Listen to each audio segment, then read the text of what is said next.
Good morning, everyone, and welcome to our Congestion Revenue Rights Enhancements Initiative Working Group 2. My name is Brenda Marquez on behalf of the Stakeholder Affairs at the California ISO. We welcome you to today's call. For today's call, just a reminder that this call is being recorded for informational and convenience purposes only. Any related transcriptions should not be reprinted without the ISO's permission. As well, this meeting is structured to stimulate dialogue and engage different perspectives. We definitely encourage comments to be both professional and respectful for both our panelists and audience that's here today. We also encourage those comments to be brief and refrain from repeating anything that has been previously said in order for us to maintain and manage our time effectively for today's call. As well, for today's instructions to raising your hand, we have the raise hand toolbar located on the bottom right of your corner of your participant window. If you're logged in through the WebEx, you'll see that raise hand. You may have to open it on the participant chat panel and it'll allow you to be added to the queue. When you're added to the queue to ask a question, we encourage you to please provide your full name and affiliation before stating comment. It takes about 1 second for the lines to be unmuted, so you will have to wait 1 second when you introduce yourself so we can catch your full name and affiliation. As well, for those who are just dialed in through the audio line, you will only utilize the *3 to be dialed into this call. As well, for those questions being asked during the chat, we invite them to be sent to all panelists. We will be monitoring those throughout the meeting, and then we will be able to answer them if at the right time, pausing moment. We also are queuing up hands during the moment that our speakers are able to take hands, so we appreciate your patience during this call. And then our events producer is Silas, who'll be assisting us with this meeting today. In today's agenda, we are planning to do an all-day working group session today, kicking things off with Partha and Hillary for the opening comments and review feedback on the discussion paper, and as well the meeting we had last year in November 14th. We also have links that I'll be providing on the chat to help guide stakeholders to those comments that were submitted in November 14th, as well as the presentations we have here today. At 9:25, we'll shift things over to a more discussed and current CR program. So both Philip Roth, who's here today for the market design team, will be helping out review areas of general overviews of CRRs, CR allocation overviews, and CR auction overview. And I believe Hillary will also be stepping in for a few of these topics with simultaneous feasibility test and CR settlements. We do have included a 10-minute break within these topics, so we will manage that within the slides. So we'll give everyone a heads up when that comes. We plan to take off lunch around noon, so we'll have that opportunity for those folks to get ready for the afternoon session with our stakeholder presenters. The first one will have Seth Cochran from Vitol Incorporate, and then after that we have Abraham Klein from Appian Way Energy Partners, and then next we have Ali Yazad from Morgan Stanley, and then Kathleen Colbert from Vistra Corp. And those will take about the whole afternoon to discuss their presentation, and then we'll kind of leave the afternoon last session, like the hour, for open discussion next steps. Just as a reminder, make sure to introduce yourself during the call. If you do have any questions, please utilize the chat. Myself and Silas will be here assisting throughout the whole day. And if there's any technical issues, we will address those. But for my presenters, please be sure to introduce yourself and your titles when you're speaking so we can know who you are as well, so we can give folks time to get to know you and your faces. So at this time, I'll pass it to Hillary to kick things off, and thank you so much for those who joined us today.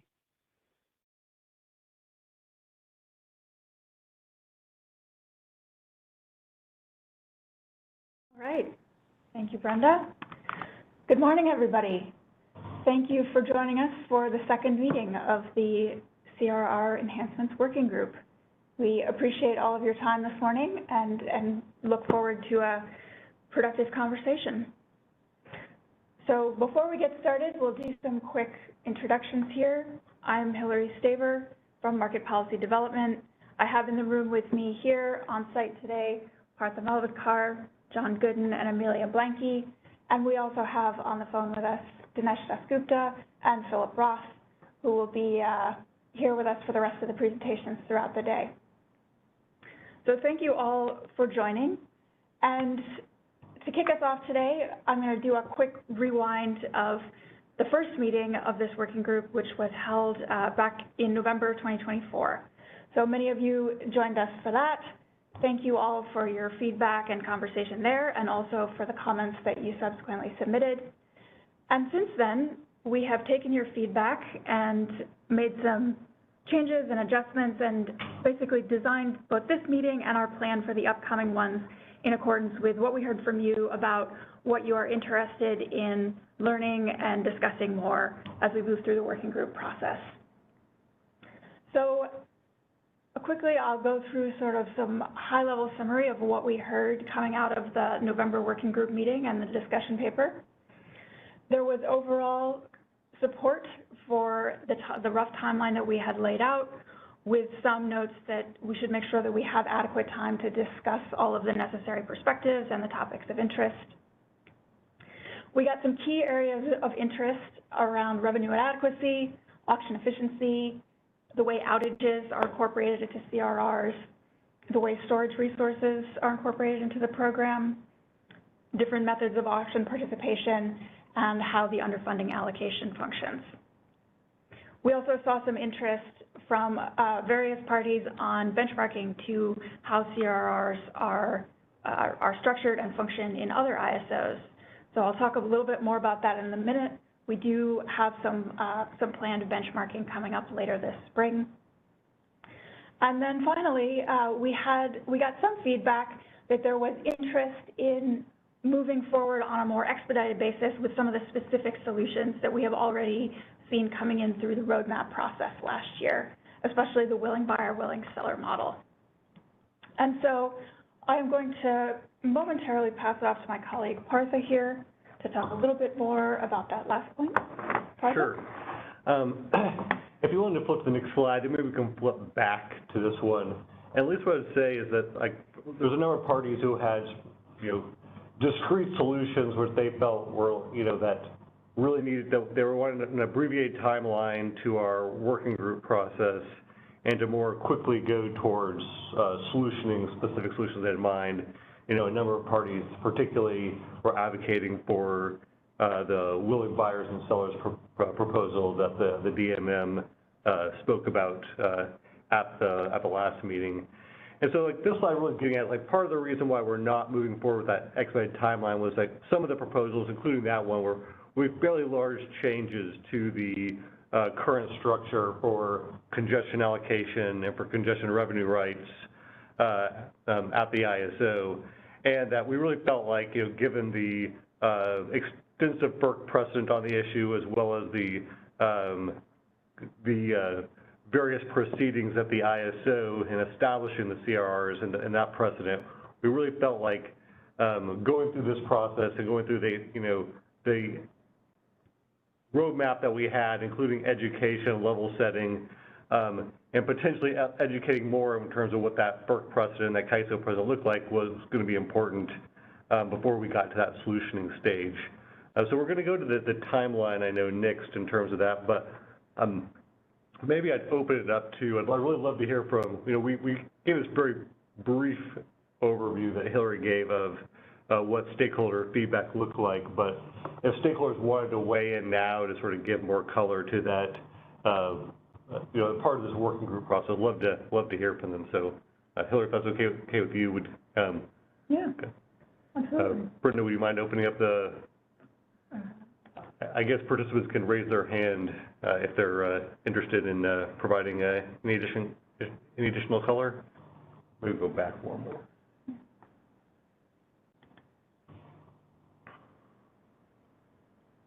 As a reminder to raise your hand, use the bottom right-hand toolbar, the raise hand, and we'll add you and unmute you. But I don't see any hands raised at this time.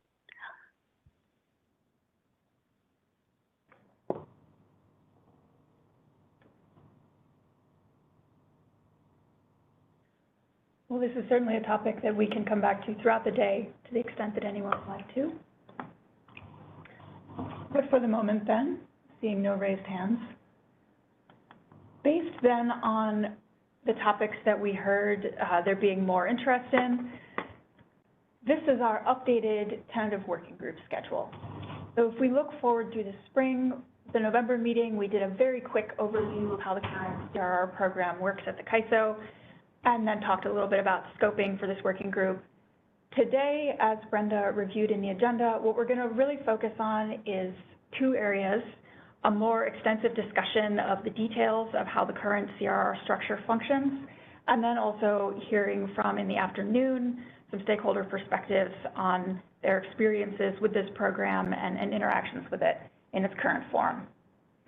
Our next meeting has been scheduled for February 27th. That is where we are going to talk a little bit about some root cause analysis, looking at program outcomes since the last round of policy reforms in 2019.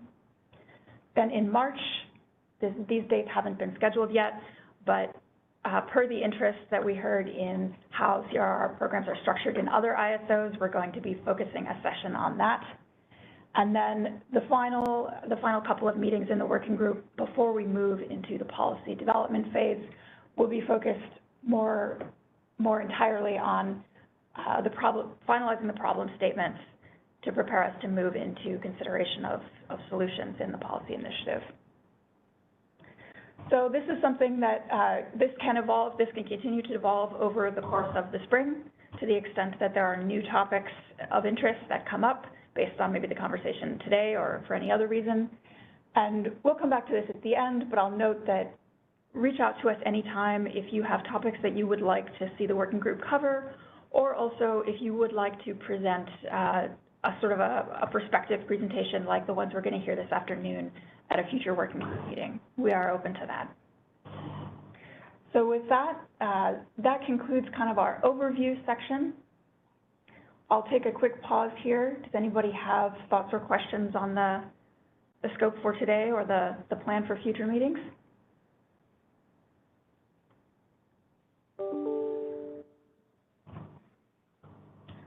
First one we do have is Callie Wells. Silas, can you go ahead and unmute?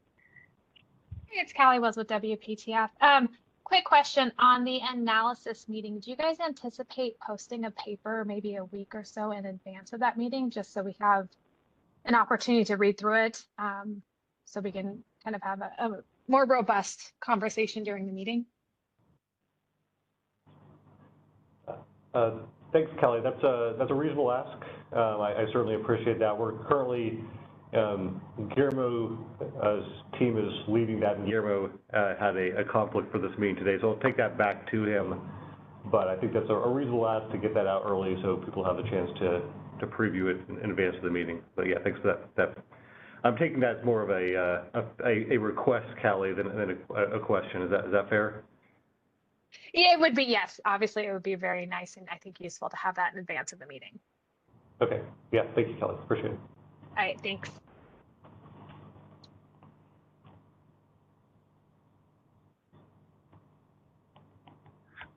I don't see any other further questions, team. Thank you. All right. With that then, let's get started on our discussion of how CAISO's current CRR program is designed. So over the next couple of hours between now and lunchtime, we're going to be going over several major areas of the CRR program. I am going to start with just a general overview. For those of you who joined us in November, this will be a little bit of review, just very briefly to get us started. And then I'll hand it over to Philip Ross, who will cover the details of the allocation structure, the auction process, talk a little bit about the modeling practices that underpin the CRR auction and allocation, the simultaneous feasibility test, and then finally the settlements. Yeah, at least one more thing too, and I recognize the fact that part of the purpose of this really was sort of grounding, participants in a common understanding of how our CR process work before we got to that policy development phase. And so I think Philip is sort of you can introduce yourself with your correct title. You're basically our operations lead and has really a detailed understanding of these different elements. It's trying to be provided at a high level enough where people could understand it, but I know that there's a lot of people on this call who have more specific questions, and we can likely follow up with later meetings, so some of the topics to really go on further deep dives. I'm sure Philip can answer most of the questions on the fly, but yeah, I thought I'd put a little of that context too around it, around sort of our goals with education as well. But yeah, thanks, Philip.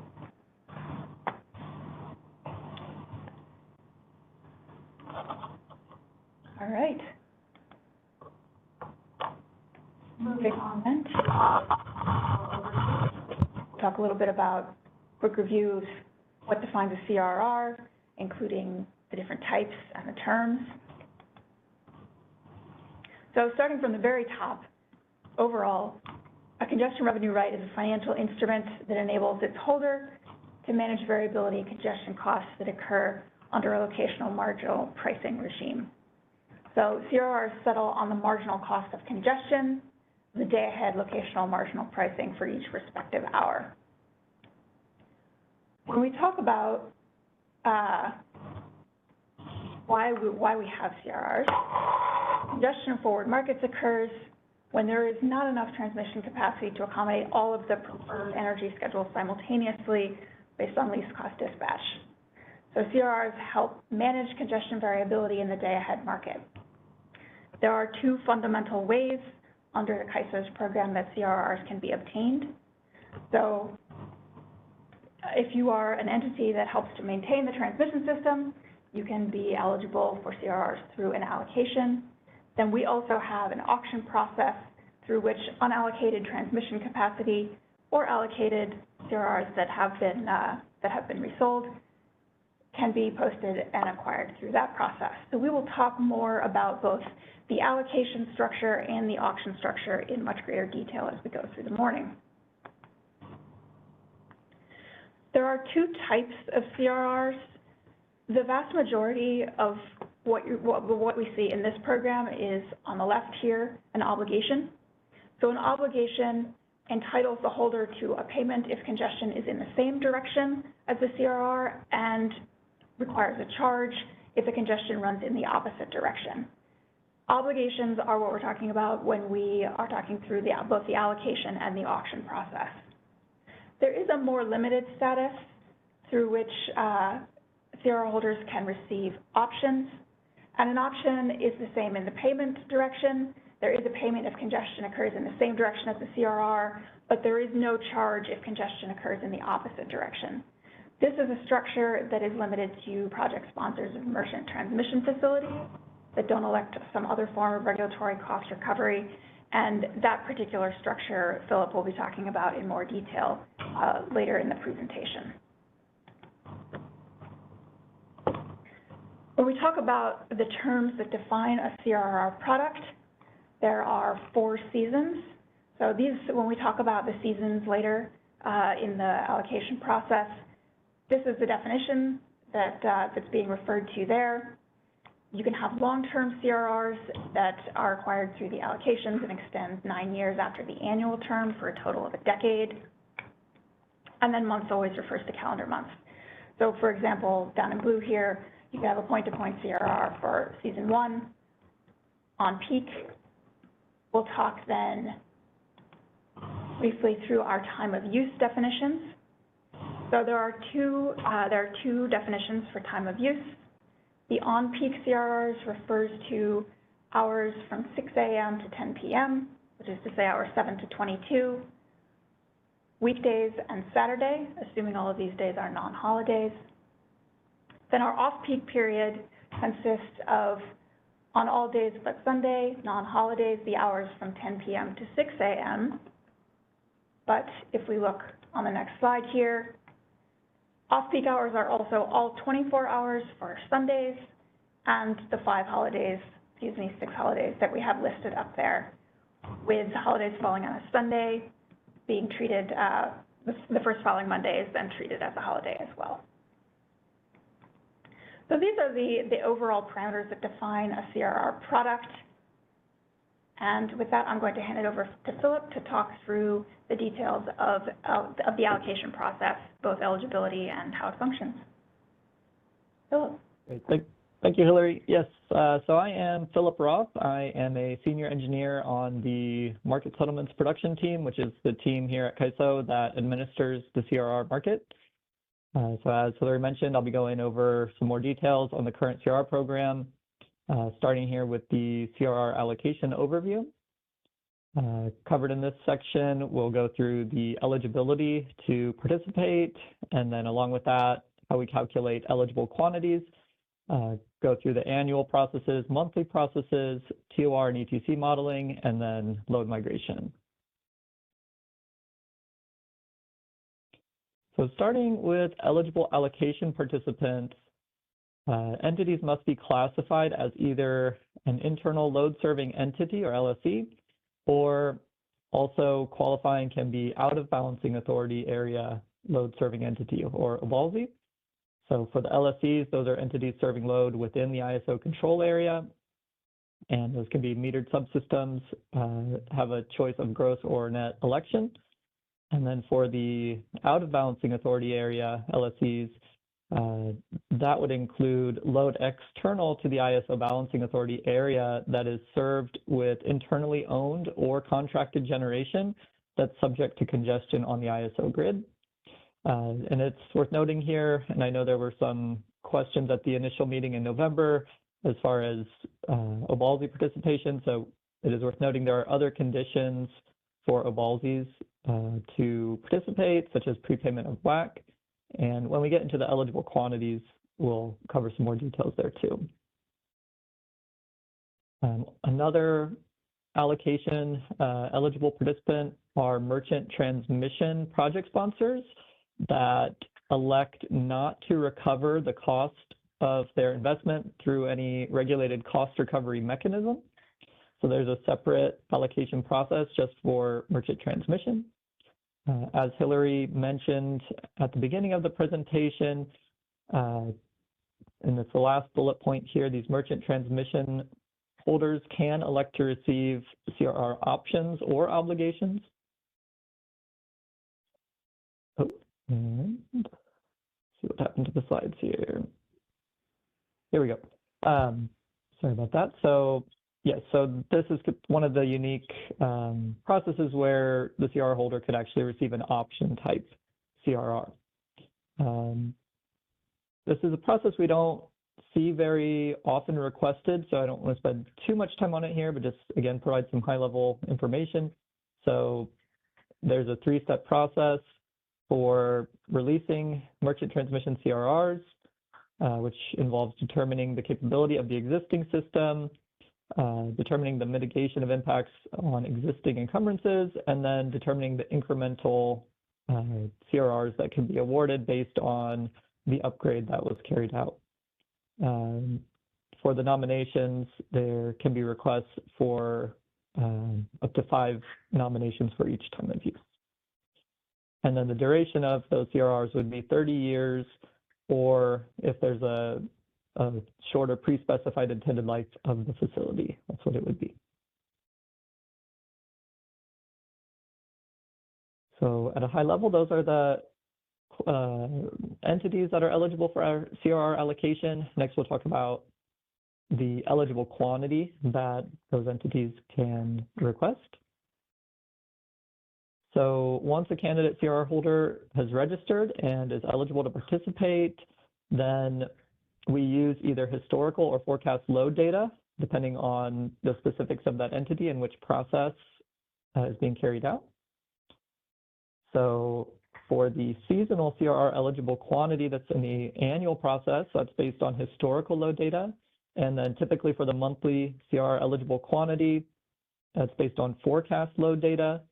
Although there is some nuance there for entities with load that fluctuates based on hydrological conditions, so mainly hydro there, the monthly eligibility can be based on forecast or historical data. So moving on to some more detail on seasonal eligible quantity.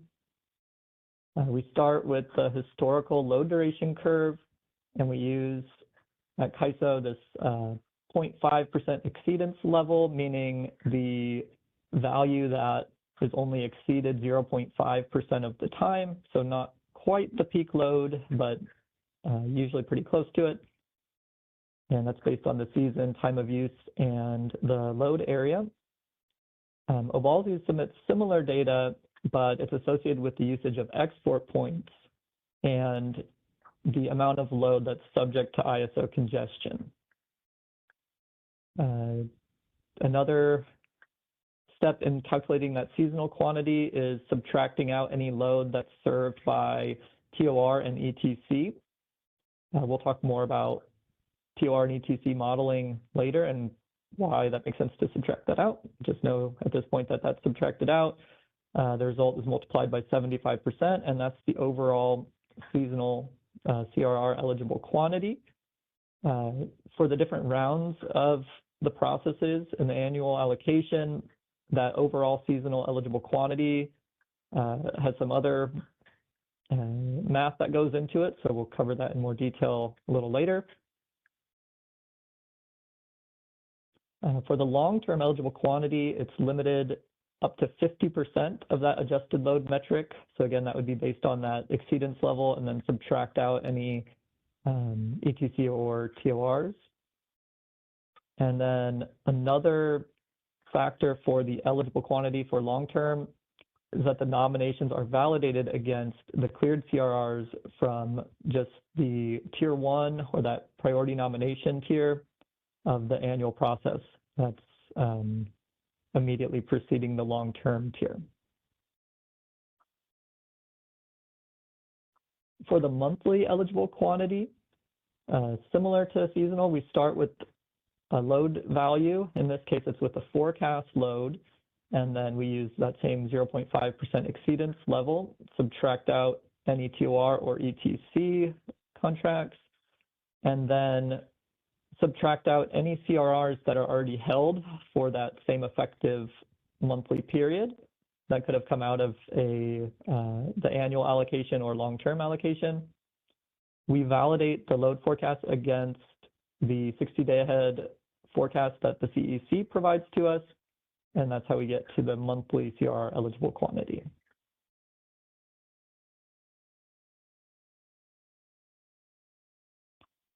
So some more detail on the Obalzi eligibility. So before we calculate the eligible quantity, there are some validations that an Obalzi needs to pass. So they need to show a legitimate need by demonstrating that they hold an existing contract or that they own generation external to the ISO. They need to prepay the appropriate wheeling access charge based on the amount of CRRs that are being nominated, and then confirm the external load is not served under TOR or ETC. And again, that's the same concept as to why we subtract those out of the annual allocation for all other LSEs, but we'll talk a little bit more about that later as well. And then all CRR nominations in all CRR years must be source verified. So just at a high level, whatever source the Obalzi intends to nominate on, they need to verify that they do either hold a contract associated with that source or own that source.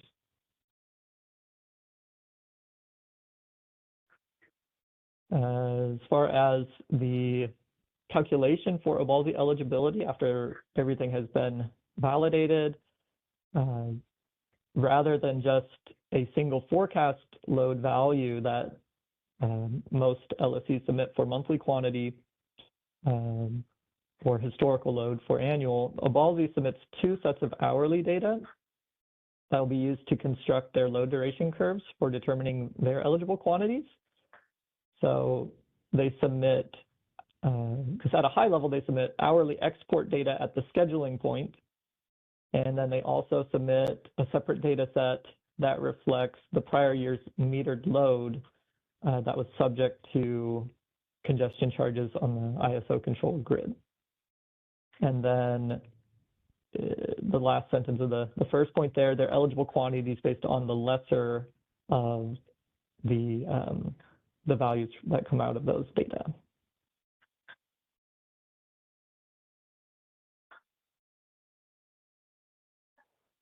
Okay. That covers the eligible entities and high-level quantities, how they're calculated. And if people do have questions at any time, feel free to raise a hand and we'll try our best to answer it as we can here. So next section, moving into the annual allocation process. So because of the number of tiers and the sort of iterative process that the annual allocation entails, we start our annual process approximately 4 to 5 months before the start of each year. So that's when we will start with some of the preliminary items like posting the model and the model information that would be used for that annual process, and start opening up some of the submission windows for like the historical load submissions and some other like elections and things like that that are used as inputs to that process. So that usually means by about July or August, we'll start the annual process for the upcoming year. And got some illustrations which kind of provide a diagram what that allocation process looks like in the upcoming pages here. All right, so the annual allocation and auction process are depicted in this slide here. This rectangular box on the right side represents kind of data that's either being sent from CRR participants to the ISO or information that's being sent from the ISO back to participants. So just as an example, participants submit historic load data to the ISO, and then we send back the eligible quantity of CRRs that can be requested based on that data. And then participants submit nominations into the Tier 1 process, and the outcome of that process would be cleared CRRs. The annual process iterates through a total of 4 allocation tiers, with Tier 1 being the priority nomination process for the upcoming year. The tier long-term follows that, which positions that clear, or CRRs that clear that priority nomination process are eligible to be nominated for an additional 9 years as long-term CRRs. And then after the long-term tier is completed, we have Tier 2 and then Tier 3 of the allocation process, which I'll give a little bit more detail coming up. And then after all 4 of the allocation tiers are completed, the annual auction is carried out, in which participants can submit bids into the auction. And again, the end result of the auction would be cleared CRRs awarded to participants.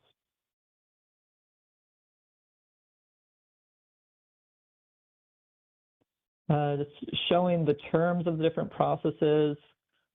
I know Hillary mentioned this earlier on, just maybe a little visual to help break that up.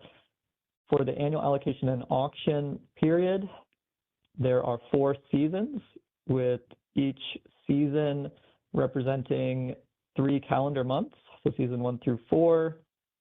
And then each of those seasons is broken up during the monthly process into the individual calendar months. You can see kind of at the bottom there, months 1 and 2 broken out. The long-term process is allocate CRRs up to 10 years. So if a CRR is allocated in that Tier 1 for the upcoming year, it can then be nominated for the additional 9 years for a total of 10 years for that CRR, or at least that CRR path. And then ongoing at each month throughout the year are also the load migration markets, and I'll touch on it a bit later as well, but the bilateral market, which is the secondary registration system, where CRR holders can transfer CRRs between themselves.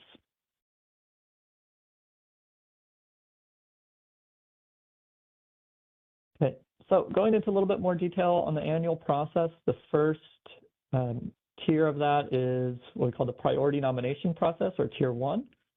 And in this process, CRR holders can nominate the same CRRs they were allocated in the immediately previous annual CRR allocation process.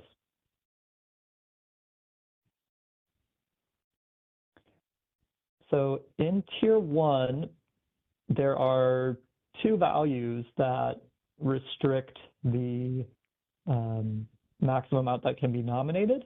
So nominations would be the lesser of, the first data set is based on that seasonal CR eligible quantity that I covered a little bit earlier, how that's calculated. So for the Tier 1, it's 2/3 of that seasonal eligible quantity, or SEQ, and then subtract out the long-term CRRs that are already held for that same applicable season and time of use and sync, and then also subtract out any CRRs that are held through the load migration process.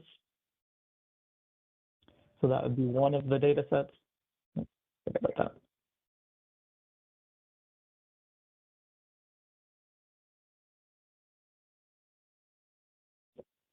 Okay, and then the second data set, just one moment.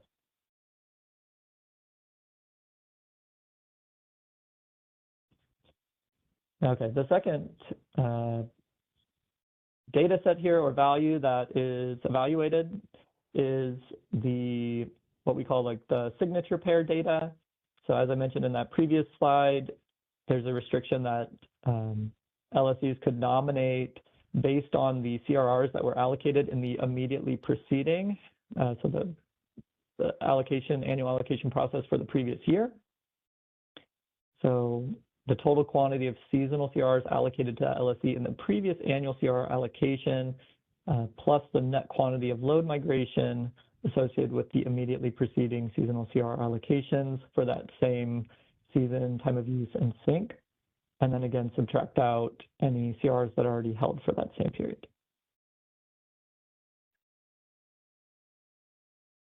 So I know that was a lot of information there, but just at a high level, there's a restriction based on, the lesser of either the SEQ based on load, and then that signature pair data as far as what was allocated in the prior year.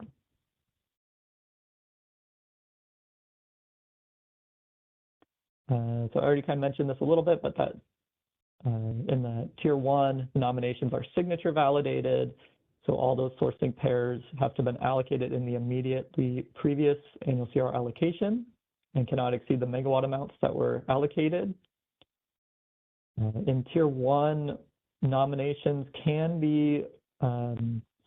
source at a trading hub, but they are not allowed to sync at a sublab.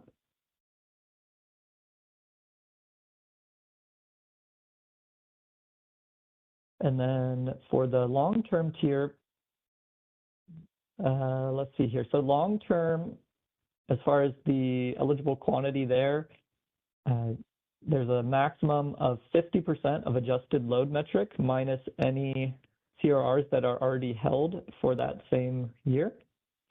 And then also for the long-term tier, we have signature validation, although it's a little bit different set of CRRs here. So in this case, the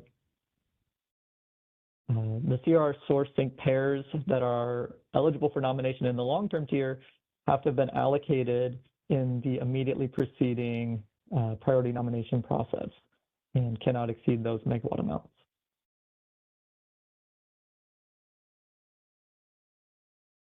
So continuing on in the annual allocation for Tier 2, it is limited to 2/3 of that SEQ value, minus any CRRs that were already allocated in Tier 1, any long-term CRRs that are already valid for that same season and TOU, and then minus any CRRs that are held as the result of load migration for that same term in TOU. Some other points for Tier 2, again, trading hubs can be used as a source. And so in Tier 1, the sublabs could not be used as a sink, but starting in Tier 2, they can be. So sublabs are eligible sinks as long as that's within the nominating entity's default load aggregation point, or DLAP.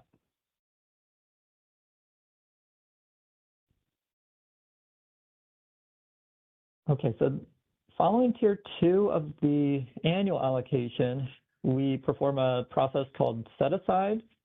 We also carry this out in the monthly process after Tier 1. So in the monthly, it's between Tier 1 and Tier 2. In the annual, it's between Tier 2 and Tier 3. And this process involves setting aside 50% of the residual import capacity on interfaces. So what that looks like is if an interface has an import limit of 100 megawatts and the flow on that interface coming out of Tier 2 is 60 megawatts, so that amount would be taken up by previously awarded CRRs. The residual import amount would be 40 megawatts, so we put 50% of that 40 that's left over and make that available in Tier 3, and then kind of set aside that additional or that remaining 50%, so in this case 20 megawatts, for the auction. So in Tier 3 in this example, the limit for the interface would be set at 80 megawatts, and then in the auction, the limit for that interface would be set to the full amount of 100 megawatts.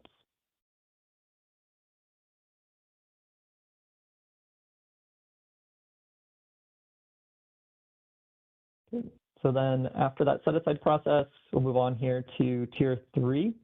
So in Tier 3 of the annual allocation, LSEs can nominate up to 100% of their SEQ value, and then just subtract out any CRRs that are already held for that same sync location, season, and time of use. That's basically what these three bullets in the middle are. And then related to the trading hubs and sublaps, so trading hubs can be used for source in all three tiers, and the sublaps can be used again in Tier 3. So really it's just in Tier 1 where the sublaps are not eligible CRR syncs.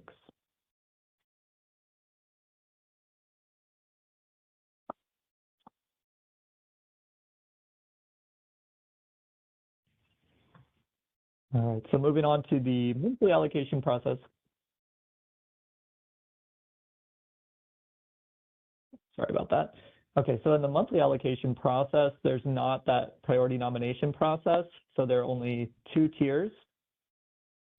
And in Tier 1, LSEs and ABALSEs can nominate up to 100% of their monthly CR eligible quantity, and then minus any CRRs that they already hold for that same effective month and time of use that came out of either the annual process or long-term CRRs. I don't think it's in the bullet point here, but any CRRs that are held based on load migration, I believe, are also subtracted out there. Trading hubs are allowed as sources, and sublaps can be used as a CRR sync as long as that sublap is within that entity's default load zone.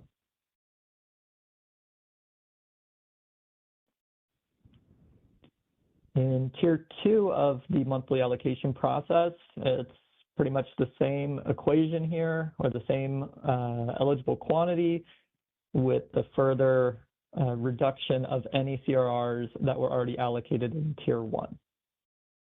So I won't read through the whole thing there, but it's just the same as what's eligible in Tier 1, and then just subtract out any CRRs that were allocated in Tier 1.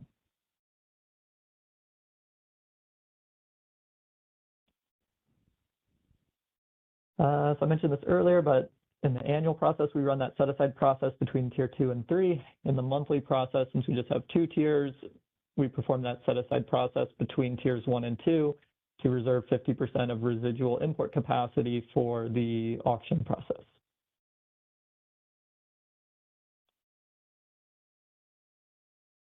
And a little bit on the monthly timeline.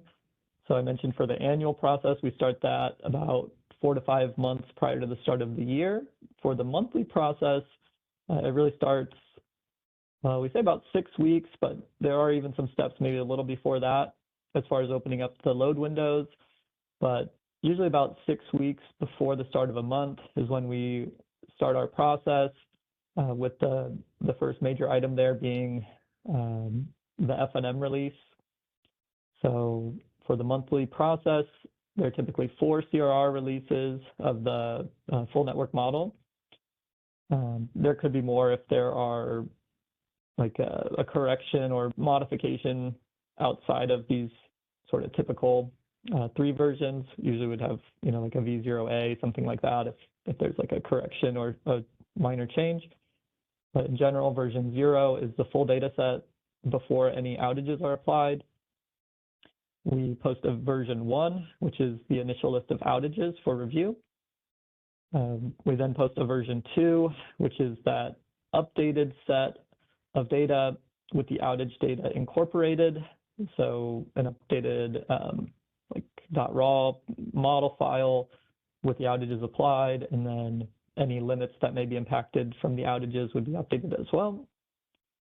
And then version 3 is mainly just the set-aside limit updates that I described earlier. And got a figure here to sort of show what that looks like for the monthly process, similar to what was up there for the annual. So again, participants interact through the market user interface as far as submitting their forecast load data and nominations. And we iterate through tier 1, tier 2, and the auction, with ultimately cleared CRRs being the outcome of those processes.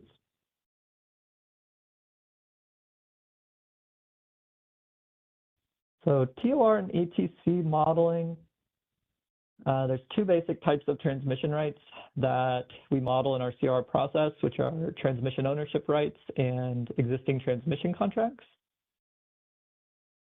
And the main idea with these rights and contracts are that entities who hold these contracts or rights, these TORs or ETCs, have these mechanisms in place to either recover the costs they would have had to pay for congestion, or to, they somehow provide that perfect hedge against congestion they would have been exposed to otherwise. So we remove that capacity from our allocation and auction process. And the way we remove that capacity is through modeling fixed CRRs that we assign to the ISO to sort of carve out that capacity. Just a little bit more on TORs.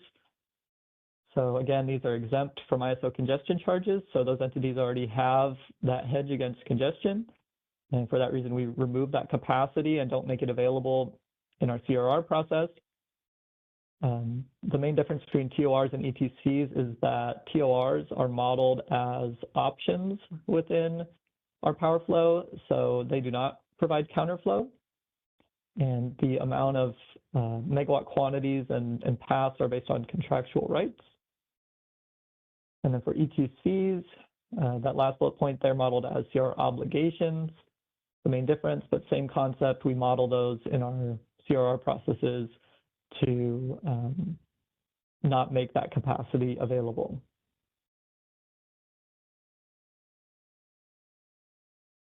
And then I think this is the final topic in the allocation process that we're covering here is the load migration process.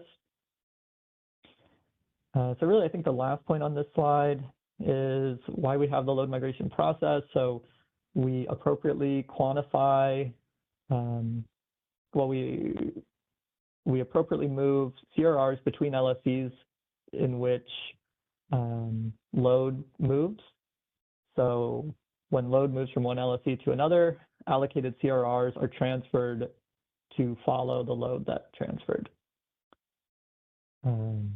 We receive the information related to the transfer of customers between LSEs from each of the UDCs. And it's a process, we have an internal process that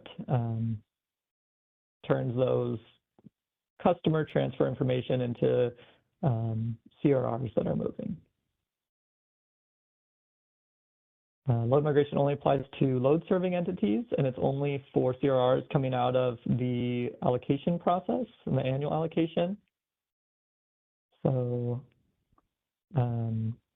That is, it does not apply to CRRs that come out of the auction process. The primary purpose for implementing load migration is to ensure that each market participant's CRR portfolio is accurate in the event of load transfer between LSCs.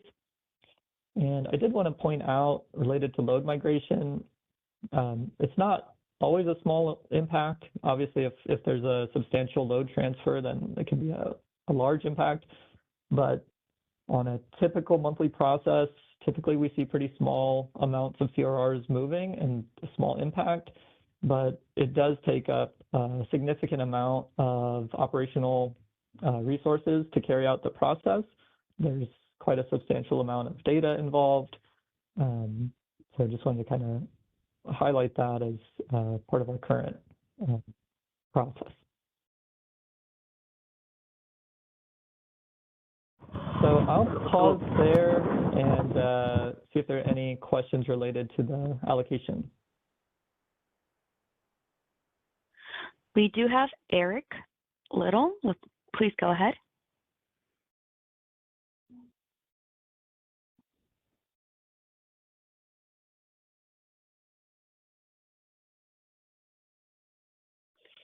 Hey, Eric, we can't hear you. You may be double muted on your headset. Try again.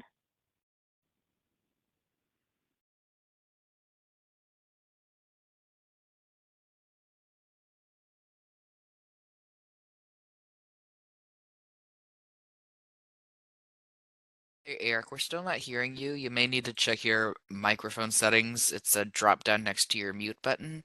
You may have to have a different microphone selected, or you might need to switch to your phone audio. But in the meantime, if your audio doesn't work, you can always put your question in chat. Are you hearing me now? Yep, we can hear you now. Okay, sorry about that.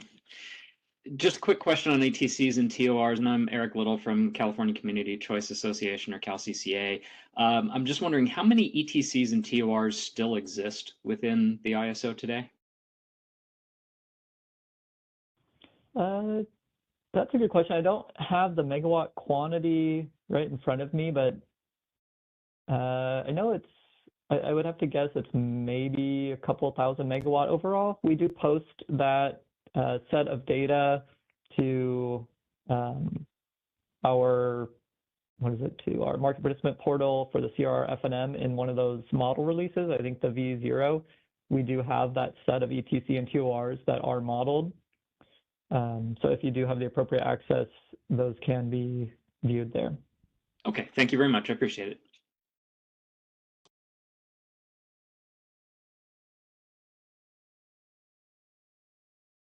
Yep, sure thing. Any other questions related to allocation process before we move on?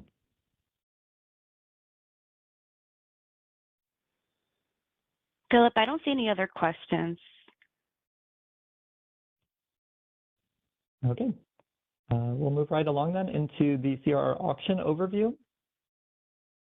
So main areas that we'll cover here are auction eligibility, an overview of the auction process, talk about clearing prices, bid structure, concept of a maximum purchase amount, and then really don't want to spend too much time or put too much detail into credit requirement and credit margin, but at least maybe just cover those at a high level. So as far as auction eligibility, it's a bit different from the allocation.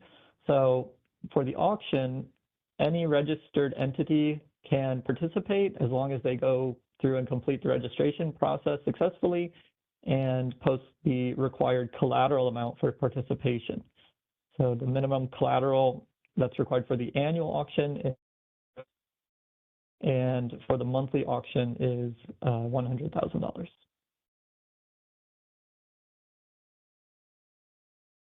So just a high-level overview of the auction. It's a bid-based market that produces market clearing prices for each, each CRR.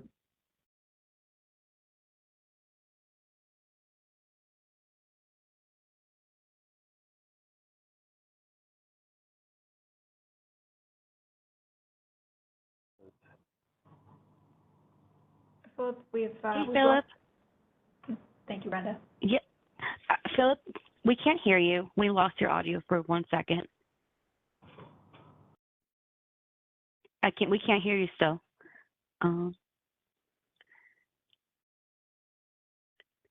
Okay. In the meantime, thanks for everyone's patience. We'll get back to Philip's audio 1 second. There we go. Not sure why my call dropped. There you are. Sorry about that. Okay. No I'm worries.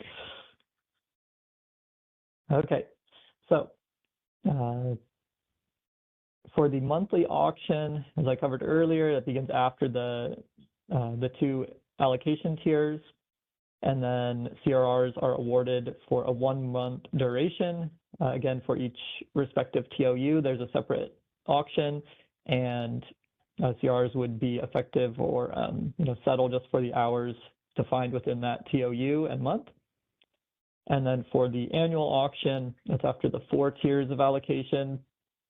And then CRRs are awarded for 3-month periods. And again, for the applicable time of use.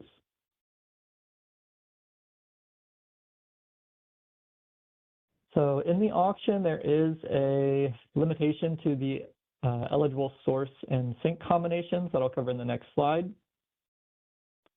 And as far as sell offers, participants can submit sell offers for any CRR that they hold that came out of a prior allocation or auction market.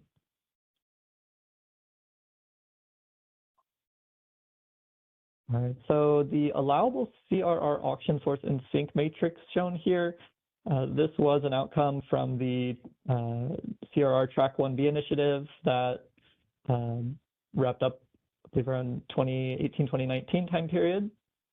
So the source to sink paths are designated here in the respective matrix. So just as an example, a source from a gen can sync to either a load aggregation point, a trading hub, or a scheduling point, but you cannot go from a gen source to a gen sink.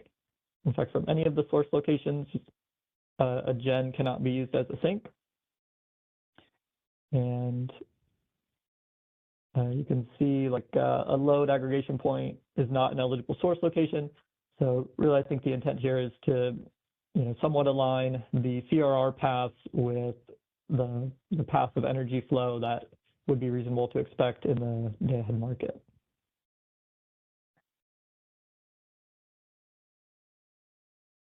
All bids that are submitted into the auction process are subject to an initial validation of the credit exposure against the aggregate credit limit, so posted collateral. And then they're also subject to the simultaneous feasibility test, which we'll talk about a little bit later in the presentation, which is the optimization program that's executed to determine which CRRs clear the auction. And once so for each auction, there's a designated time period. That's the window that bids and offers can be submitted during. Once that submission window closes, then portfolios cannot be modified. As far as the auction clearing prices, so after that simultaneous feasibility test is executed, an output of that optimization are market clearing prices at each CRR AP node, which are the different source or sink locations. And then the clearing price for a CRR, in general, it's the clearing price at the source minus that clearing price at the sink.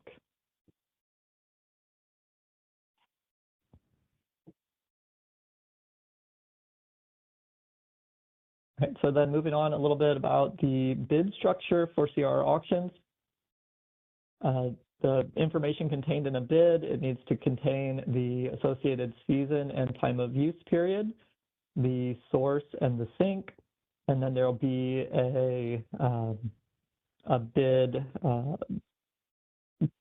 what do we call that? A bid price point submission that will show the price that the bidder is willing to pay per megawatt. All CRR bids are piecewise linear. So the smallest denomination we use for CRRs here at CAISO is thousandths of a megawatt, so 0.001 is the smallest denomination that can be used. And then we'll talk about it here, but the dollar per megawatt bid curves that are submitted, the price can be negative. So entities can put in a bid to get paid out by the ISO to take a position. Typically, those positions would be expected to have a charge associated with them when they settle in the day-ahead market, but it's really just an output of the bids and offers that come into the CRR auction. The first megawatt quantity must be 0, and then the second megawatt quantity must be greater than 0. So the megawatt quantity starts at 0 and then goes up for the bid curve.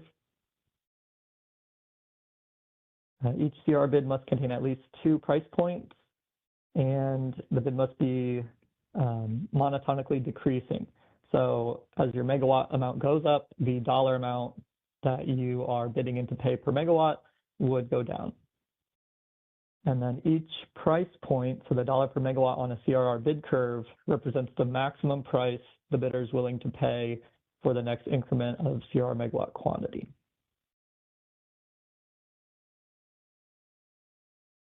As far as the maximum purchase amount, this is an amount that's calculated based on the bid curve that is submitted, and it's the maximum value. So it's, I guess a simple way to think of this, it's like the highest cost that could be associated with any particular megawatt clearing of that bid, and that amount is what's used to determine the credit that's needed for that bid within a portfolio. So this is just an example to show that maximum purchase amount for a given bid curve here. So this represents a bid curve with the different price points. So the first column is that maximum price. So that would be the price point. The second column would be the megawatt quantity for that price point. So you can see the amount of megawatts that would come out of, in that third column is basically the highest amount of megawatts that could clear at that price. And so using that calculation in the final column there, you can see in this instance, the value of 1,200 would be that maximum purchase amount based on clearing 80 megawatts at a $15 price. So it's not necessarily the, it could vary based on the bid curve as far as which segment is the associated with the maximum purchase amount.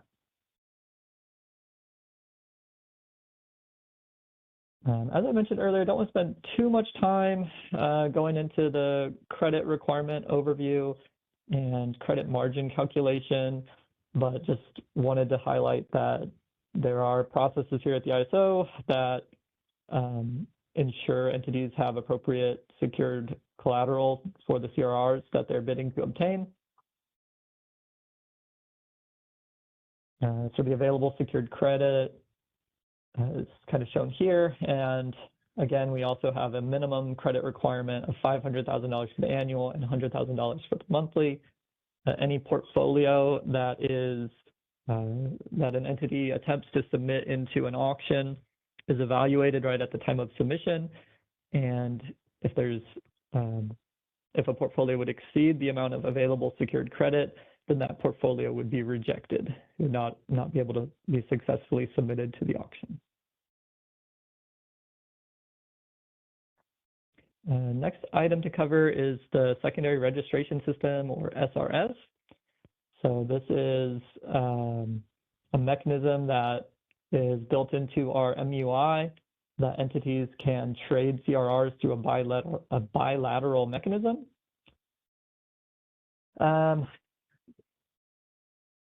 In order to access that secondary registration system, each entity has to be fully registered as a CRR holder. There's not any settlement from CAISO that's associated directly with the trade. So if there's any sort of agreement between these two entities as far as what's being traded, or some sort of dollar amount in exchange for some CRR, that's not handled within the KISO system. That would all be external to us. But the SRS can just be used to transfer CRR ownership between different CRR holders. Adding a little bit more to that, both entities would be subject, there would be a credit holding or a CRR holding requirement check for both entities. So both entities would need to have sufficient collateral to cover their overall portfolios after the trade would be completed. Otherwise, the trade would be rejected. And just wanted to highlight in the last bullet point here, because I think this was also one that there were a couple questions about in that November meeting, that this SRS system has very minimal usage in our current CRR system. We see very few transactions that go through this process. Like, we really just have a couple that we see each month with the same entities, but otherwise this is very seldomly used from what we see.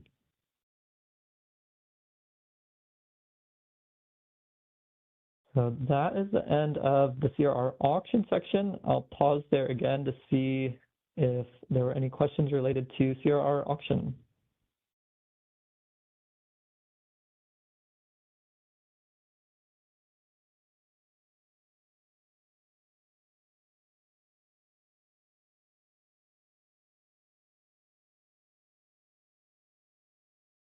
I don't see any more questions in queue, so everyone could submit questions in chat to all panelists or raise your hand on the bottom right corner of your screen, or star 3 for those who dialed in phone line.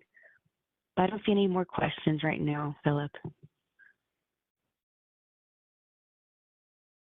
Okay. All right, I'll go ahead and continue on then to CRR modeling practices. So in this section, I'll cover an overview of the modeling practices, talk a little bit about the key elements of the CRR model, and then talk about the retirement process. And... Hey, Philip. Oh, yeah, go ahead. There was a question just submitted right now from a stakeholder, and he would like to know if you can go through the bid example slide again, the auction bid example. Oh, sure. Thank you. Okay, so for the auction bid example here, we're showing the maximum purchase amount and how that would be calculated for a given CRR bid based on the bid curve. So the first two columns in the table at the bottom would be the different, the price and megawatt quantities associated with each bid point of that bid curve. So for the first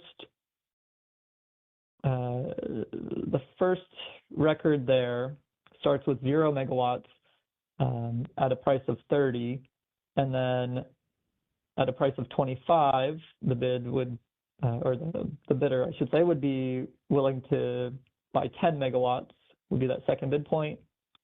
And so as the megawatts go up in that second column, the price goes down, which is how a bid curve is structured. So that third column represents what would be the most megawatts that could clear for that particular segment of the bid curve. So in the first row, up to 10 megawatts could clear at a $30 price. So that's the record for the second bid curve, is where they're willing to buy 10 megawatts, or at a $25 price. So that third column is really the maximum megawatts that could clear at that price point. And if you take that maximum cleared megawatts in that third column and multiply it by the price, you would have the potential maximum settlement amount for that point of the bid curve. So in this example, if the bid cleared 80 megawatts at a $15 price, which is that third record, then that total potential maximum price would be $1,200. So that would be the maximum purchase amount for this this bid.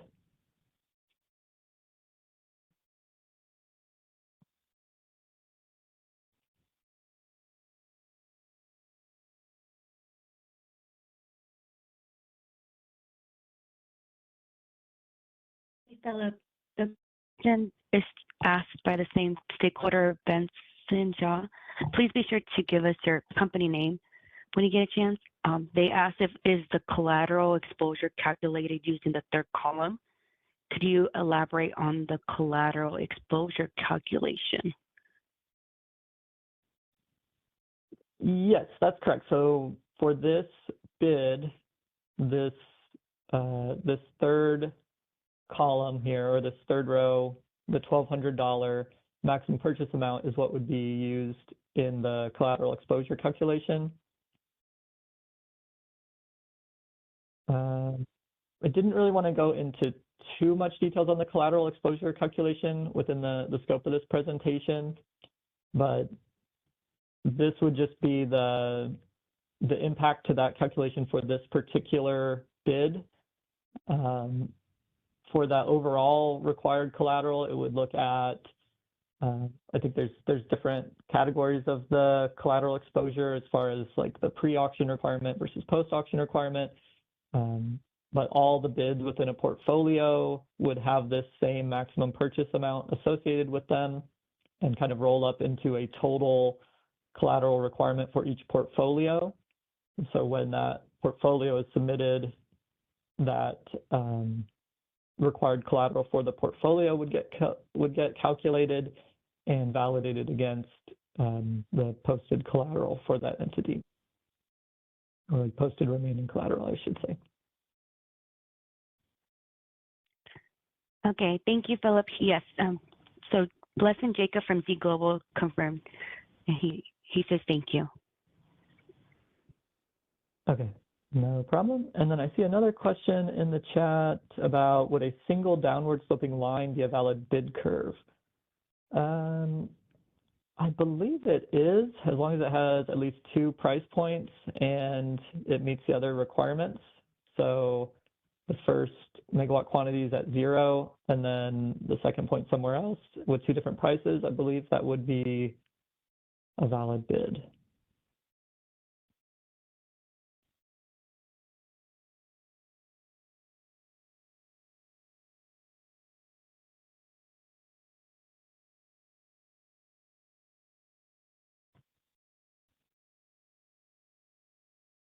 Okay, pause here if there are any last questions related to CRR auction.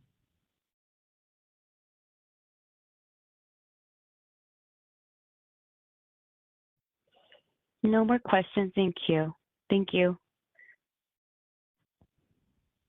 Okay, we'll continue on then to CRR modeling practices. So yeah, I think I already covered this slide here. Just some high-level information related to CRR modeling practices. So when we conduct our CRR allocation and auction, we use the most up-to-date DC F&M, which is based on the AC F&M used in the day-ahead market. The F&M that we use is similar to what's used in the day-ahead market as far as we try to align the topology and constraint limits with what day-ahead is expected to use. Each CRR auction will release CRRs having the same seasons, months, and time of use as the CRRs released in the corresponding allocation. So just our auction and allocation are both defined with the same terms and time of use.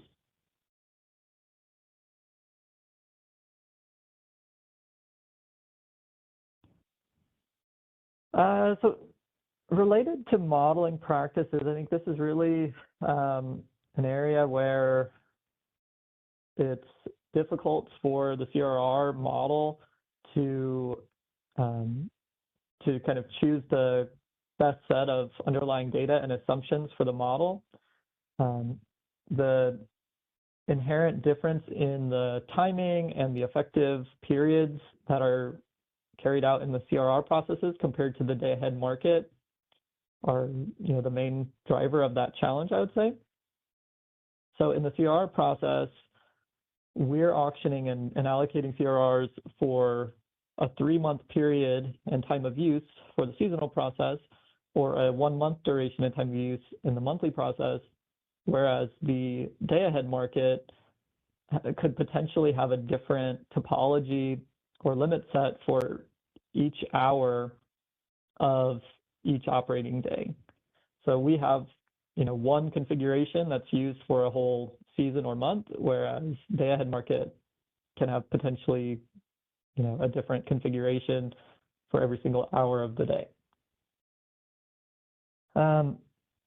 So when we set up our CRR allocation and auction model, the SFT utilizes the topology, which is where the shift factors are derived from, and the AP nodes, so all of the CRR sources and sinks, and the underlying definitions of those AP nodes should be the individual P nodes and their contribution factors to those aggregate pricing nodes. And then we also use the constraint limits, which are enforced in our SFT. And then I think I've already kind of talked about this, but for each of our CRR allocation or auction process, the outcome of that are CRRs for a defined term and time of use, so that SFT for that whole season or time of use just uses the same model and same allocation factors for the AP nodes, as well as the constraint limits.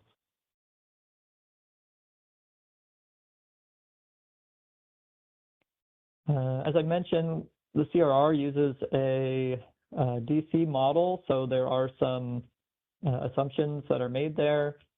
All resistances are set to 0, so there's no transmission losses.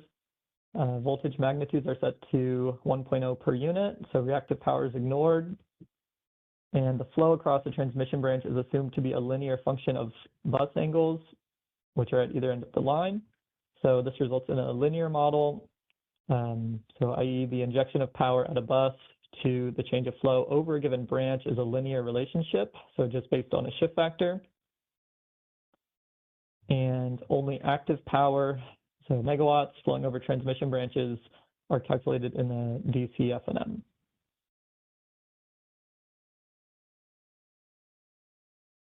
As far as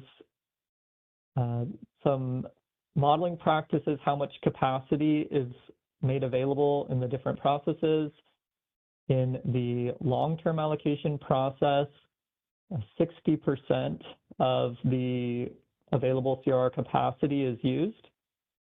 So at a high level, whatever the rating is for a given constraint on the system, we would apply a reduction. So we'd take that rating and multiply it by 60% to determine how much capacity would be potentially available in the long-term process. For the annual process, so that would be tiers 1, 2, and 3 of the annual allocation, as well as the annual auction. 65% of the capacity is made available. And this is also one of the changes that came out of that CRR Track 1B initiative that was in 2019. So I think this used to be a little bit higher, either 70 or 75%. This was further reduced in an attempt to help with CRR revenue adequacy. And then in the monthly CRR process, we have a global derate factor that accounts for unplanned outages and the impact on internal transmission elements. So right now, we typically use a global derate factor of 82.5% for our monthly process. And then just on a handful of interface limits, I think there's typically just one or two that may get impacted by this local derate factor, but it's an adjustment for specific interface limits that can be used to derate the limits of those particular interfaces based on unplanned outages, and that's just reviewed on an interface by interface basis.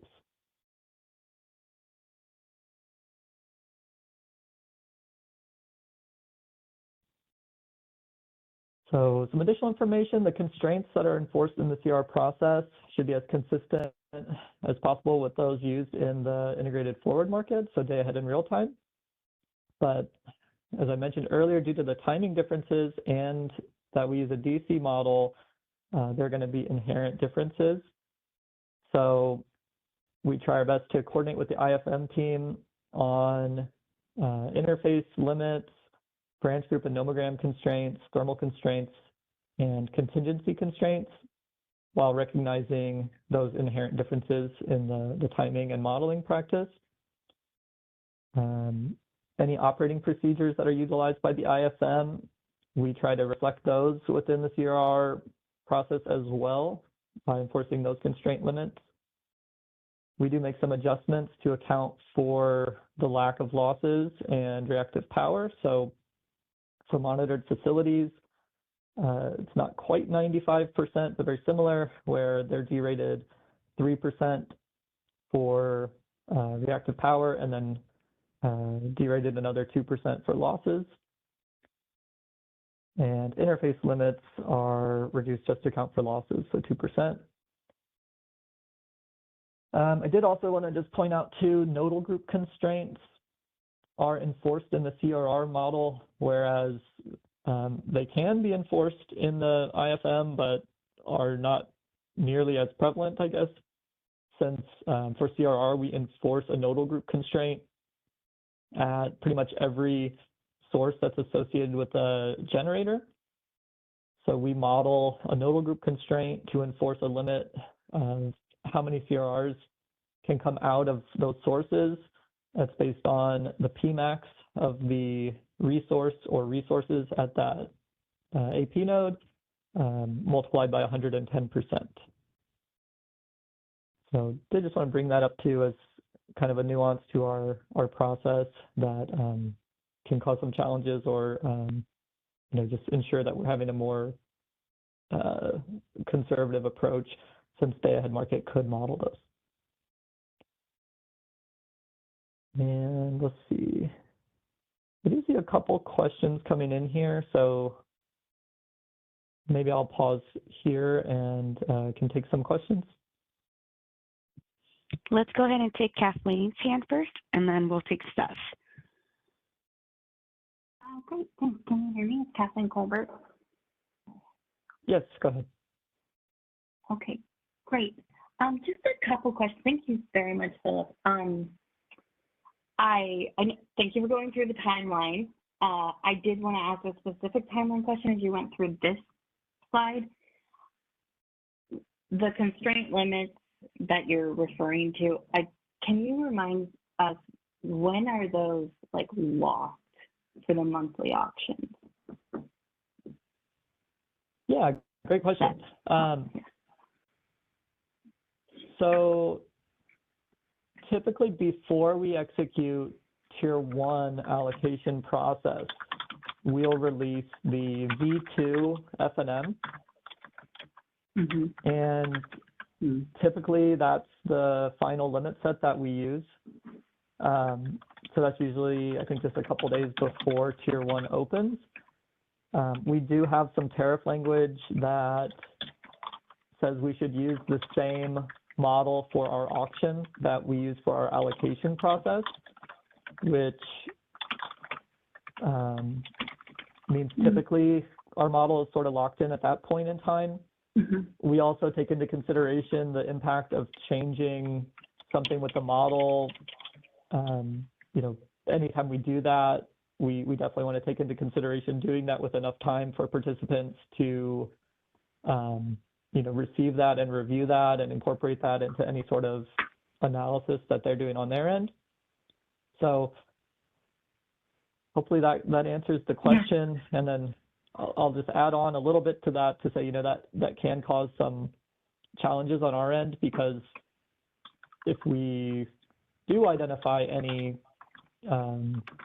change that maybe we think would be more accurate to make, it's always kind of a tough choice on our end of, is it a significant enough change we need to incorporate that and put out a new model release, and, will there be enough time for people to take that?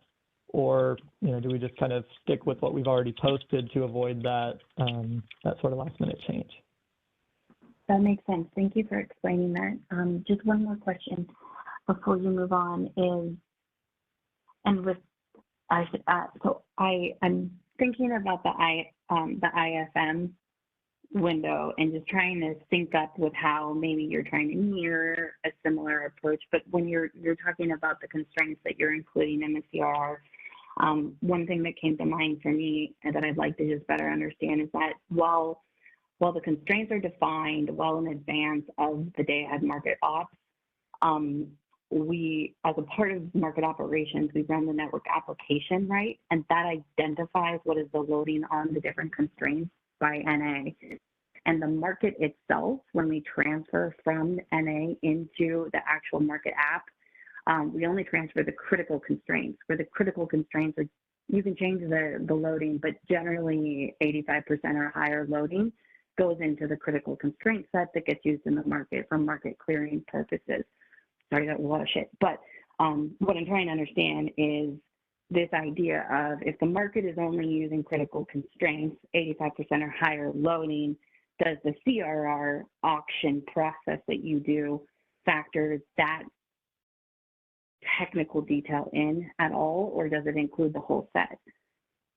Yeah, great question. So the CRR model incorporates all constraints pretty much. And the idea behind that is, because we're operating our process in advance, we don't know yet which of those constraints would be activated in the IFM. So to take a conservative approach and not, oversell CRRs by let's say not having a constraint in our model that later does show up in the IFM, we basically take the approach to enforce all constraints, and as well as all contingencies that are active too. That's helpful. That's super helpful. I may have more questions, but I can take more technical questions offline. Thank you, Phyllis. Okay, no problem. Do we have a Seth's question next?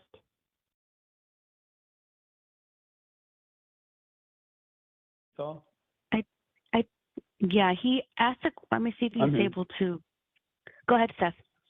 Yeah, Seth with Vitol. A quick question about the nodal group constraints. So you're able to model those in the day-ahead market as part of constraints around resources. So how do you model those in the CR auctions? Do you? So the last bullet point on the slide that's up right now, we do model a nodal group constraint for pretty much every AP node in the CRR model that has a generator associated with it. Okay. In the day-ahead market, do those move around a lot, or are they pretty much, does the constraint limit on those pretty much stay consistent across the days in the day-ahead markets for a given month? Yeah, that's a good question. I might not be the best to be able to answer exactly how those are carried out in the day-ahead market, but my limited understanding is they're not utilized nearly as much as what we sort of enforce in the CRR market.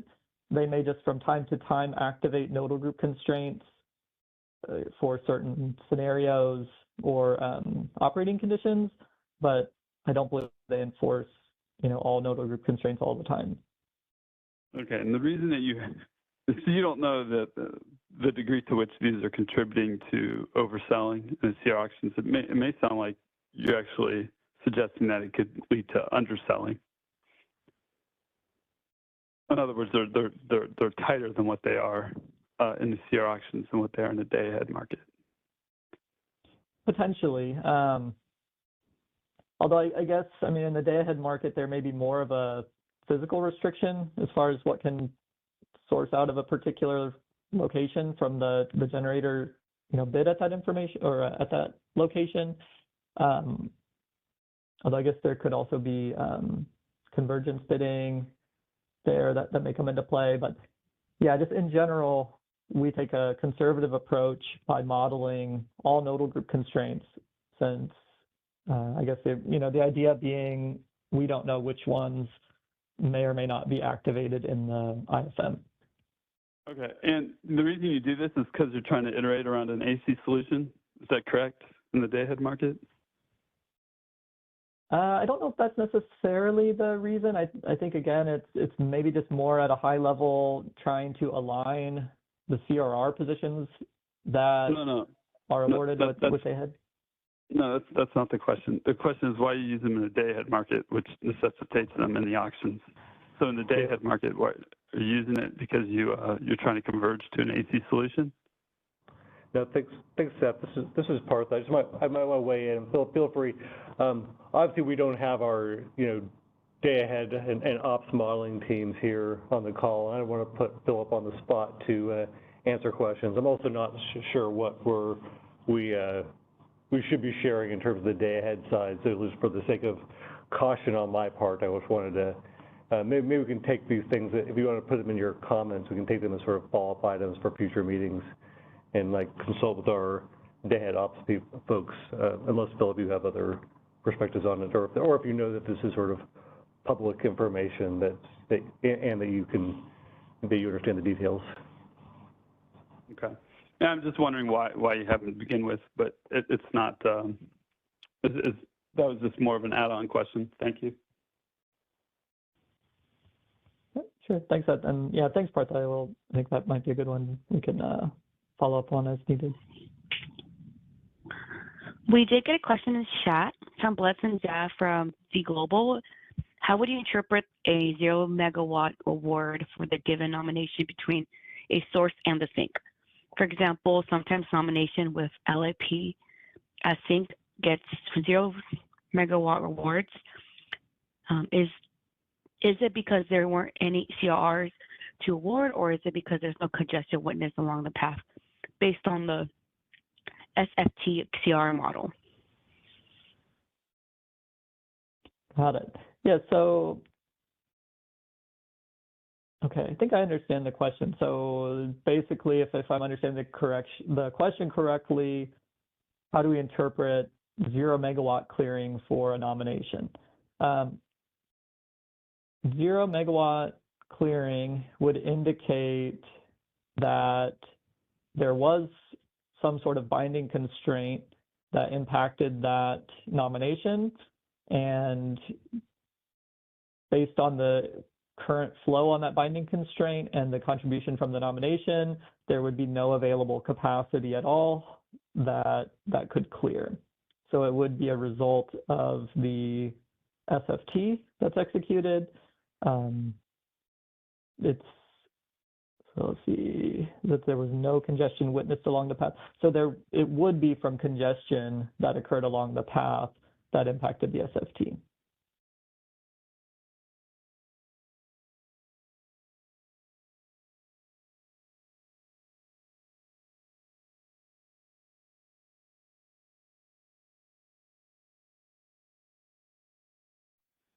And I think there was one more question. I think it's from SCE. It's how do you apply contingencies? Got it. Yeah, so similar to our conservative approach in modeling all constraints, we also model all active contingencies. So again, that's to take the approach of being on the conservative side with the CRRs that we clear without knowing in advance exactly which contingencies would or would not be active at the time when the day-ahead market is executed for the same effective period.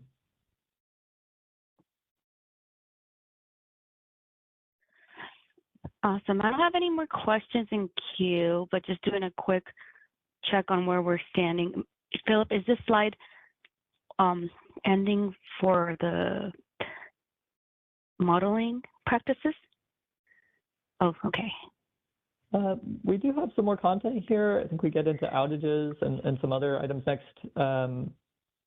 If this is a good time, though, I think this would be fine for a quick break, and we could pick back up on outages. Great. Thank you, Philip. Yeah, we'll take a quick 10-minute break, and then we'll come back to this slide. No one has to log off. Stay online, and then we'll give folks a quick coffee break for the team. Silas, if you may pass me presentation rights so I can quickly upload that presentation slide. But we'll be returning back at 10:50 a.m. Pacific time, which is equivalent to 12:50 Central Time and 1:50 p.m. Eastern Time for those folks who are with us. But thank you, Phil. We'll be right back. Great. Thank you, everyone, for your patience for this quick break. We'll go back to our slide.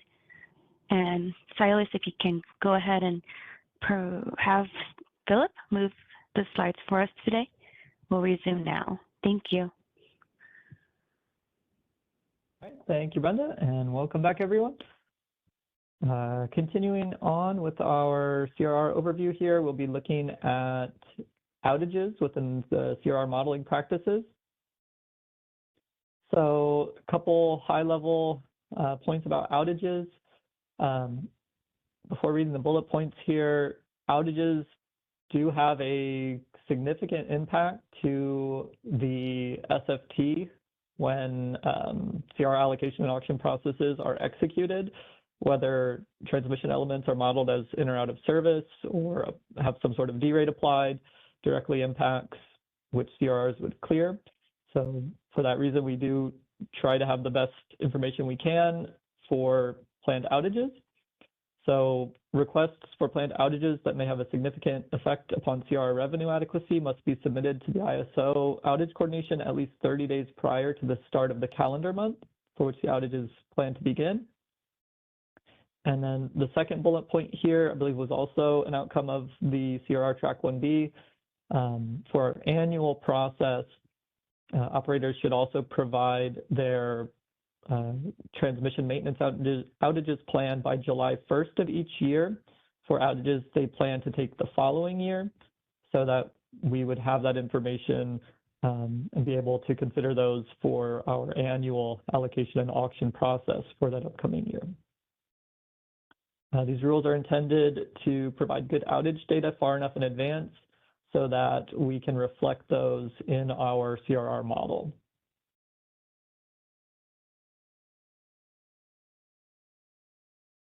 Related to that previous slide, that idea of outages that have a significant effect upon CRR revenue adequacy, we have some parameters as to which outages would fall into that qualification. So those would be any transmission facilities or outages that affect transmission facilities that are rated at or above 200 kV. They're part of any defined flow limit as described in a CAISO operating procedure, or they were out of service in the last 3 years for which CAISO determined a special flow limit was needed for real-time operation.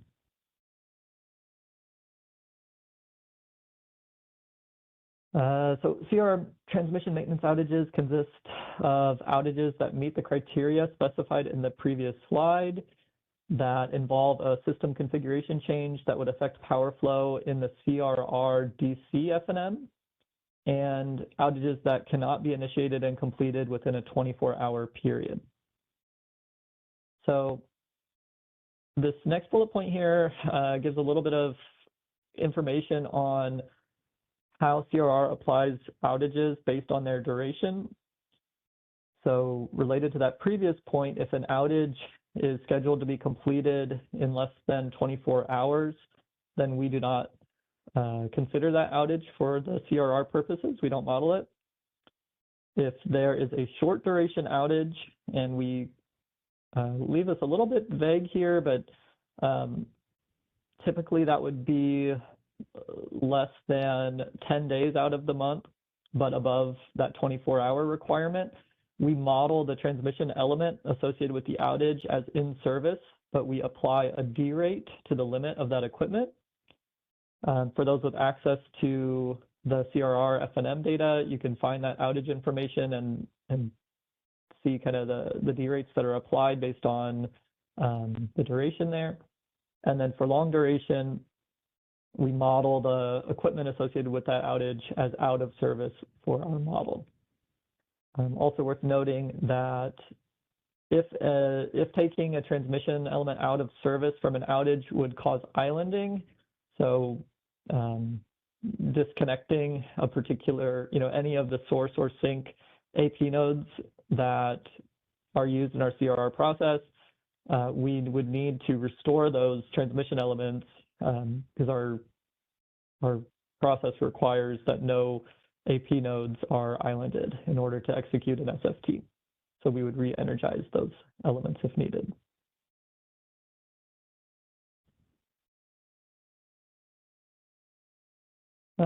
So then that wraps up what we had related to outages. I see a couple hands related, or that just came up here, so maybe we could take some questions there. First up, we have a hand Hi, from Kathleen. Oh. Kathleen Colbert from Vistra. I think you'd be great at pushing my hand first, so sorry about that. But yeah, I had a couple questions for you. It might be a couple slides back, but it's this entire scope, so your preference on if you want to move back. My question, I have two questions. The first one is, thanks for running through kind of the timeline for the requirements for submitting those outages.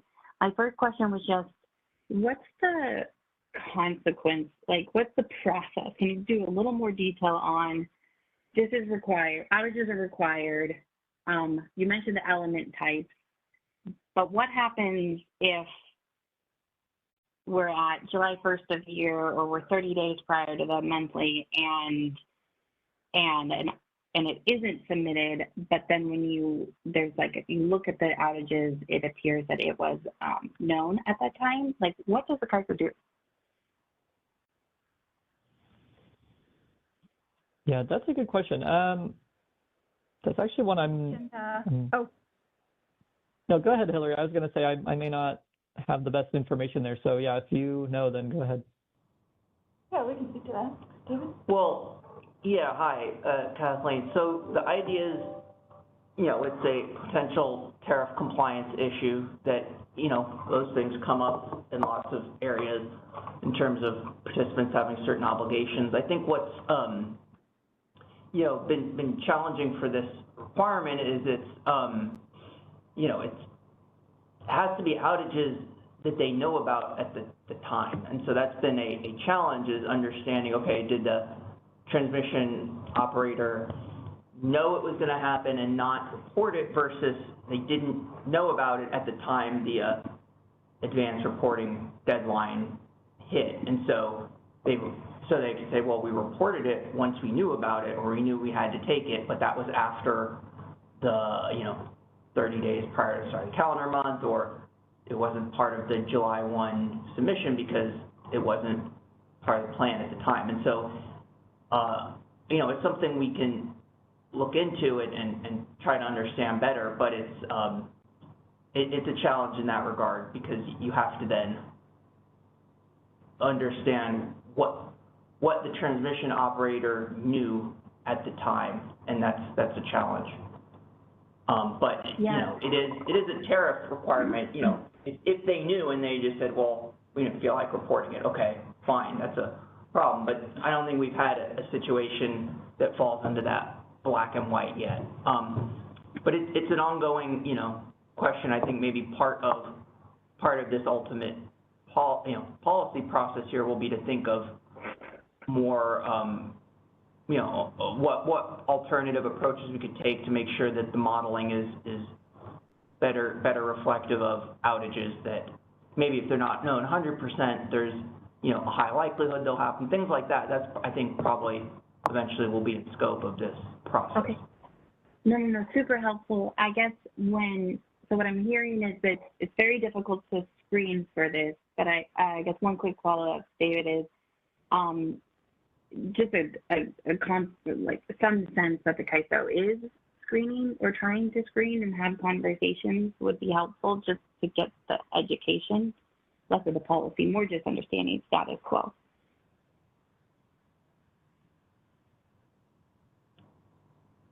So I'm sorry, are you asking, have we had conversations with transmission operators about this topic?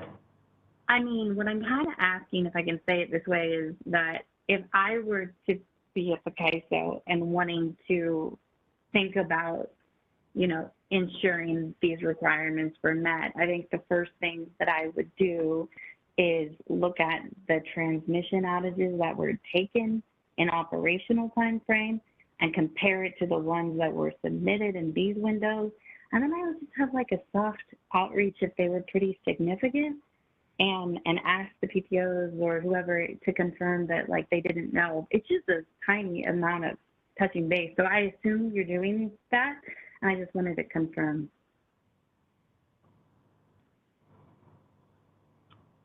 And you could follow up on that, but that is one question I have for education on this piece. If you could please look into it, I'd appreciate it.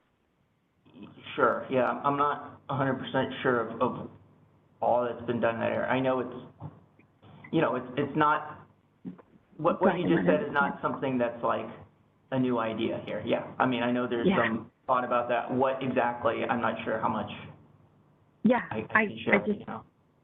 Thank you. I think as a next step, I think we're just looking to understand kind of what is the process that you guys are doing today, because I think that will help inform whether changes are needed, to your point, right? So he's trying to get the background.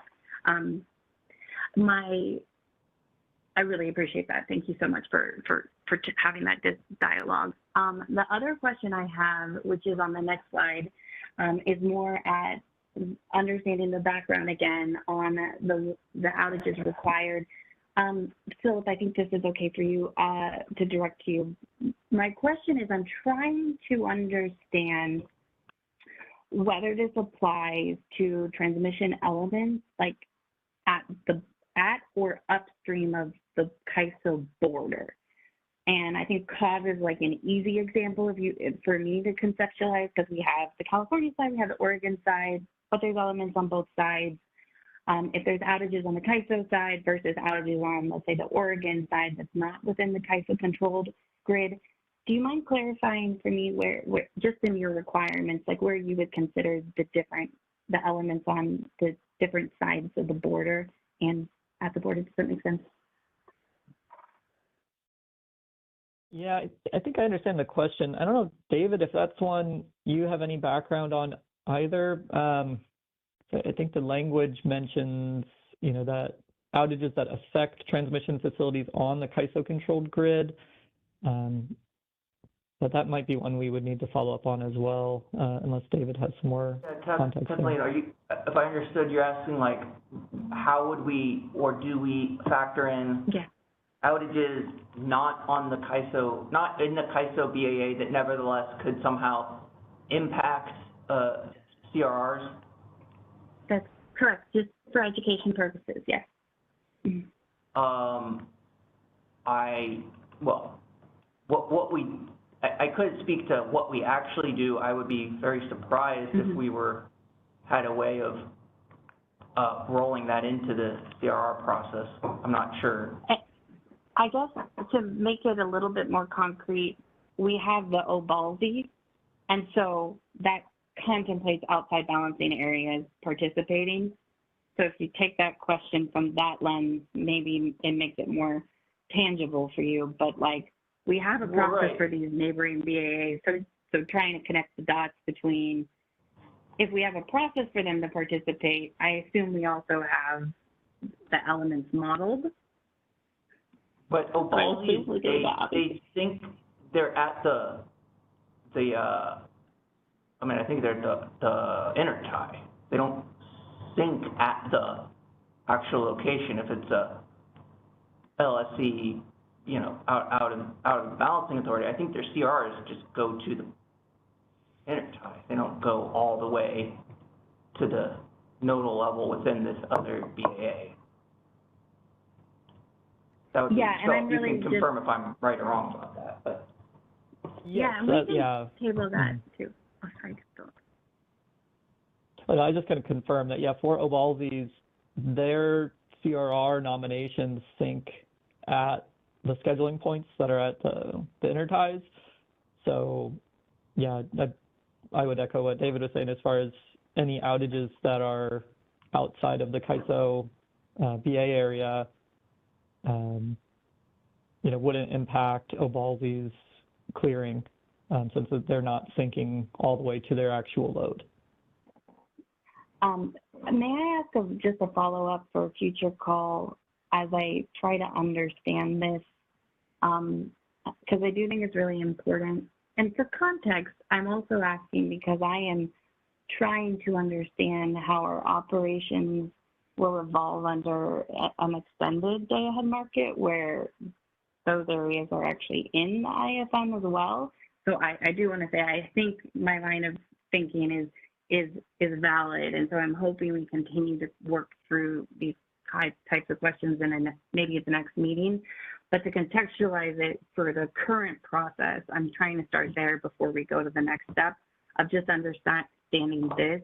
What I want to understand is when you're running the CRR model, and there is, let's say, some kind of let's just say hypothetically an Obalsi that's syncing at our border, and there's a month, let's say, or a strip of days, whether it fits your short duration or long duration categories, where the transmission element is out of service, where the syncing of that flow is not technically feasible, whether the model is reacting to that information under current rule.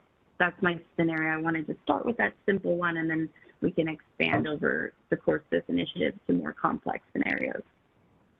Yeah, Kathleen, I think the question, if you're sort of asking about this as a foundation for understanding then how CRRs would work in EDAM, I think that's not something any of us can really speak to yet, because I think that's still. That's what this initiative is for. I'm so excited. Well, I think it would depend on which EDAM BAAs are, bringing CRRs in.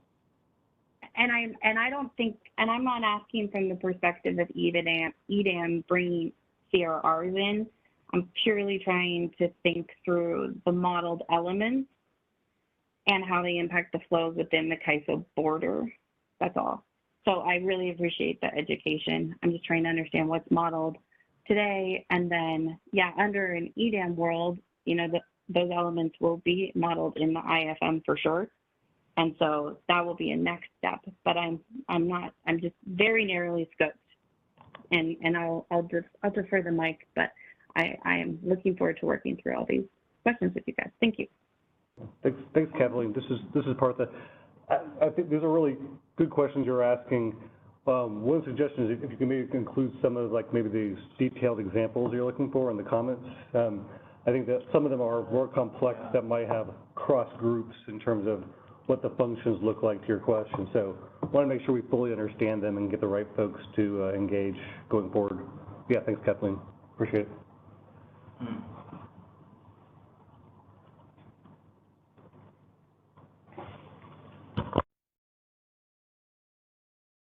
Okay, next up in the queue, we've got Callie Wells. Hey, it's Callie Wells with WPTF. Two quick questions on these outages. So when this reporting requirement went to place back in 2019, I was curious, did you guys see a notable change in the outages that were reported into the model? I'm just trying to get a sense of kind of, I guess, how effective this was in getting those outages that should be in the model. Yeah, that's one too. We may have to take as a follow-up. I don't have that information offhand. I don't know too if that might show up, or there might be some data that might help give a picture of that when we get to the analysis presentation next month. I'm not for sure whether it would or not, but yeah, that may be one we can follow up on as well. Okay, fair enough. And then my other question is on that idea that you were mentioning about the long duration outages that island an AP node. So am I understanding that correctly, that if it's a long duration outage, for all intents and purposes, you would want to model that outage in the CRR, but because it islands a certain node, you guys actually have to put it back into the CRR model, even though in reality, in the IFM, it's likely going to be not in service when the IFM actually runs. Am I understanding that correctly? And if so, again, maybe this is going to be in the analysis. Do you have an idea of how frequently that actually happens? Yeah, so your understanding is correct. So it would be an outage which would meet the criteria that normally we would take that transmission element out of service. But once we do that and we try to execute SST, you know, it indicates that that particular outage has islanded a source or sink, then we would need to re-energize that. We do have an idea how much that happens, and we do include that information in the version 2 FNM release files outage file. We can have an update to the outages that were re-energized due to islanding. It's, I would say, typically just a handful, maybe somewhere between, I don't know, 3 to 10 each FNM.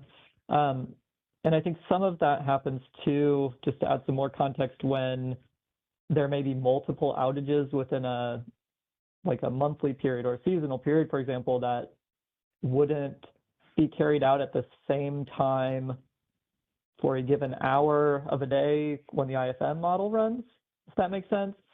So yes, we do re-energize usually a handful of those for each month. Okay, no, that does make sense. Thank you.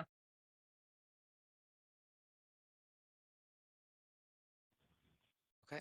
Next up, we've got a question from Seth Cochran. Yeah, Seth with Vitol. This is Seth with Vitol. Do we have any idea how much shortfall contribution can be attributed to outages, planned transmission outages that aren't submitted in time for the auction build process? That may be a question, again, that would be better addressed during the analysis presentation. I don't think that's one we have in front of us right now to answer, but something we could follow up on as well. Okay. Yeah. I was going to say it's kind of a known thing across all RTOs and ISOs that's typically the main contributor to CR shortfall that's caused by topology differences. So.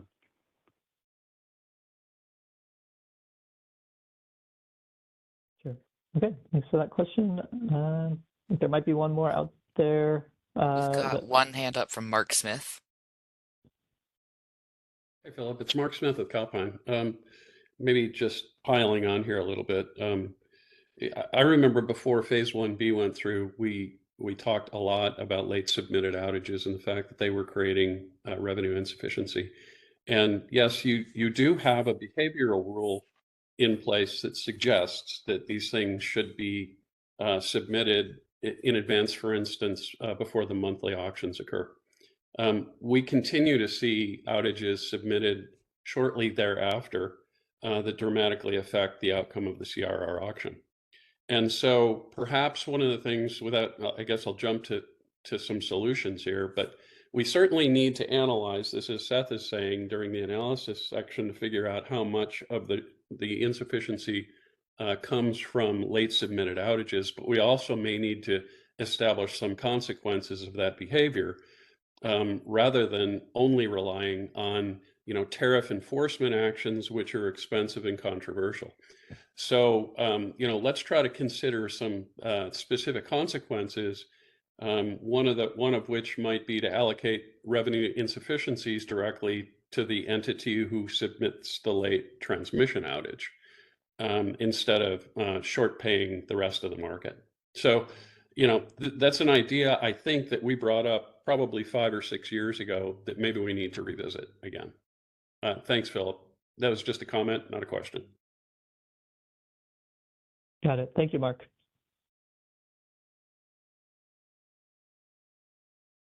I'm not seeing any further hands up in the queue or anything in the chat. All right. Thank you, Silas. Okay. So moving on past the outages, talk a little bit about the AP nodes and how they're incorporated into our model, as well as the allowable sources and sinks. So the majority of sources and sinks are aggregated pricing nodes that are also used in the IFM for bidding purposes. And we do publish the list of allowable sources and sinks onto our public website and in our CRR system prior to the allocation and auction market so that information is available to participants. An aggregated pricing node can represent things like a load aggregation point or a trading hub, whereas an individual P node or pricing node is a more granular location, so typically a single bus within the model. The main purpose of an aggregated pricing node is it represents physical scheduling resources in the IFM that connect to the FNM at more than one location. And through the IFM and LMP, so locational marginal price is determined for each of the different aggregate pricing nodes that are bid into the IFM.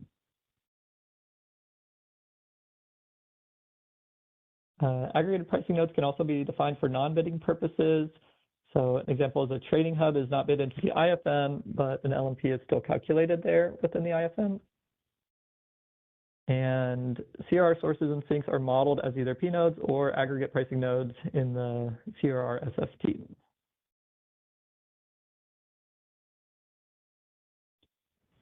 So further explaining aggregate pricing nodes, an aggregate pricing node is a set of two or more individual P nodes, and each of those P nodes is mapped to the underlying model. So there's a mapping between that P node and an actual bus within the model.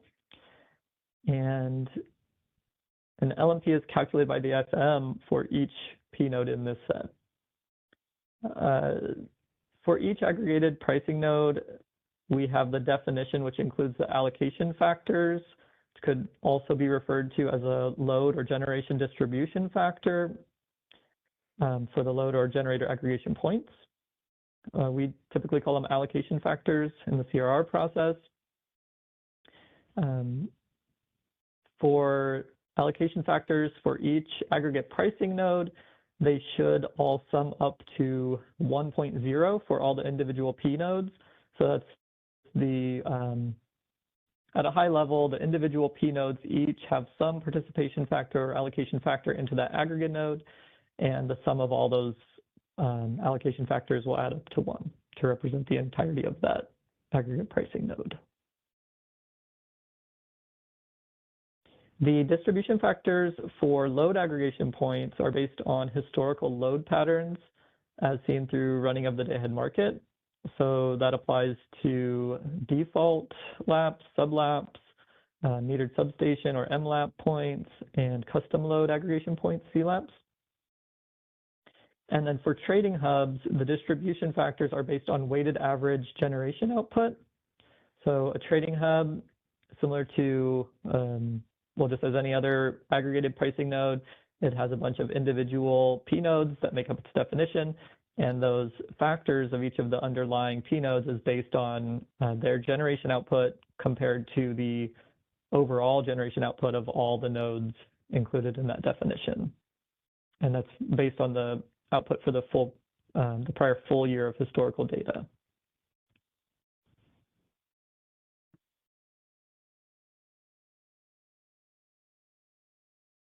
So talking about trading hubs a little bit more here. I don't know how much time we want to dig into this one too much here, but I'll just go through quickly. So for CR allocation, nominations that use the trading hubs as sources are disaggregated into point-to-point CRRs where each source would be the individual generating unit. And this is a process that is intended to allow more clearing at the trading hub locations. So the way that this works, just at a high level, I don't know, the slide here might be a little bit tricky to fully understand, but for CRR allocations that are nominated at the trading hub, it's possible that an entity can clear some CRR sourcing at the trading hub, but then they may be assigned a counterflow CRR for individual generators that are part of that definition, again, so that this facilitates more clearing at the actual trading hub. And looks like we have another hand up, so I'll pause here for a quick question. We do have one hand up from Stephen Keene. Hi, it's Steve Keene from Edison. Going back to the previous slide, when you were talking about how the distribution factors were created, since the CRRs are done on time of use things, are those distribution factors also created using information based on the time of use, or are they just based on the overall amount for the year? I believe they are. Yeah, I think I got your question. So yeah, they are, I believe, calculated using the individual data for each time of use. Okay, thank you.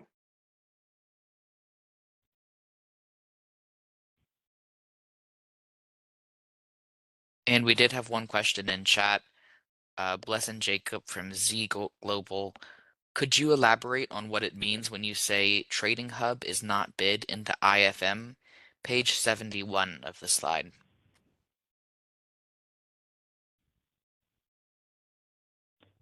Yeah, so that one too, that might be more of a IFM, like a day-ahead market operations question, but my understanding is there are LMPs calculated at the trading hubs in the IFM, but not necessarily submissions that would use those particular AP nodes. Again, that's kind of out of my SME area.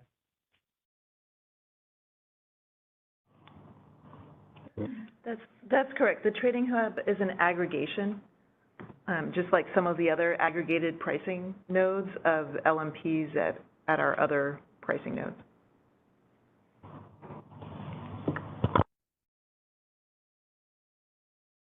Thank you. We don't have any further questions in the queue or on chat now. Okay, thank you.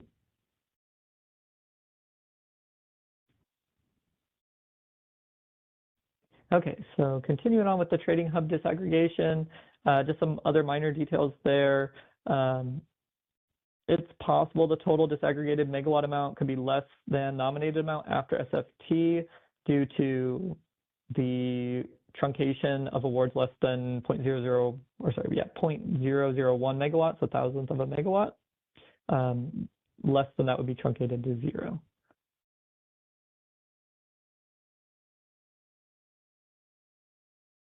So just adding a little bit more context around that trading hub deaggregation process. So this started from January 2011, monthly process for all allocation markets.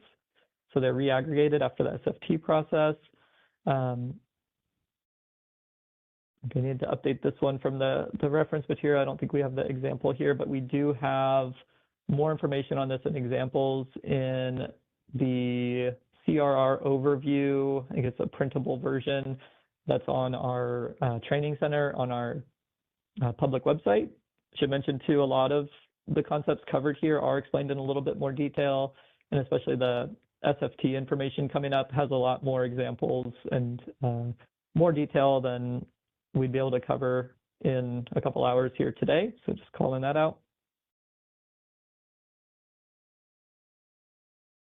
And then we'll move on to the retirement process. So for CRR purposes, we do have some complications that can arise from the retirement of generators or from a model change that would retire a source or sink that already has CRRs that are associated with it. So existing CRRs, which have a source or sink located at a retired P node or AP node, will get mapped to the closest electrically connected CRR biddable location. We do have a list of those that we post on our website.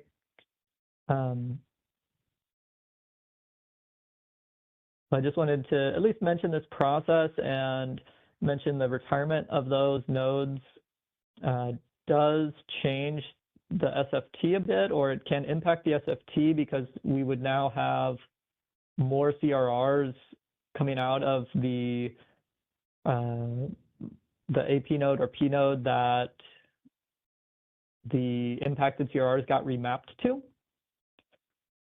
We do have a process to reduce reconfigured CRRs, although I don't know we've really had to do that in recent years or looked at that too much, but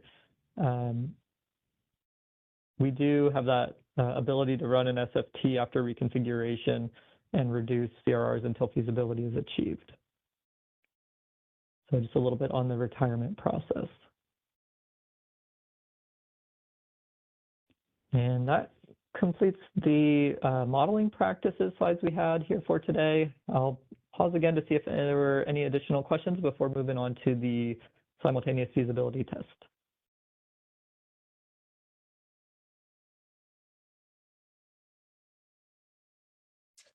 Not seeing any hands up or questions in the queue so far.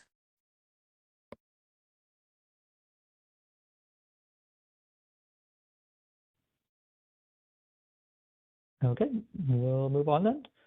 So within the SFT section here, we'll provide an overview of the SFT process and what that entails, talk a little bit about weighted least square, what that means, and why we utilize that, and a little bit about shift factors and how they tie into SFT. So simultaneous feasibility test, what that really means is that we use an optimization formulation in both our CRR allocation and auction processes to determine which CRR positions can be allocated or awarded.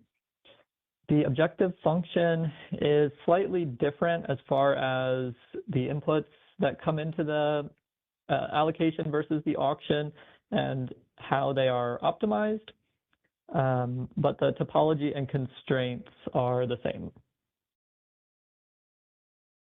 So for the CRR allocation process starting in January 2011, the objective function started utilizing the weighted least squares process. And in the CRR auction, the objective function is to maximize the bid-based value of awarded CRRs. So with the weighted least squares, the reason, so we'll kind of, I won't get into the formula too much. I think we break it in the next slide. There's, again, more detailed information on our reference material, or even just, Googling the concept of weighted least squares. You can get some more insight into exactly what that is and the equation, but it's a method to determine which nominations will be reduced, and to do that in a manner that is considered to be equitable, or at least the solution that was landed on to be an equitable reduction among all entities that are hitting a particular binding constraint, or would need some reduction in order to have a feasible solution. The old method, so just to kind of give some context there, so prior to weighted least squares, the objective function was to maximize the allocated CRRs. So just as an example, if you had two different nominations that impacted a binding constraint and the paths had a different shift factor, prior to weighted least squares, the nomination with the higher shift factor would be fully reduced to relieve a constraint before the next nomination would be reduced at all. So even if you had two paths with fairly similar shift factors to a constraint, the one with a higher impact would be reduced first. So with weighted least squares, each of those constraints would be reduced, kind of using the shift factor as an input to that, but sharing the curtailment a bit more equitably.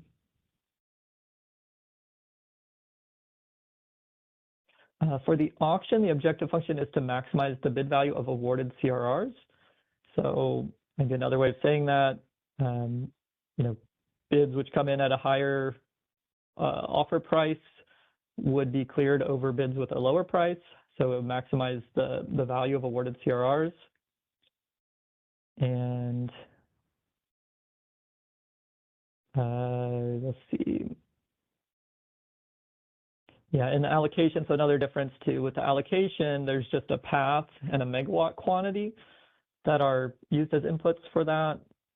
So there's not a dollar component to that. So for the auction, that's the main difference as far as the inputs there. There's also that bid point, a bid curve, the dollar per megawatt that gets brought into that equation. Again, I'm not really going to cover the formula here, but just know there's more information out there for those who are curious. And I think we already talked about this top point here. So with weighted least squares, the reduction on the flow on the constraint is prorated based on the squares of shift factors and the weight of the nomination amount. And weighted least squares distributes the curtailment across all the CRR nominations that are effective in relieving the congestion. So it spreads the curtailment out among multiple participants in what's viewed to be a more fair manner. And it's implemented as a more equitable formulation for the allocation process so that nominations share the available capacity.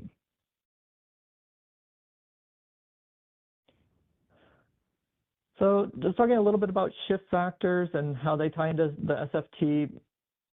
So shift factors are known by other names as well, such as power transfer distribution factors, power distribution coefficients, effectiveness factors, or impedance factors. But really what a shift factor and all these different terms reply to a pretty much same concept, that the incremental amount of power flow on a constraint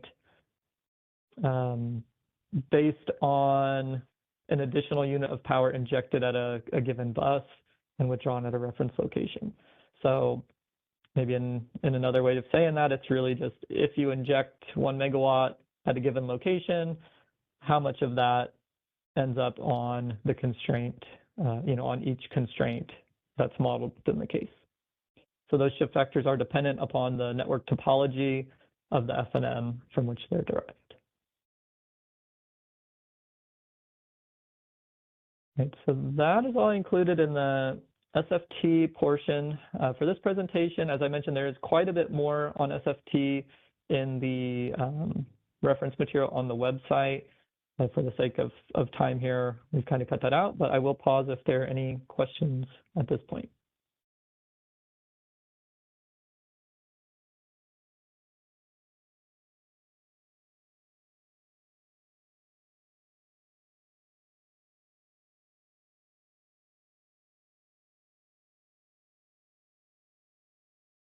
I'm not seeing any questions come through the hands raised or through the chat. All right, very good. We'll continue on then with some information about CRR settlements.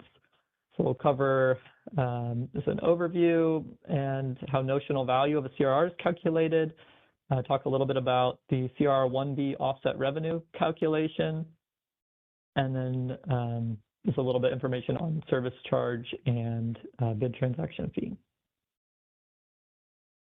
So notional value of a CRR is calculated based on the marginal congestion component of the LMP at the sink minus that same component at the source times the CRR megawatt.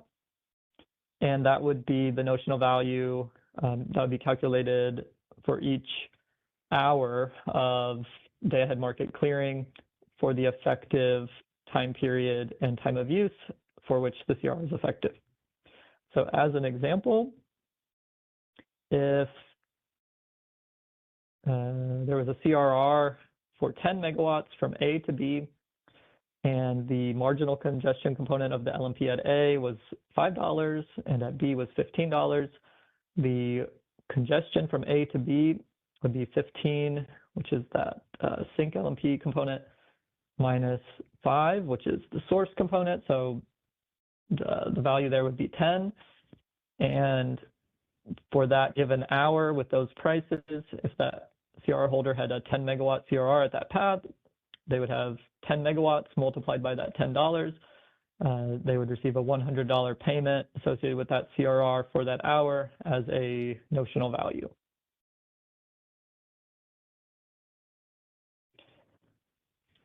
So related to Track 1B changes and how we at the CAISO account for revenue inadequacy allocation, there were changes in 2019 with Track 1B that that came up with a method to allocate shortfall of CRR funding to CRR holders based on a pro rata allocation calculated based on the shift factors of the CRRs that entities hold to the binding constraints which have a CRR revenue inadequacy. So just covering this at a high level, I know this one can be a little bit complicated to really walk through all the details of, but at least cover it conceptually here. So the ISO now assigns revenue shortfalls to CRR holders on a constraint by constraint basis, pro rata, based on the CRRs with implied flow over each constraint in the direction of congestion. And when we provide the information related to those pro rata shortfall allocations, we do net the CRR portfolios of each CRR holder in order to perform that calculation and to do that for each portfolio over a given constraint. So we do first net those flows within a CRR holder's portfolio and then do the calculation on the constraint by constraint basis.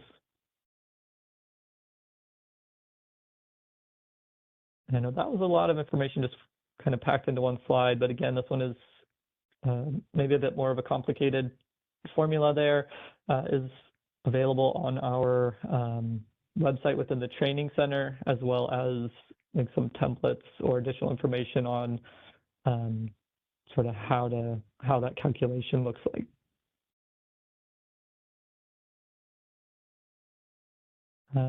Quickly covering a couple other settlements items related to CRRs, there is a CRR service charge designed to recover costs that the ISO incurs for running the CRR markets, basically our administration, cost of overhead, and it's applied to each CRR holder's net megawatt holding of CRRs that are applicable to each hour.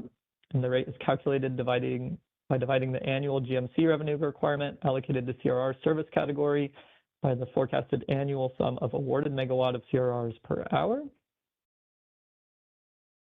And then there's a CRR bid transaction fee, which is designed to recover CRR costs on a transactional basis. So this applies to both the allocation and auction process.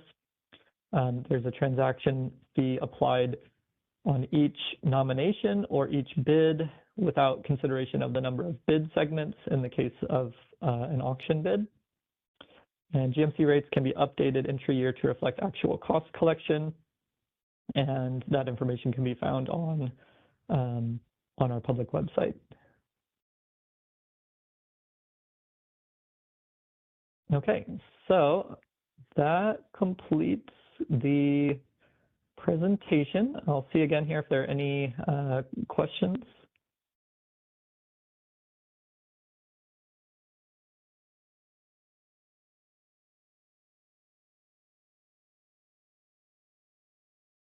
Hey, Philip, I Not don't see seeing- any questions.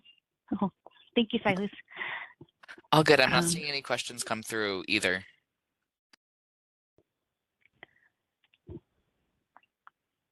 Okay, great. I guess I'll kick it then over back to you, either Brenda or Hillary. I'm not sure who wants to take over.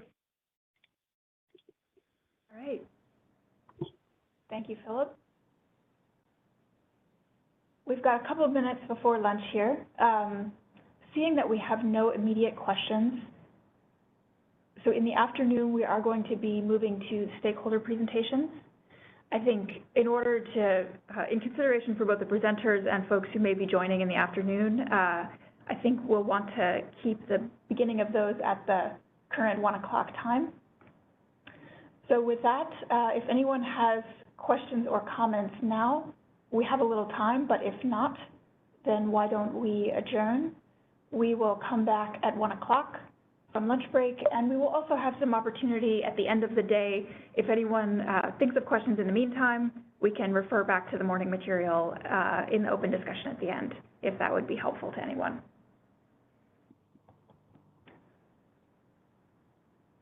With that, anything else from anyone here or Brenda?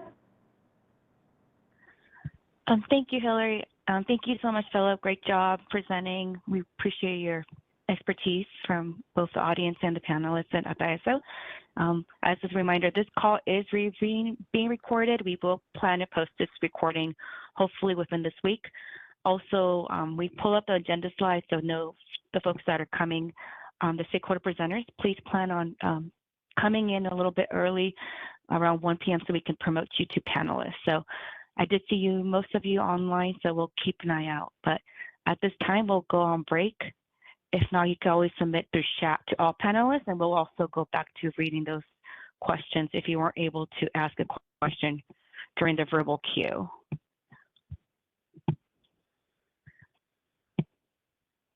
All right. Okay, team, thank you. We'll go to our break slide soon. Thank you.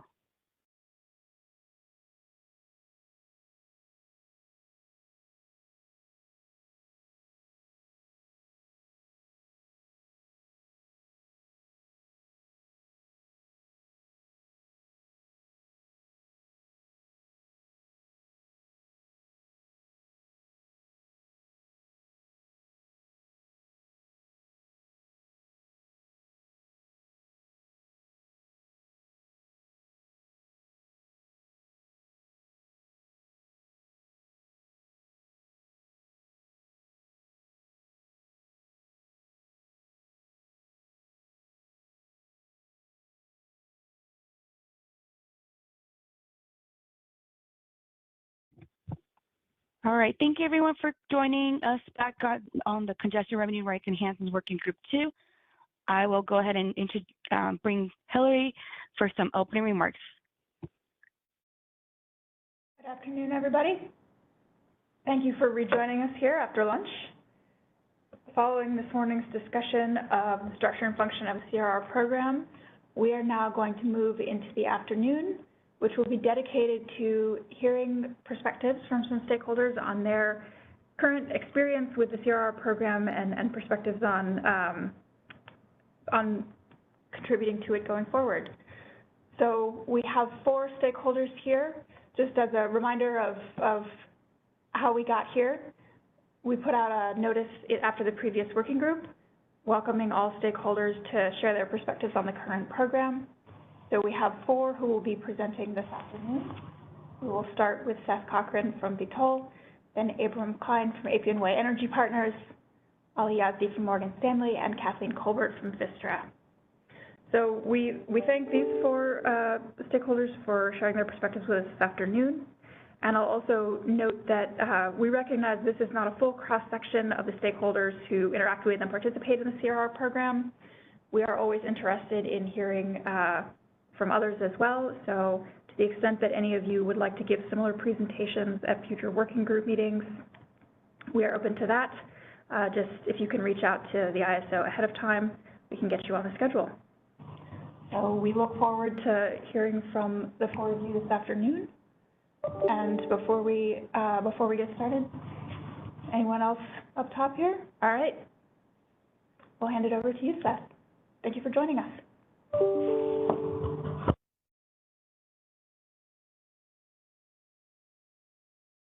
Hey, Seth, you are currently muted on your end. Seth Cochran with Vitol, thank you. I looked through the other presentations and they were pretty dense, so I'm going to try to go through my material fairly fast. I think there's some overlap with the other presentations, so I'll try to keep my points, some of my points pretty high level, and let Abram and the others go into more detail. So I just kind of set the stage here in our first slides, basically stating the purpose of the CR product. And as we know, one of those key purposes is hedging. And the CR auctions are what enable this hedging. I think one key attribute of the CR auction is that when all of the participants come together, is what you have is people are able to lay off or accept risk within the market through the CRRs. And those that are willing to take on the risk are able to accept that, and those that are looking for more of hedge type transactions are able to perform those as well through those that are accepting some of the risk. We'll go to the next slide here. That shows a little bit closer look at how CRs can be used. So let's go to slide 3. There we go. Thank you. Again, this is pretty high level. I'll look at some of the other presentations that go in a little bit more detail, but essentially what happens is you have a nodal market. So everyone has nodal points that they're settling at. Load settles at aggregation points, resources settle at their specific nodes. But yet a lot of activities happening at the trading hubs. That's where all of your most of your forward activities occurring, whether it's buying or selling, whether resource or load. So you have these very liquid, standardized products being traded at the hubs, but yet people are settling at different locations. Well, the CRs bridge those locations. So within the CR network, these hedges are offered so that people can hedge their nodal basis risk. I think another point here that's not specifically listed is there's also a tremendous price discovery function that happens in the auctions. So the market's able to rely on the forward price signals in the CR that come out from the CR auctions to form their view of what the world will look like down the road, and that can inform transmission build. It can inform resource siting. It can basically inform someone of whether or not they feel like this location is a good location on the grid to site a generator. So it has a lot of different functions like that. At the very bottom here, I kind of have a very simple pictorial representation of how this works. You have loads that you have loads on one side, and you have the resources on the other side, and you have the trading hub in the middle. Well, everyone's meeting together at these trading hubs to transact in the forward markets and to get a bridge to where they're actually settling. That's what the CR does. Next slide, please.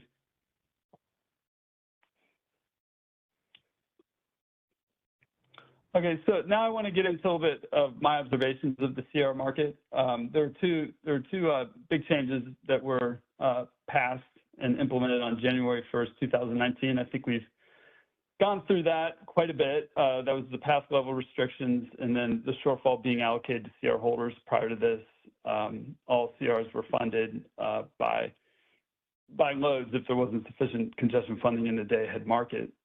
And then looking at this a little bit deeper, what actually causes CR revenue insufficiency or the shortfall is topology differences between the auction and the IFM, or the CR settle. That can be due to planned outages. It can be due to constraint modeling. There's really a myriad of different things that can happen. It can also be due to things that are not related to topology, but actually related to the way that the optimization performs, things called unsettled flows.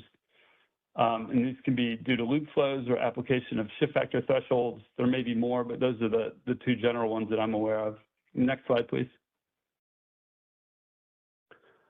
Here's a look at the actual funding that was applied to CR holders. And so you can see that basically CRs were funded at a level of 81%, which is roughly saying like for every $1 of notional payout, you got 80 cents in aggregate on average, or 81 cents. So that's like at a high level what's going on. And when I work in a lot of different RTOs and ISOs across the US, and this is about as low as it gets. I've seen lower. Maybe some months will go lower in some RTOs and ISOs, but this funding is probably the lowest that is out there, or if not the lowest, very close to the lowest. Typically, when you're looking at 81% funding levels, that triggers things in other territories where they begin to look at the cause of the shortfall and what's going on and how they can improve it. And the reason that's important is because these are intended to be hedges, but yet if you're getting haircut 20% on your hedge, it really starts to not look like a hedge. The other important thing to note here is that I'm showing the average number. There's not a lot of uniformity in the distribution of this 20% shortfall. Not at all. In fact, some of the tails can result in some very extreme shortfall outcomes. Next slide, please.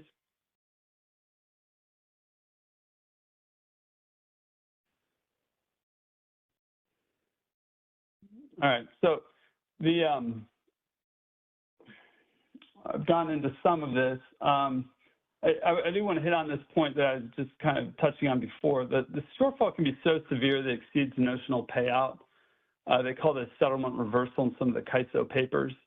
So, if you really think this through, you could purchase a CR, I don't know, it could be $1 a megawatt hour or $1 a megawatt. And so you've gone to the auction, you purchase this, and then when it goes to settle, you actually start owing the CAISO money on your hedge. But yet the target payout was positive. So it really lends to some very non-intuitive outcomes, and also some outcomes that really call into question whether or not this is a hedge. And moreover, if you're to think about this in a second order impact way, if you're suffering from these shortfalls and it's a known thing that's going to happen, but yet it's sort of hard to predict because, like I said before, the distribution of this is not uniform. So that lack of ability to predict it leads to people sort of wondering, how should I price these things, knowing that it could reverse on me, or even if it doesn't fully reverse, it could end up being 50% of the payout I get, or 70, I only get 25% of the payout. People really start to question whether or not either A, they even want to put on the hedge, use that in air quotes, because at that point it's really not a hedge. And then B, if they do, then this obviously would shape how they would bid for the product. If you were bidding on different insurance premiums with insurance companies, you knew that one of them had a whammy card in it, that it may not give you the full payout of your claim, you're going to look at that very suspect and wonder if you should pay full, how you should value that insurance versus one that you may know full well would pay out in full, you would value much higher premium. So it's the same sort of idea that's going on in the CR auctions. I also want to note that these unsettled flow issues are really of no consequence of the CR holder. It's actually a cost shift. So in some cases, the loads may not be paying into congestion funding due to their shift factors, or resource may not be paying into congestion funding because of its shift factors being underneath the cutoff. And those missing rents that would fund congestion payouts are missing, and that shortfall gets saddled onto CR holders. And really, this also lends this whole reversal thing that has been observed. So I think there's also a cost shift in here that is not right. It doesn't make sense, and I think that needs to be fixed.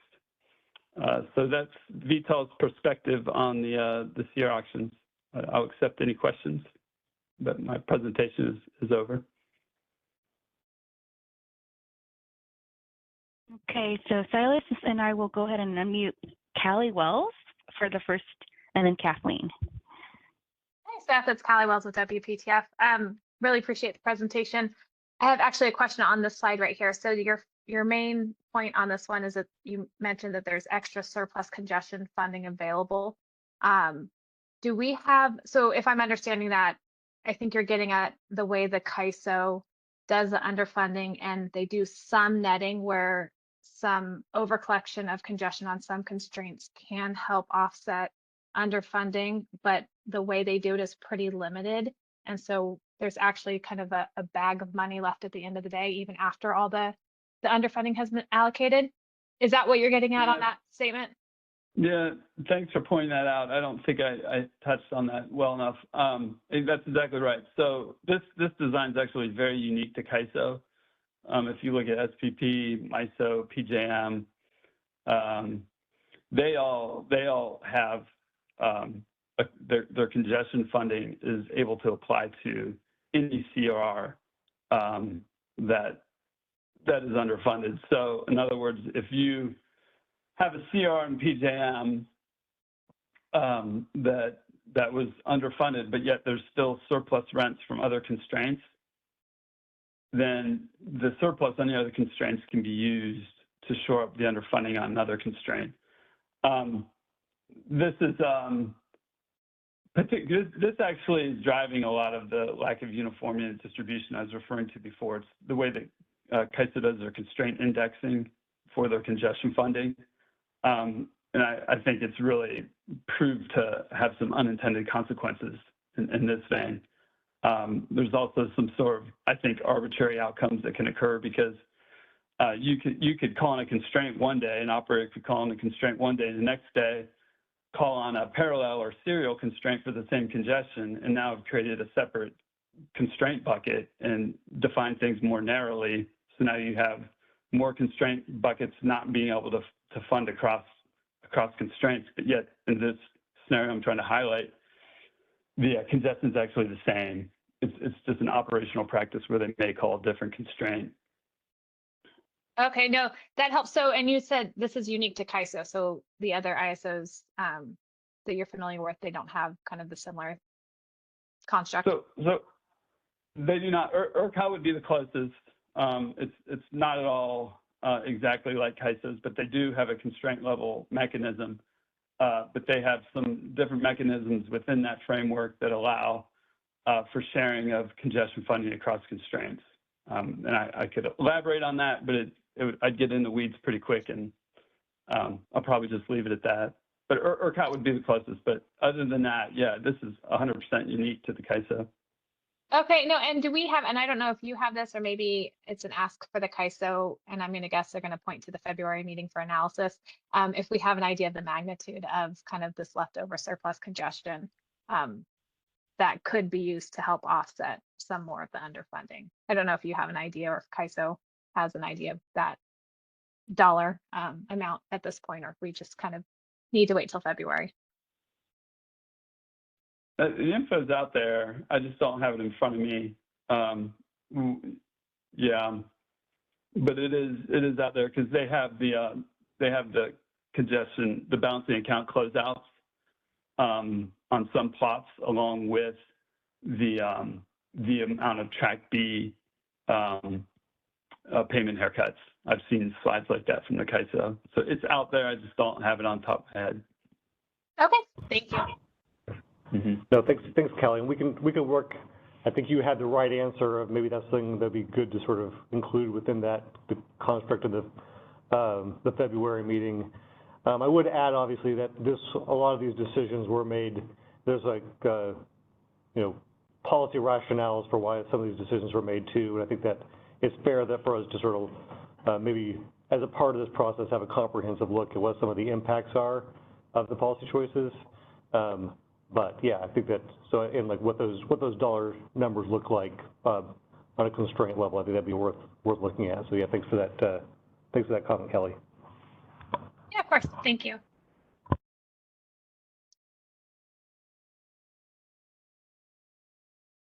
Great, thanks, Kathleen Colbert from Vistra. And I'll just start with thanks, Partha, for committing to that. We submitted requests for analysis on a constraint basis, a couple of different ideas in our comments. So appreciate hearing that you guys already been kind of gelling on it, thinking about that ask. I think it'll be really useful. And Seth, excellent excellent presentation. Thank you so much for this. A couple things, if you don't mind, I wanted just to tease out. I know you plan to defer, you wanted to kind of maybe defer things, a couple things, but so if this is one of those, let me know. We talked a little bit on the topology differences. I'm looking at your missing congestion settlement bullet here for unsettled flow and topology differences. I feel like we started a good conversation this morning on the topology one, but the unsettled flow, I don't think we've breathed oxygen into that yet. And so do you mind just defining for the group what you mean by unsettled flow? Yeah, exactly. So the unsettled flow basically arises from flows on the grid, real flows on the grid that are not being captured in the optimization settlement. So in other words, the last effort CAISO made to resolve this or address this was with the shift factor threshold. So that's sort of an example that's still out there because they only lowered it for the DLAPs. But effectively what happens is if you have a resource node that is underneath the shift factor threshold cutoff, which I don't recall what that is off the top of my head, but it's pretty low. But if it's under that, then even though it's actually a real flow, it won't actually settle in the market settlement systems. So that settlement is missing.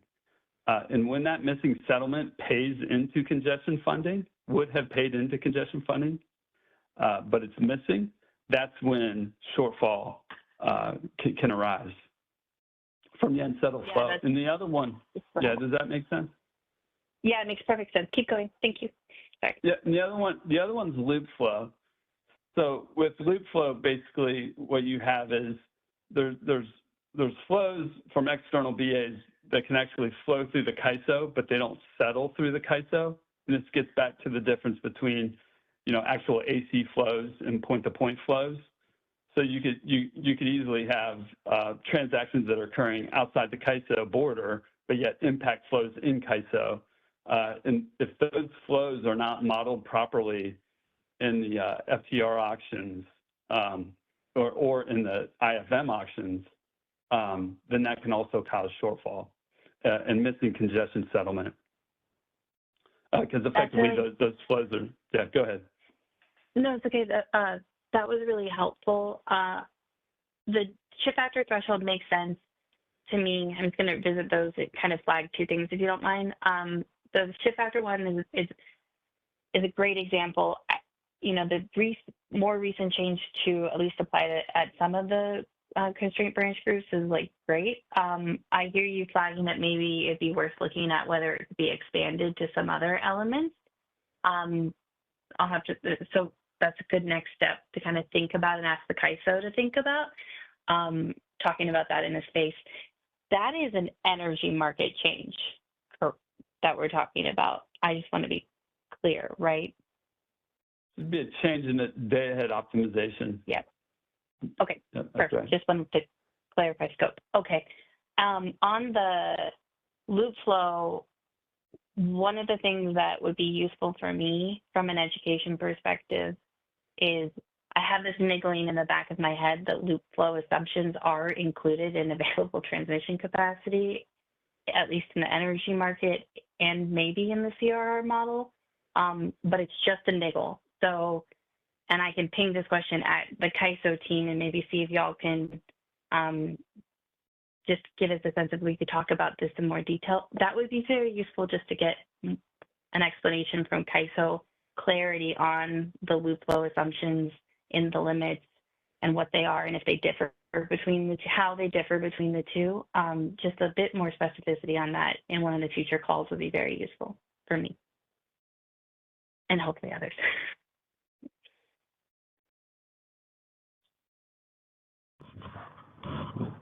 No, thanks for that request, Kathleen. We'll make note of that. There's obviously a number of analysis requests are coming in here. Yeah. In explanations. I don't know if Philip wants to. I don't know if Philip's available now to answer it. If not, we can sort of take that as an added piece. I know that's sort of a part of the analysis as well. We're trying to understand some of the root causes between the modeling differences and describe them based on analysis. But I saw Philip pulled himself off of mute, so I don't know if you want to take a crack at it.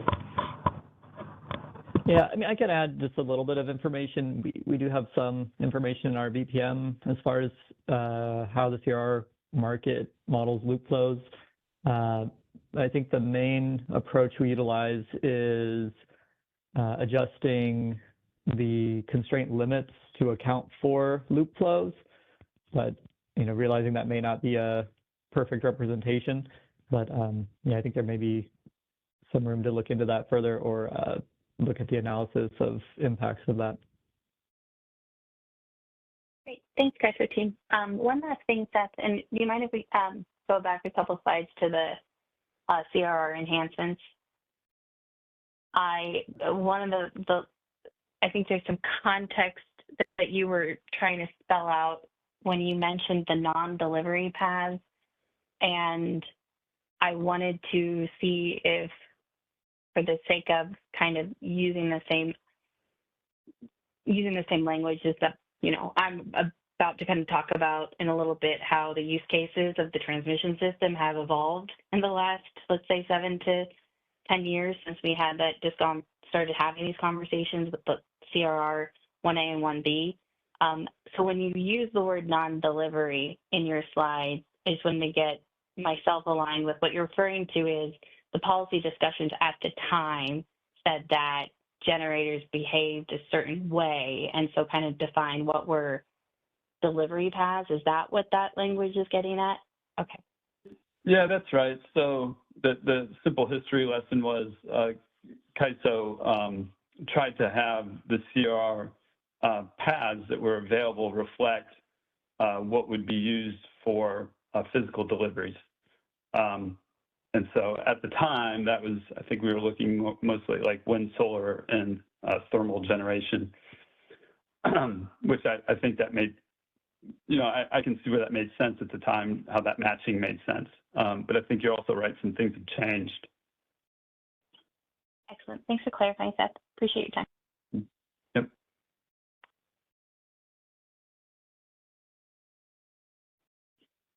Hi, Seth, this is Aaron Black from Saracen Energy. I had a quick question, hopefully that you or someone from CAISO can clarify. Going back to the surplus, it was my understanding that per the current tariff, all surpluses resulting in overcollection of congestion rents 100% of those go back to metered load, as where any shortfall resulting from undercollection is shouldered by CRR holders. Is that not the case? Not the case. It's done by constraint bucket. So yes, the surplus can be shared within that constraint if there was a surplus in a given month. So let's just simplify this. So if there was, say, one constraint and some hours it was underfunded within a month, some hours it was overfunded, within that constraint, you can net the surpluses with the underfunding. But that's only within that singular constraint. Okay. Okay. I got it. That's the key. Yeah. Got it. Thank you. Yep. Can I make a comment on the previous discussion about the unsettled flow?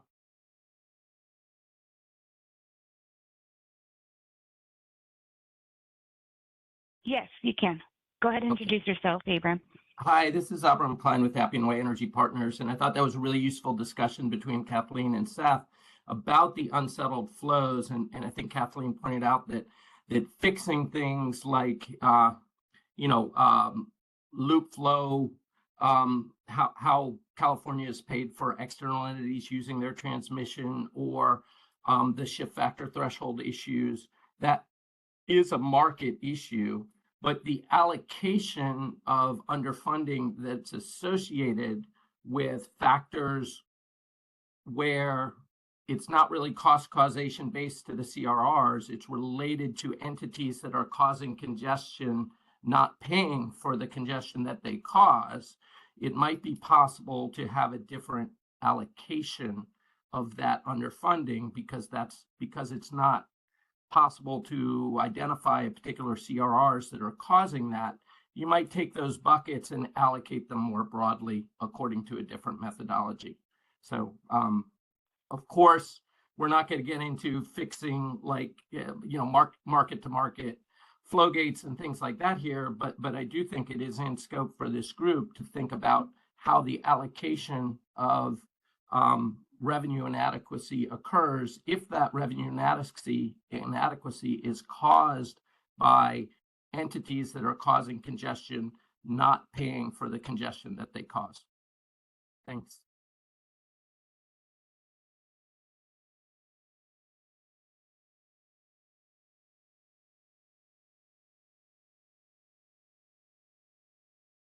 Next up in the queue, we've got Doug Bogignone. Doug Bogignone for the Bay Area Municipal Transmission Group. On this loop flow issue, I'm struggling a little bit on this cost causation element, because I mean, the impact of loop flow on the congestion that's experienced in the market, I mean, it's either modeled in the market or not. If it is modeled, then, it's reflected in the pricing. But, so I could see where, you'd want to minimize mismatches between the CRR model that's used for the allocation in auction and the day-ahead market model. But, let's say you got that perfectly right. You perfectly guessed how much loop flow there was going to be, and it's more than what's in the CRR model today. That would just result in fewer CRRs being available, and in the auction, the price of those CRRs being higher. But I don't think it would change like how much revenue is collected and the amount of revenue available, congestion revenue available to settle CRRs. So, I mean, to me, it's just a modeling mismatch issue. Well, so I mean, one is in the IFM, these loop flows are not paying for congestion settlement. So they're not paying for the flows that they're making over the CAISO system. So no matter how well CAISO models them, they're not getting priced the in and out LMPs at the interties for the congestion that they cause on the CAISO system. Right. But barring that, you're correct. If you set aside that amount of loop flow that was expected in the IFM and you set that aside out of the CR auction and you didn't sell those CRs, then it should not cause underfunding. Okay. I think and I think, as Kathleen said, this is sort of an energy market issue, but I think we're a long way away from being able to charge parties for parallel flows. I mean, that's just a feature of the integrated network that we have. And I think it would be a massive change. I mean, maybe it's worth exploring, but I think it's sort of outside the scope of this. To me, it seems like it's just a different issue. And to Abram's point, I mean, I think you could argue that all of the congestion is not the responsibility of the CRR holders. It's just a feature of the market design. So, like, to try to parse through like who's responsible for what, I'm not sure where that path is going to go. Yeah. And I think my point is today the CR holders are effectively paying for it through the congestion shortfall allocation today. So if it's not modeled properly in the CR auction and these CRRs are auctioned, you get the IFM, they're now paying for the missing congestion rents from the loop flow. I guess I'd make the opposite argument. If we modeled too little loop flow when we did the CRR auction, we made too many CRRs available, more than would have been available had we modeled more loop flow. And, the price of those auction CRRs would have been higher, and there would have been less that were available. But I don't think like how you settle those CRRs. I just don't see how this is part of the sort of the shortfall. In that from that standpoint, you know, it's just like there was too much. We overestimated the amount of the system. If that was the case, I mean, to the extent they were modeling loop flow, maybe they modeled too much and gave too many.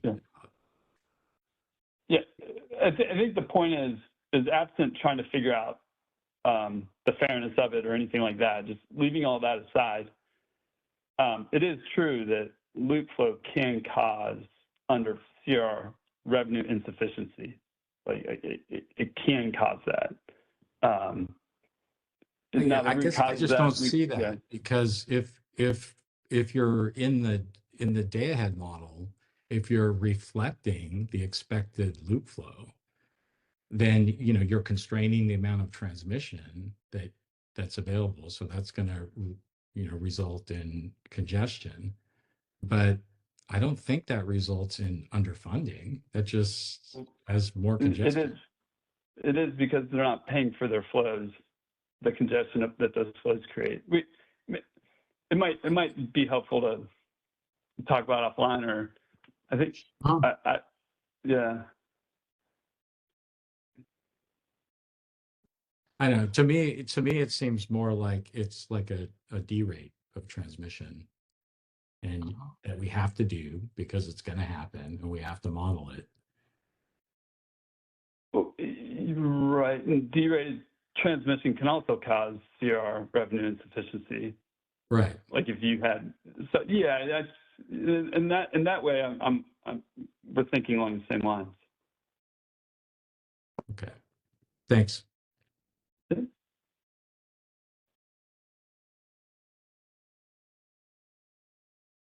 Next in queue, we've got Callie Wells. Yeah, hi, it's Callie Wells with WPTF. I just wanted to chime in on that discussion that you just had. I think from our perspective, kind of one of the key points when it comes to this, unscheduled flows is when you're thinking about the underfunding and how it's currently allocated, the whole premise of doing this constraint by constraint allocation was it was cost causation. But since those have been implemented and we're kind of really understanding how all this works, I think there's some things like this, flows that aren't being settled that's causing underfunding. But the question is it appropriate to continue to allocate it in the way we do? Because it's, Doug, I think I heard you say this, it's not the fault of the CRR holders, but yet they're the ones bearing the cost. So, that's why we've been kind of thinking about, are there other ways to modify how this underfunding is allocated to make it a little bit more fair, especially recognizing that it no longer seems to entirely align with the whole idea of cost causation, which was the premise of how the underfunding was initially designed. So just wanted to add that, which is why, maybe using this surplus congestion a little bit more broadly might be one way to help address some of these concerns. But thank you.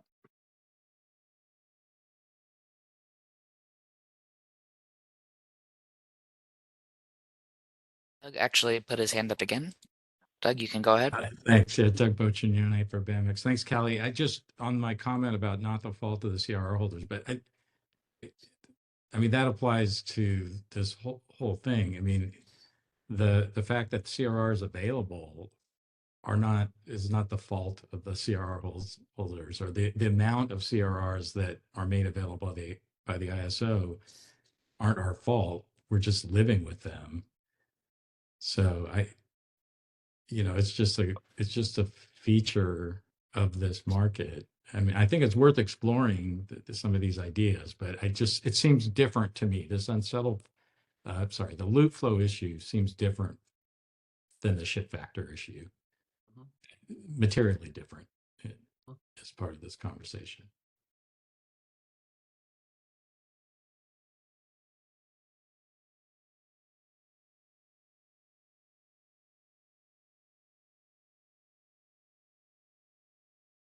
Okay, we don't have any further hands up in the queue at this time.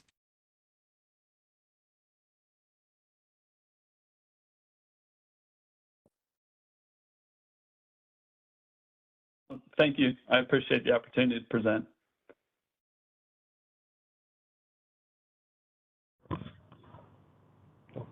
Thanks, Seth. I really appreciate the conversation. And it sounds like there's we previewing some other slides. It sounds like we're going to have some similar conversations from other participants. So yeah, really appreciate your sort of kicking us off with your thoughts. Absolutely.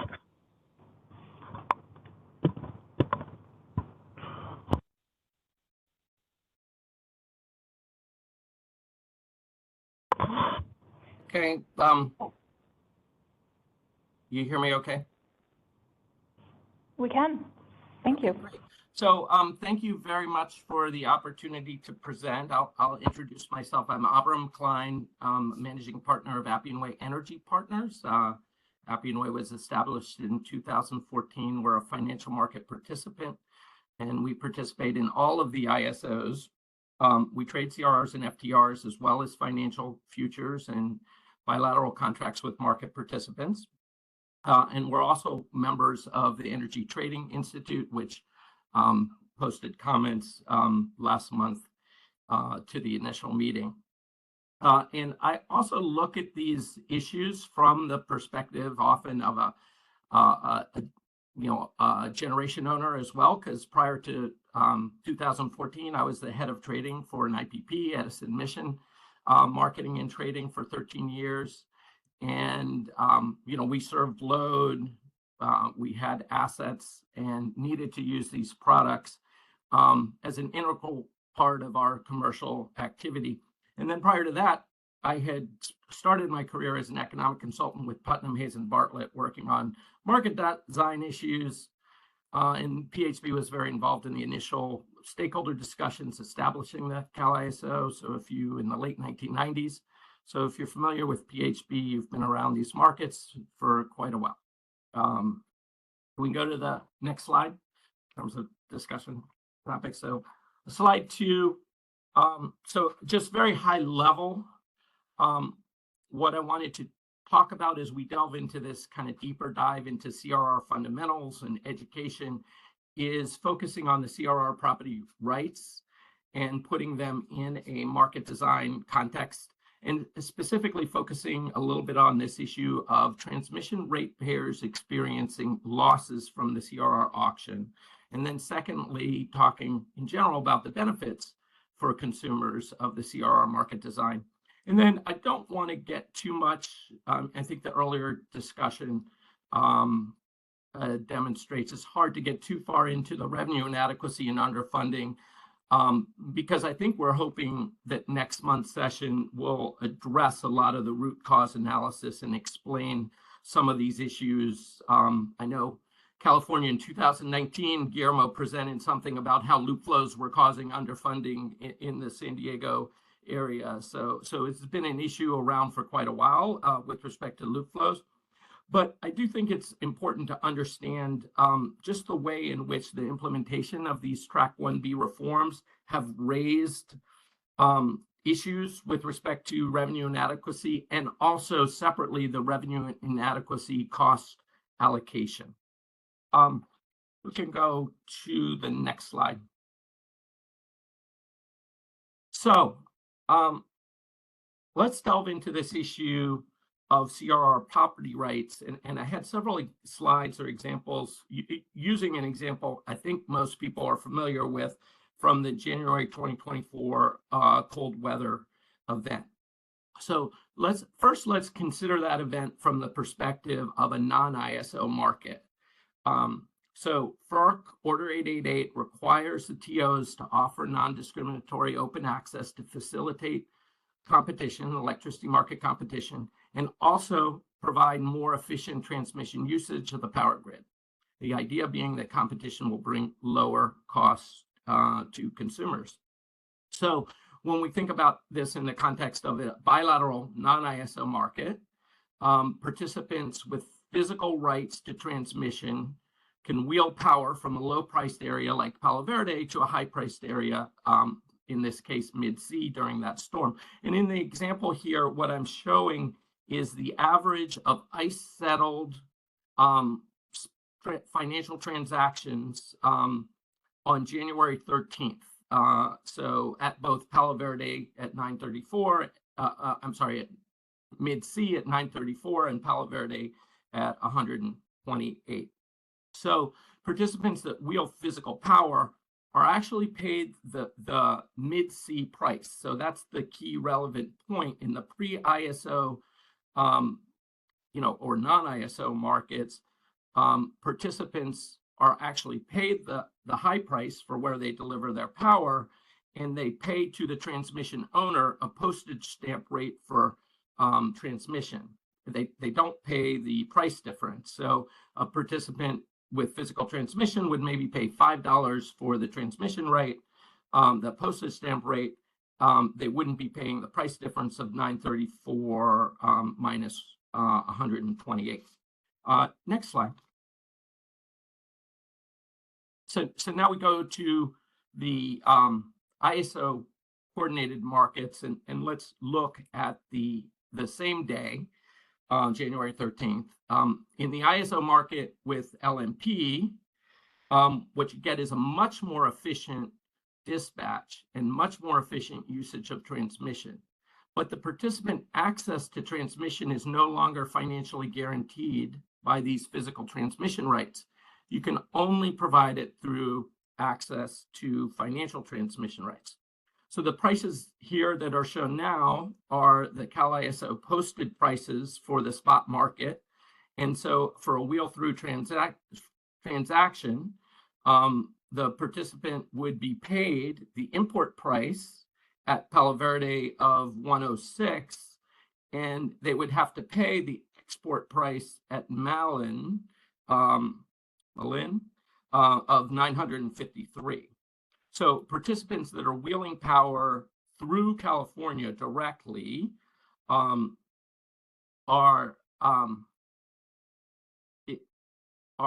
basically charged that difference in price of 953 minus 106, so $847, compared to the previous slide, where wheeling the power in the non-ISO, or before there was LMP and ISOs, you would get the mid-C price.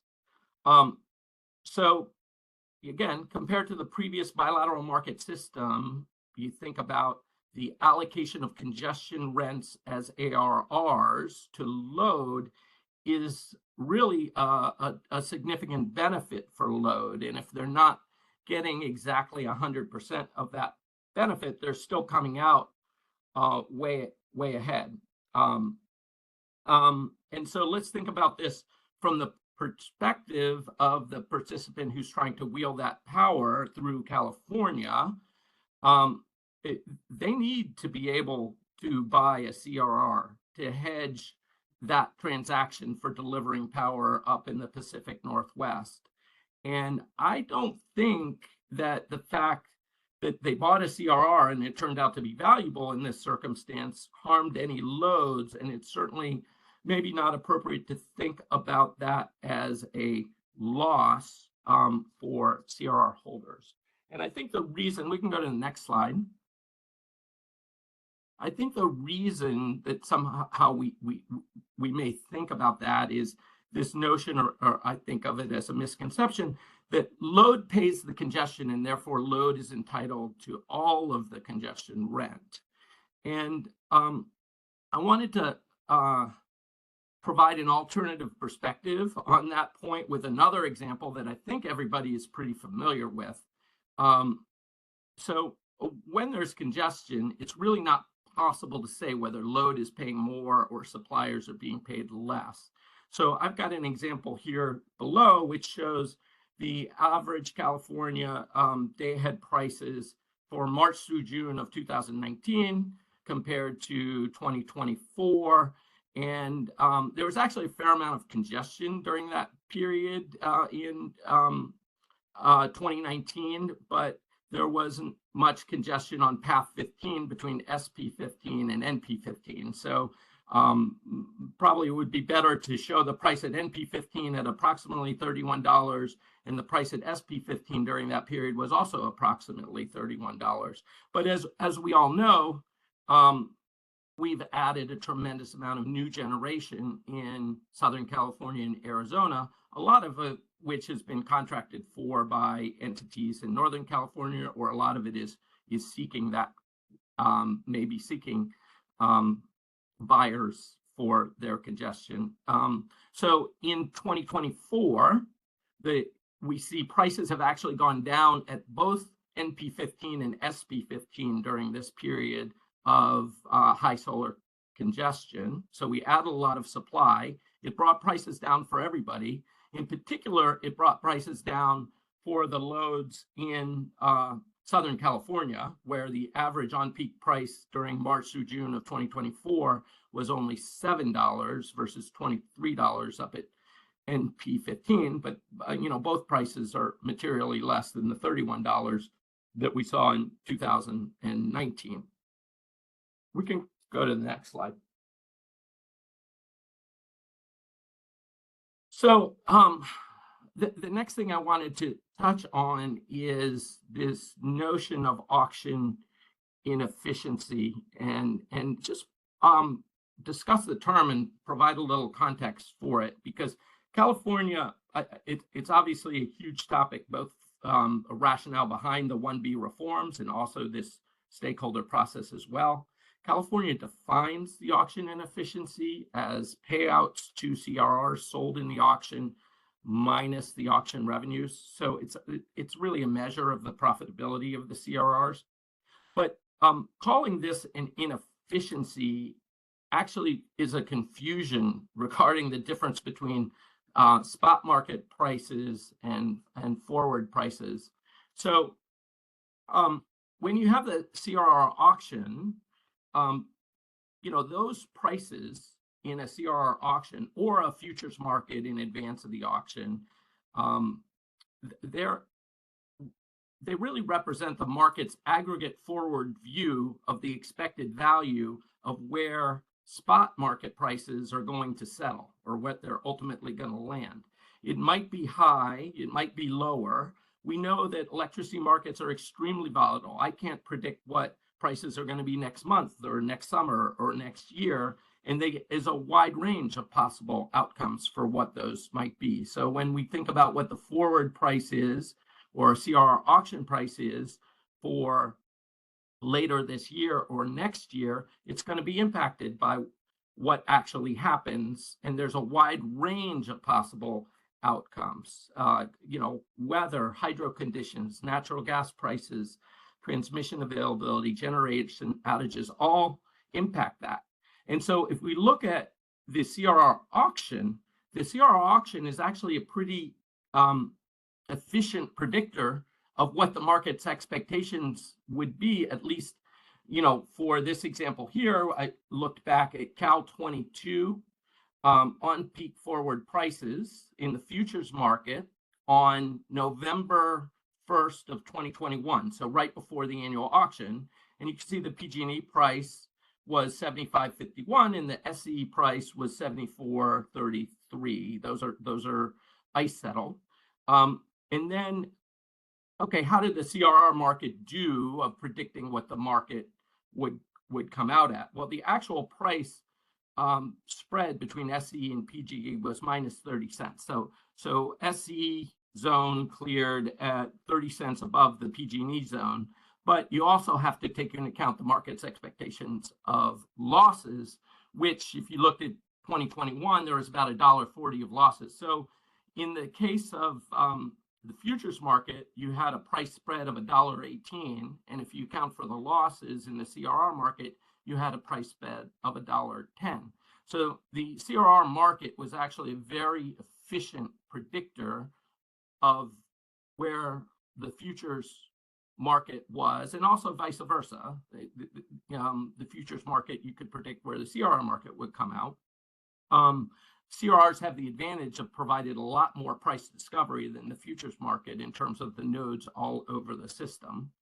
But let's look at where did the market actually realize. As we know, 2022 turned out to be a very high priced year in terms of natural gas prices. So the actual price spread, instead of being $1.10, was $5.77.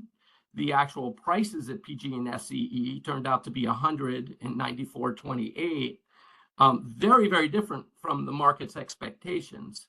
So, but that mismatch is not really an inefficiency, but it's rather that the ex-post prices turned out to be at the higher end of the ante expected price range. So we can go to the next slide.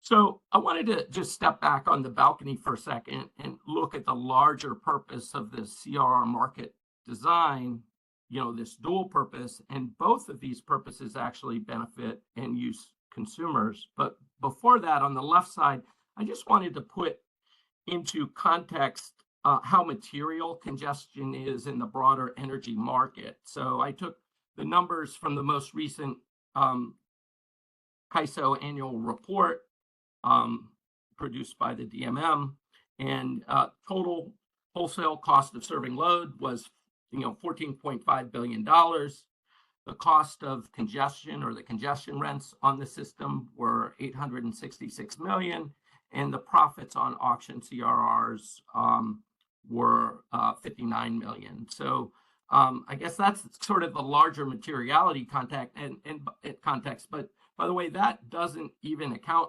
for all the prices for serving load associated with capacity or reliability contracts or that sort of thing. So, the big picture here is that congestion is actually a small piece of the overall energy market, but it really is a crucial part of the market design for getting the prices right and sending efficient market signals for entry, exit, and bilateral contracts.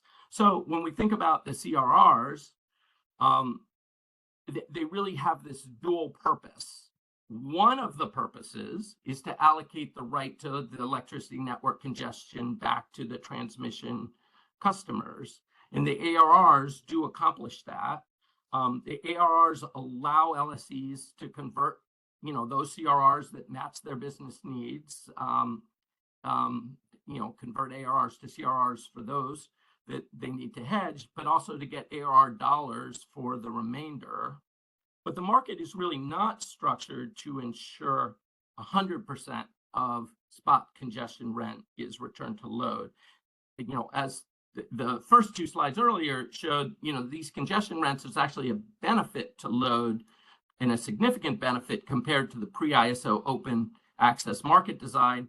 And load is also benefiting from the gen pocket congestion through lower prices.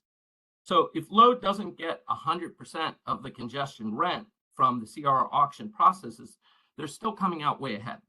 And then the last bullet there, I'm actually going to move down to the second point, because the second purpose of CRRs is to serve as the financial equivalent of firm transmission in an LMP system and facilitate the creation of a market for congestion hedging that allows for non-discriminatory open access that enables competition, as we talked about earlier. And the CRR auctions do that.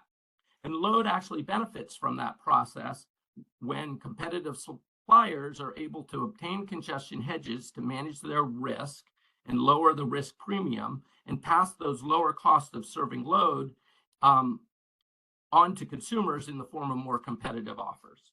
Next slide, please. So in terms of the consumer benefits for well-functioning CRR markets, I just wanted to point out the PJM stakeholder process, which was extremely extensive and comprehensive, and they just completed it 3 years ago. And really everything was on the table in that process, including the idea of getting rid of the FTR construct and directly allocating congestion rents to load, is similar to what the Department of Market Monitoring has proposed here. So obviously it was a contentious process within PJM, but I think a lot of progress was made and a lot of greater understanding was developed in terms of the role of CRRs. One of the things that PJM did is they commissioned an independent study, ARR FTR market review, which was requested by the PJM states and other stakeholders, including consumer advocates. And that study found that FDRs and ARRs benefit load by returning congestion charges back to load through the ARRs. That's the first purpose. And by improving the efficiency of the competitive market through enhanced liquidity, transparency, and facilitation of hedging. That's the second purpose. And, you know, the links to the presentation are there, and I pulled out some of the quotes from the LEI report. But I think that the thing that I would point out here is they actually did a calculation and estimate the benefits to load annually of between 523 million and 1.2 billion in PJM from their study. Okay, next slide, please. So, so the outcome of that process was a FERC filing, and so I think the staff has alluded a bunch to FERC precedents in this area, and so I just have a few quotes you can look at your leisure through. But the one thing I'd point out is that the decision that is not even 3 years old by FERC staff or FERC commissioners was a unanimous 5-0 decision by a pretty politically divided commission. You know, they faced a lot of contentious issues, but on this issue, they were very unanimous because FDRs were designed to serve as the financial equivalent of firm transmission service and play a key role in ensuring open access to firm transmission service by providing a congestion hedging function. The FDRs are really, in the ISO context, they're directly related to Order 888 and that role of providing firm transmission service. And then the other thing I think is interesting is another unanimous decision in 2017 on the same issue that came up with respect to FTRs. And what the commission said is they were these same arguments that DMM is making here were made then as well. And FERC unanimously rejected the argument that the sole purpose of FTRs is to return congestion revenue to load, and the market should therefore be redesigned to accomplish that directive. And then, you know, it's also important to think about how these FTRs exist in a larger market design context, because California is needing to build, and actually the whole West is, or addressing the climate challenge. We need a lot of generation to be developed, and the goal would be to develop it as cheaply and climate friendly as possible. The quote below from Professor Hogan, he just points out how these financial transmission rights fit into a larger market design context, but are all the more critical as we collectively address the climate challenge, because you have, you know, penetration of these intermittent resources, wind and solar, often located far from load, and it increases the need for the real-time coordination and dispatch across larger regions. So next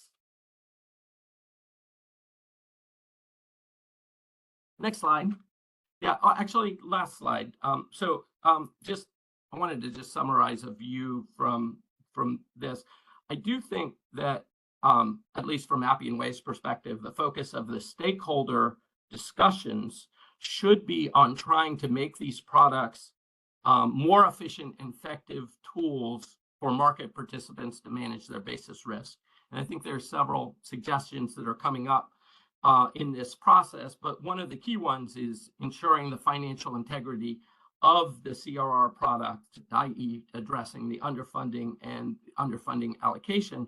But for sure, I think there have been great ideas with respect to how the CRR product can better match the needs of storage resources, how they can better match the hedging needs of solar resources in terms of certain tenors and timeframes for which they're sold.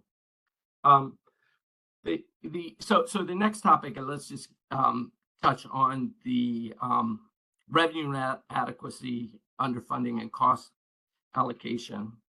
So we can go to slide 11. So the picture on the right I picked from the CAISO presentation last month. So revenue adequacy in terms of what we're talking about there is really about how well the CRR processes converge to the day-ahead market. That's not in terms of prices. That's in terms of the transfer capability represented on the system. Revenue adequacy occurs when the ISO collected congestion rents are sufficient to run the auction and allocated CRR. And I thought Philip did a really good job this morning talking about some of the things that the ISO goes through in terms of the simultaneous feasibility and revenue adequacy theorem to ensure that there's actually something magical about the transfer capability that is sold in the auction. Because if you represent the physical transmission on the system correctly and accurately, you will never have revenue adequacy. It doesn't matter what CRRs are purchased or sold. It doesn't matter how high or low the congestion prices tend to be. If you've accurately represented the system capability, then the CRRs will be revenue adequate. And that is really critical for market participants who are using them to hedge. That financial integrity of the CRR product has value in and of itself. We can go to the next slide. So I wanted to go back to our example from March through June of 2024 and the price spreads there. If you're a load serving entity or a CCA in Northern California and you've contracted for resources in the South, you're going to need CRRs to hedge the delivery risk. And what we've seen is that revenue adequacy has been really high on these internal high voltage constraints that separate SP and NP15. So a lot of path 15 congestion there. And that extreme underfunding is shown here on the right in terms of just the constraints on California on the big 500 kV constraints, part of path 15. And you can see, some of the constraints being really, really significantly underfunded. And that impacts, obviously, the hedge effectiveness of the CRRs. Now, the second thing, and I think Seth alluded to this on his slides, is that underfunding uncertainty increases the risk and lowers the expected payout on CRRs in the auction. And that will depress CRR bid prices and reduce the value of ARRs. So ultimately, load is paying anyway for the compromised CRR financial integrity in terms of lower ARR values. I want to, next slide, please. So I'd just like to hit on how extensive the congestion has been in California consistently over the last 5 years since the Track 1B reforms have occurred. California has really experienced extreme levels of underfunding that have not been experienced in any other market. And so the slide that Seth showed before sort of shows over the 5 years,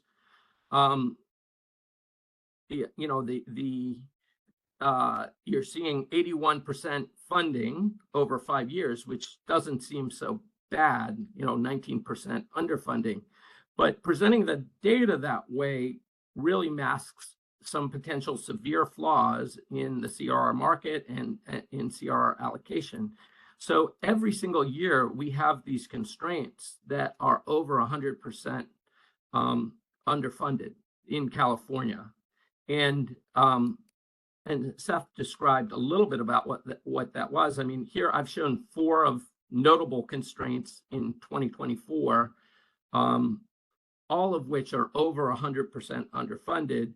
And then there were actually 89 additional constraints with underfunding over 75% in 2024, with an average among that group of 117% underfunding, a total within that group of those 89 constraints of 31 million in in underfunding costs. So I think it's very hard to conceptualize what's going on here, but suppose you buy a CRR for $10 in the auction and the price spread clears at 25. So you're expecting a CRR settlement of $15, 25 minus 10. So that's the notional value that you should be getting from the market, but the underfunding comes in at 40. Okay, so not only are you paying 10, you're charged 40, and it totally wipes out your congestion hedge and makes it completely ineffective. You know, it's not clear how this is even possible. I think that is a really important topic that, you know, is in several of the comments asking for the root cause analysis that's going to come up next month to sort of walk through what's going on here, because it doesn't seem like that's a logical outcome. I mean, understand what is happening in this case. California, CAISO is running its day-ahead market. The network application says there's congestion in a certain direction, right? And there's constraints, and it calculates the shadow prices on those constraints with the LMPs and sets all the LMPs. And then it goes, the IFM goes to calculate the flows in the settlement system.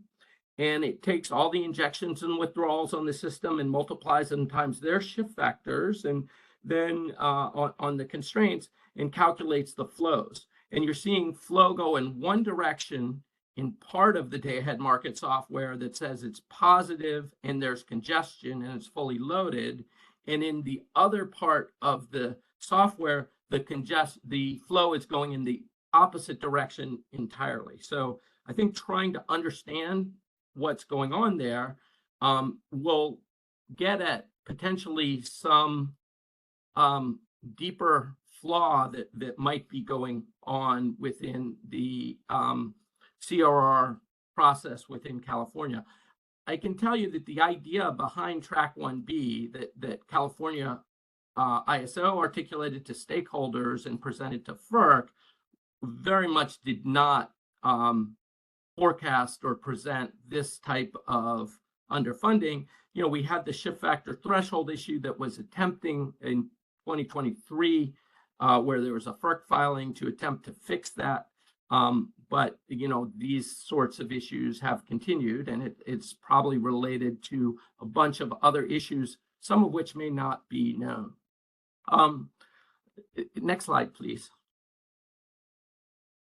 I want to touch on the issue that was discussed a bit earlier, and I think WPTF put this issue into its own comments. So this goes to the use of the congestion surplus. It's not clear to me, given the extent of this type of underfunding, that we can really come up with these granular, precise cost causation-based allocations for congestion. And it's often the case that the fundamental factors that may be causing a congestion surplus in one area are exactly the same factors that's causing underfunding on a different path. And so maybe in those cases, or just in general, netting may be appropriate. So in this case, we're again looking at the January 2024 storm. And during that period, we had overfunding on at Malin on the COI interface of 61 million during those 4 days. And overall, I think it was 96 million in surplus congestion. And during January at the same time, CRRs that are crossing Path 15 from Southern California to Northern California, you can see there's still a very big price spread there. Now that's an area where LSEs and market participants really need the CRRs to hedge themselves, because there you see that very big price difference in January of 2024 of during the event of 211 versus 93. And yet there's exactly underfunding during the exact same time where there's overcollection of congestion rents. Next slide. Okay.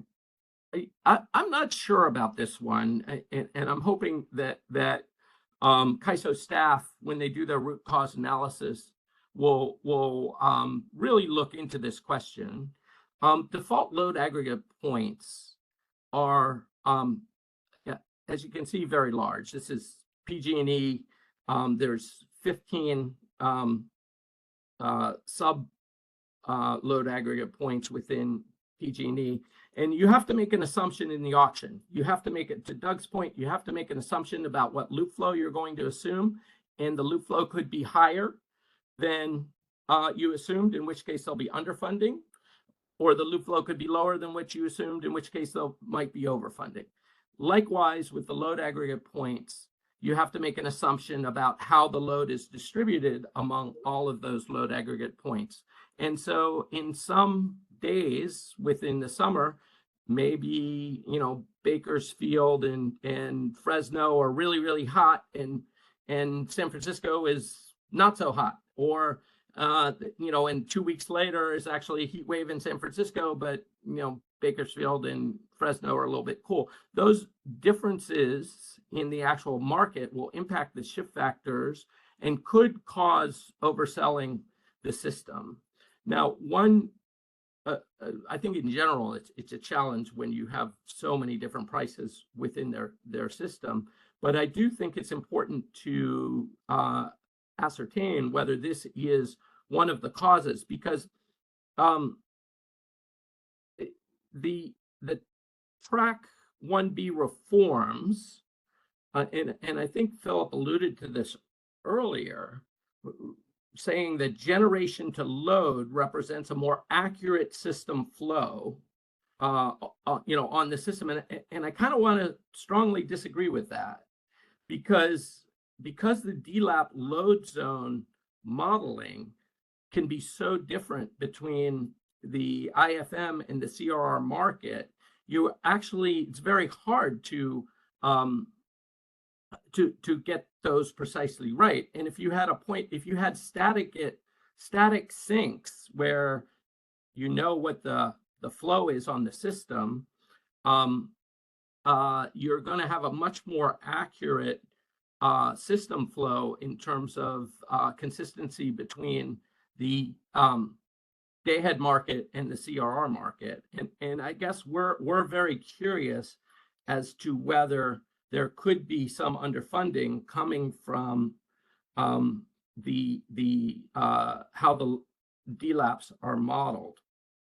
I'll just add one other thought here, which is that, you know, when I was head of trading for an IPP, we often didn't want to go all the way to a load zone if we were hedging our congestion risk. And we also might not want to source our CRR from our asset, because there could be times when our asset was offline and we'd get congestion into the offset that's directly correlated with the fact that the generator was offline.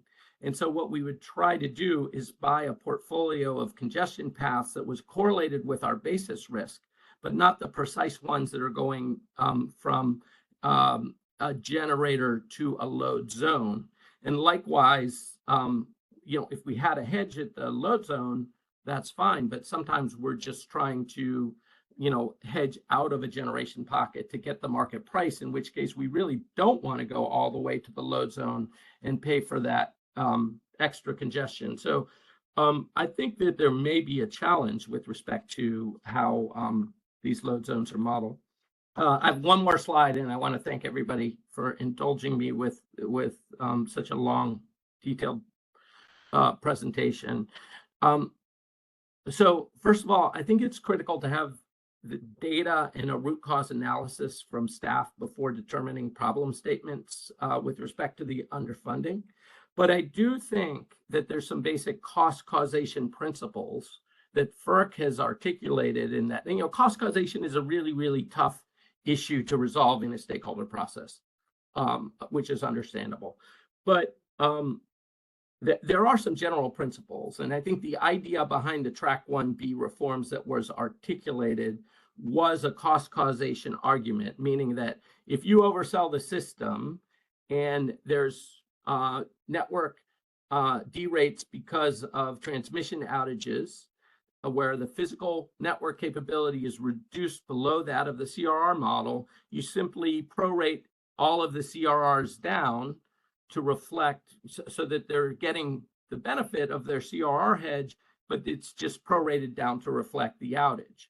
So that I would call a cost causation based reason for underfunding. And that was pretty much the entire rationale that was at least presented to FERC and to stakeholders for the precise Track 1B reforms that allocated on a constraint by constraint basis. But what we're finding as we go through the experience with this, as early as 2019, when Guillermo presented about the loop flow issue around San Diego, is that there may be a lot of other reasons for the underfunding. The shift factor threshold issue was one that Seth alluded to. I think loop flows are another. And again, these are cases where California participants or external entities are not paying for the congestion that they cause.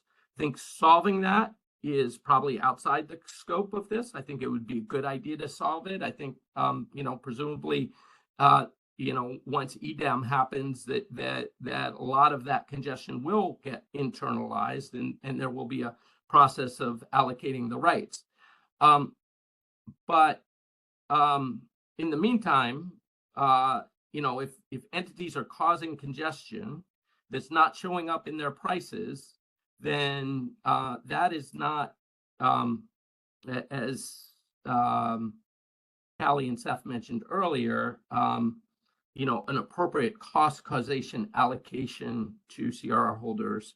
And I think I don't want to just default it to the loop flows and the shift factor threshold issue. I think there could easily be other, as yet unknown, reasons that may be identified in the root cause analysis. It may be that loads in a certain area are able to have special contracts that allow them to bypass congestion that they're causing, and that's not actually modeled consistently. I don't know, but I think that is a factor. And there are other factors. I think Mark Smith was very eloquent of the, earlier about the challenge of outages that could be reported earlier and into this and modeled in the CRR auction that, as by way of general practice, just are not. There's not a high priority there. Some ISOs do incentivize their TOs to do that.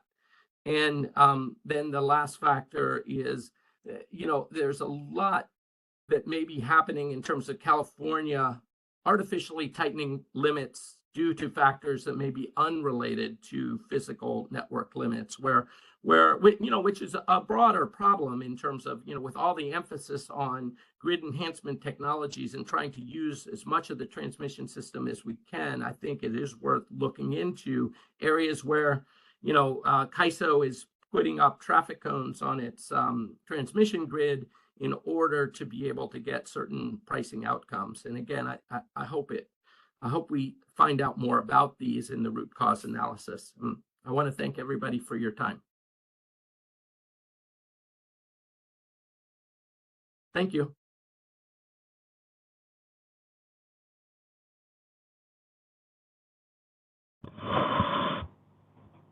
Thank you. Abram, I see we have a couple questions in the queue. First up, we've got a hand from Callie Wells. Hi, it's Callie Wells with WPTF. You have a lot of really great points in this presentation. So very quickly, I'm going to second the importance of having data and root cause analysis for all the reasons you just walked through. But I have a quick question and then a comment on actually some of the points you were making earlier on in your presentation. So going back to the auction inefficiency metric, I think that was around slide 6 or 7.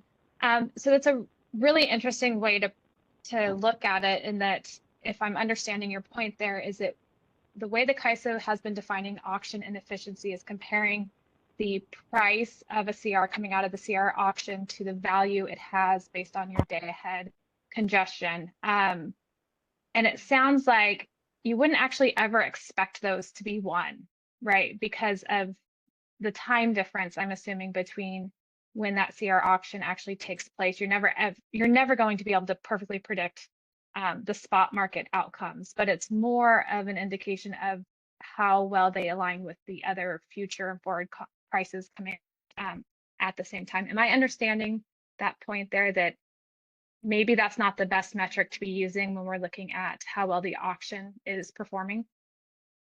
Correct. Okay, and am I right that you wouldn't, because of the time difference, and I'm going to also throw in there maybe because these CRRs now have some risk added to them, people are pricing in their risk when they're submitting bids to the auction. You wouldn't ever expect those to be close to 1 or 100%. So I think we've had a lot of, I think in electricity markets, we often have a lot of extreme events.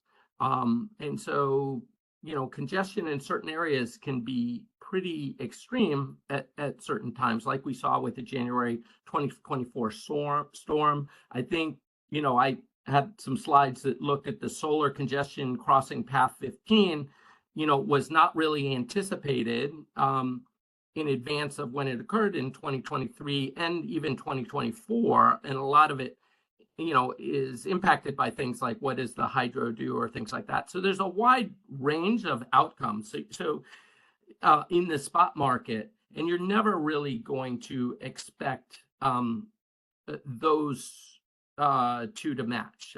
It's just not realistic.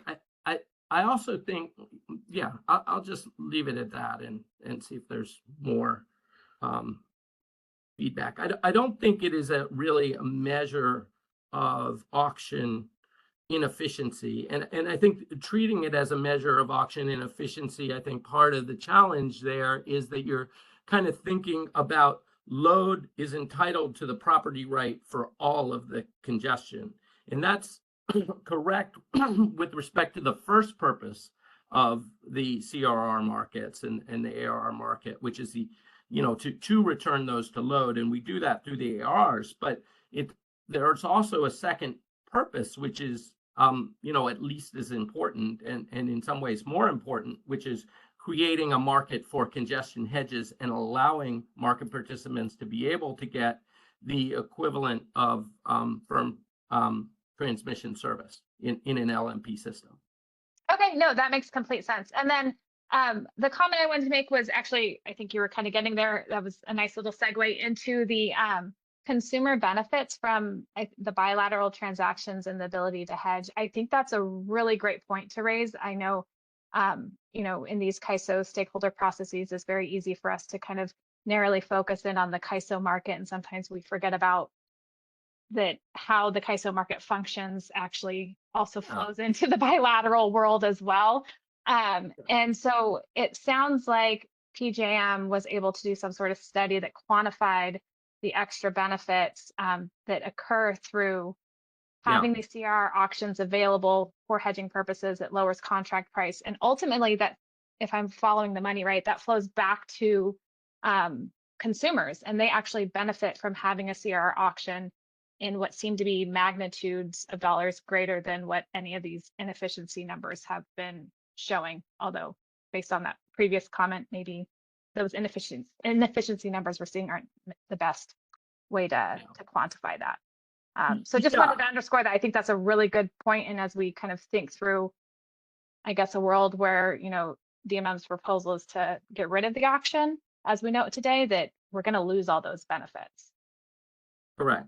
I mean, I think you raise a great point, which is that, you know, the purpose of the spot prices. I mean, one thing they do really effectively is have a least cost dispatch of the generation to meet the load and really efficient use of the transmission grid in the short term in the spot market.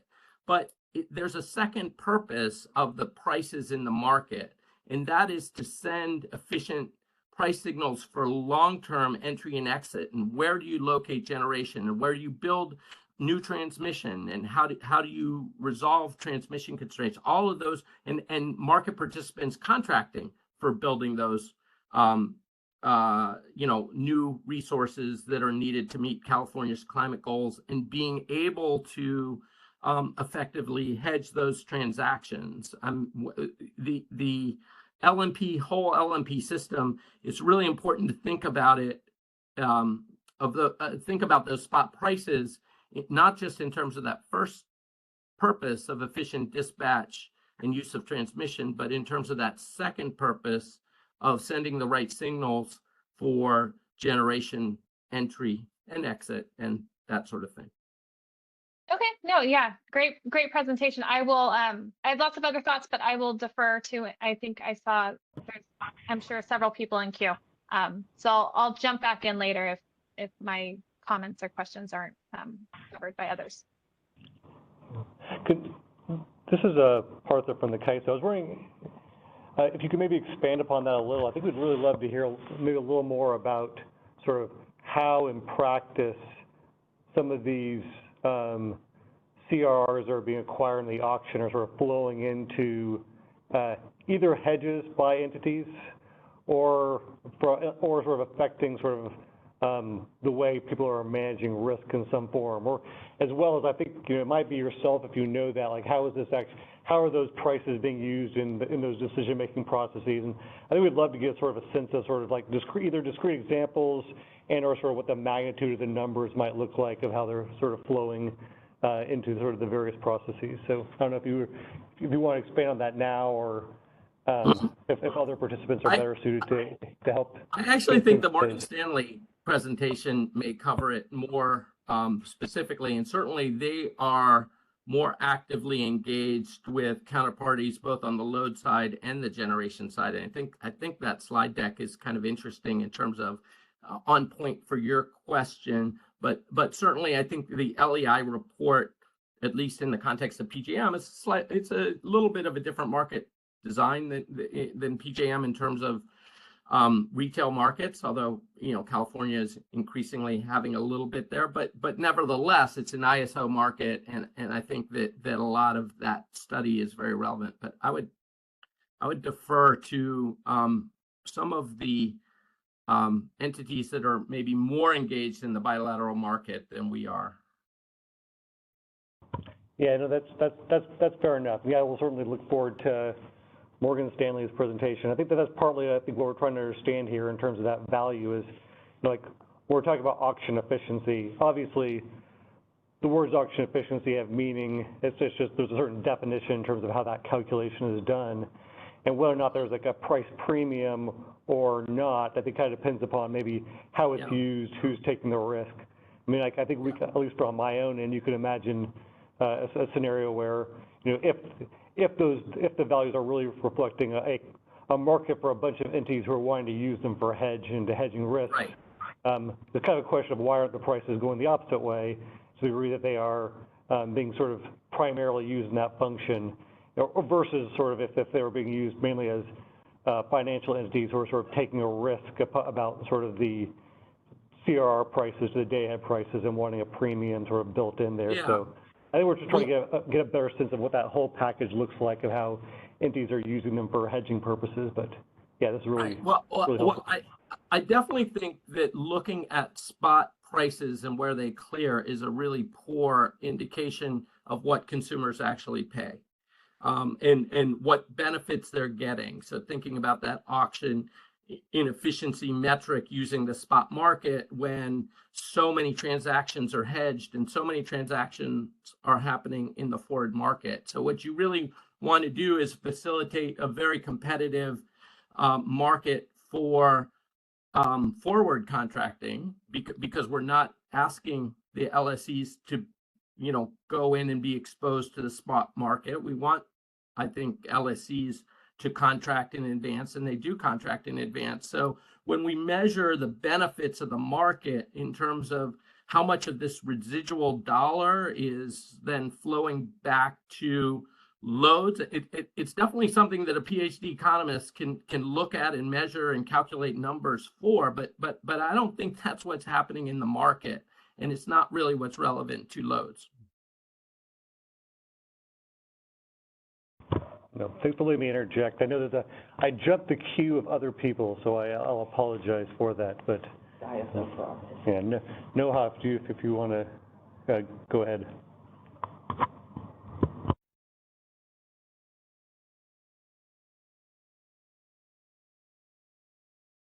hear me okay? Oh, can you guys hear me okay? Yes. Yes. Okay, great.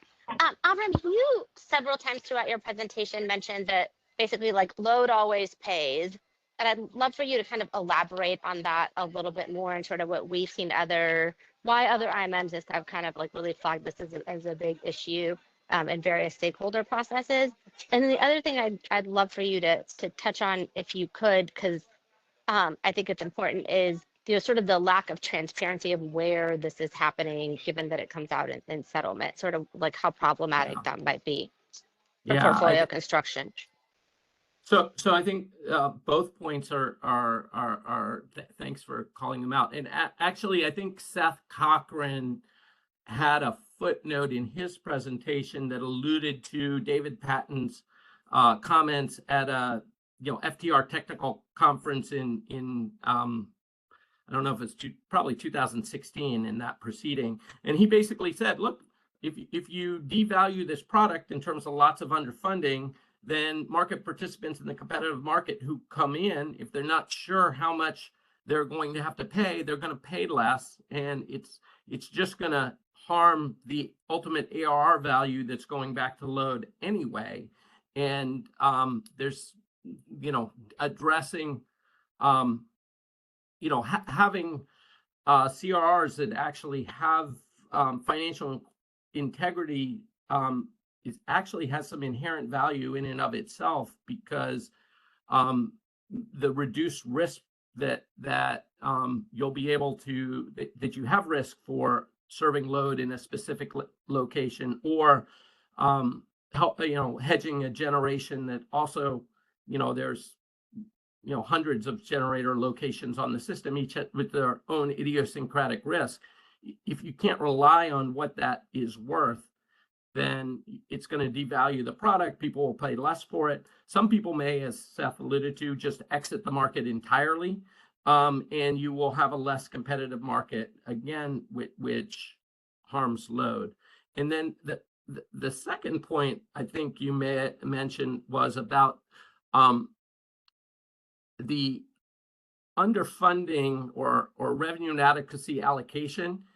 If you were just a market participant, say you're a new CCA who's coming into this market and you want to go participate in the CRR auction to buy CRRs, you would think that you would look at the historical prices in California and says, okay, the CRR should be worth $10, and you would have no transparency into how much underfunding there was, what you're actually getting, without doing some really detailed, mining into the data that's on the California website about exactly how much CRR underfunding is by constraint. And you have to be fairly sophisticated to understand how that's going to impact the actual path that you're trying to buy. It's very problematic for load serving entities that come in. I think there are probably a lot of CRR participants who come in to the market completely unaware of how extensive and challenging some of the revenue inadequacy allocation issues are in California. Thank you for that explanation and for the presentation. This was great.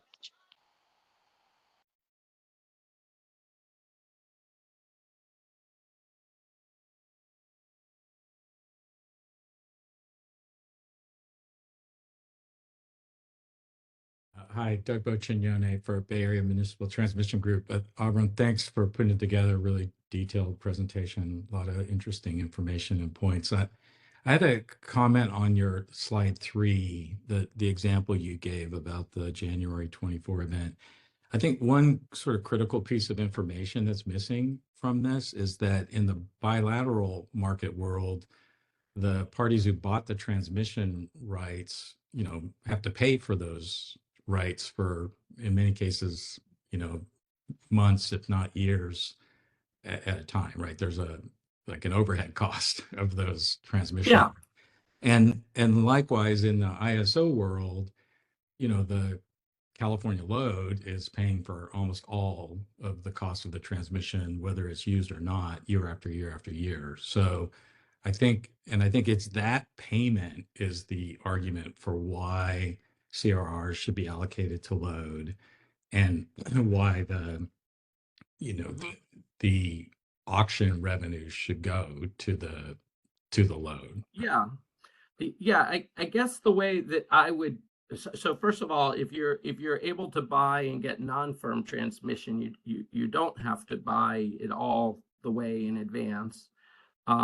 You're correct that when you get transmission in the bilateral markets, or even through California, you're paying basically the postage stamp rate for transmission. So the same as you're on equal footing with the load serving entities that are paying for the transmission on the grid, and that's absolutely appropriate.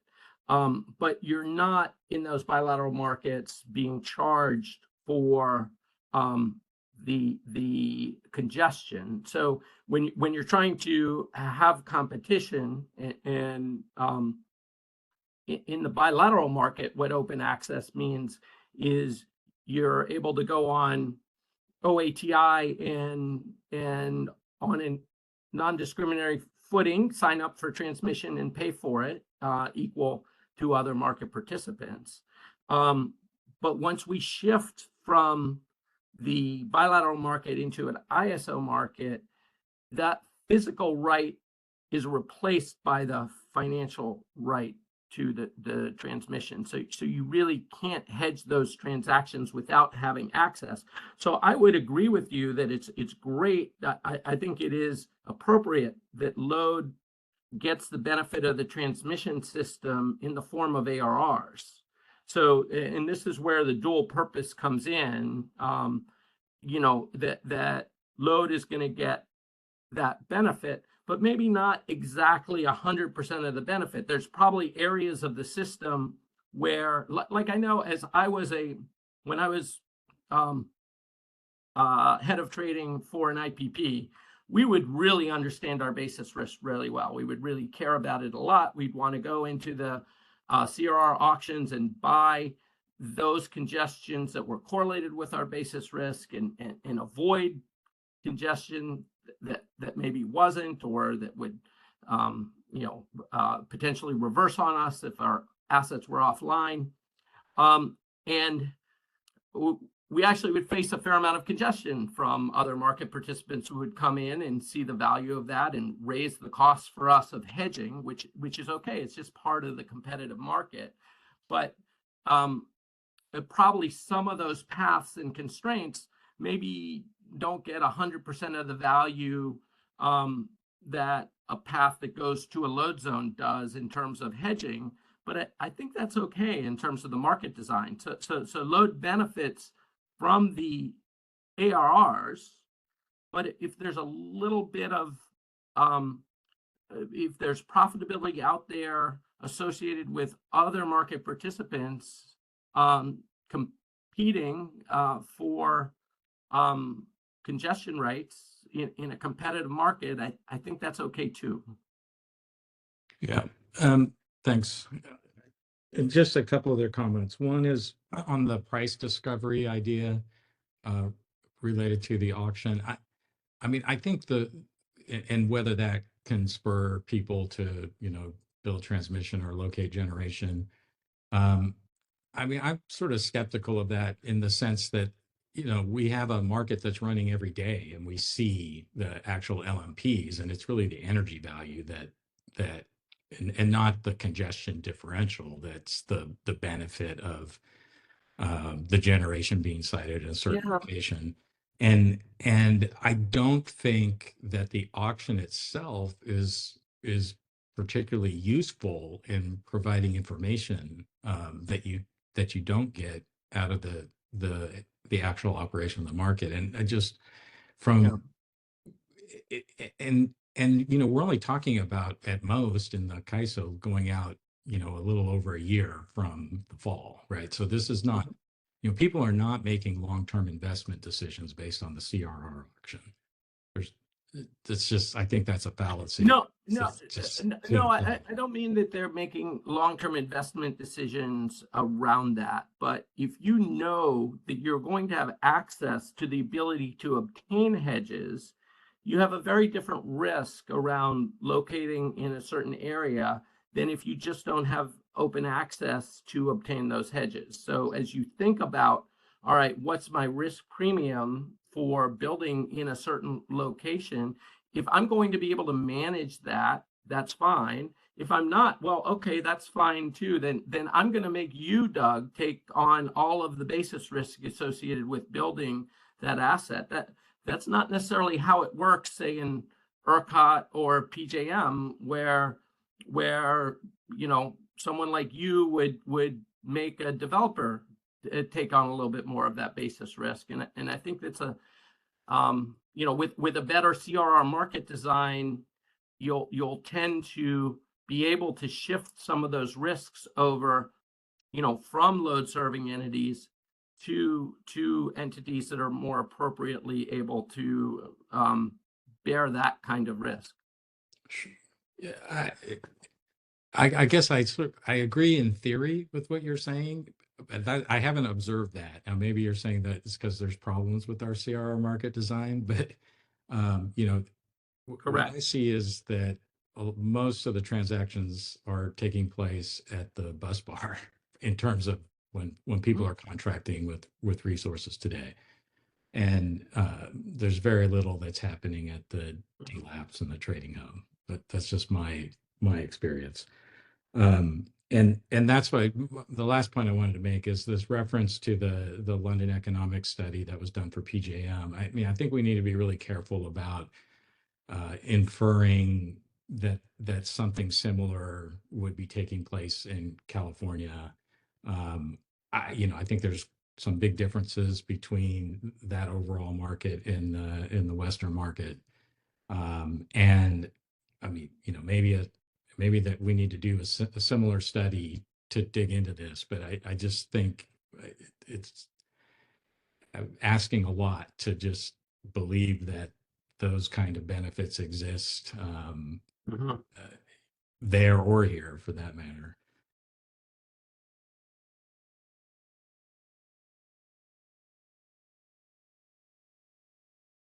Yeah, I think that it's always hard to demonstrate, what the benefit is of open access and competition. I think it'll be interesting to hear from I think the next presentation kind of touches on it as well, maybe more practically from somebody who's actually doing these kinds of transactions. Yeah, I agree. Thank you.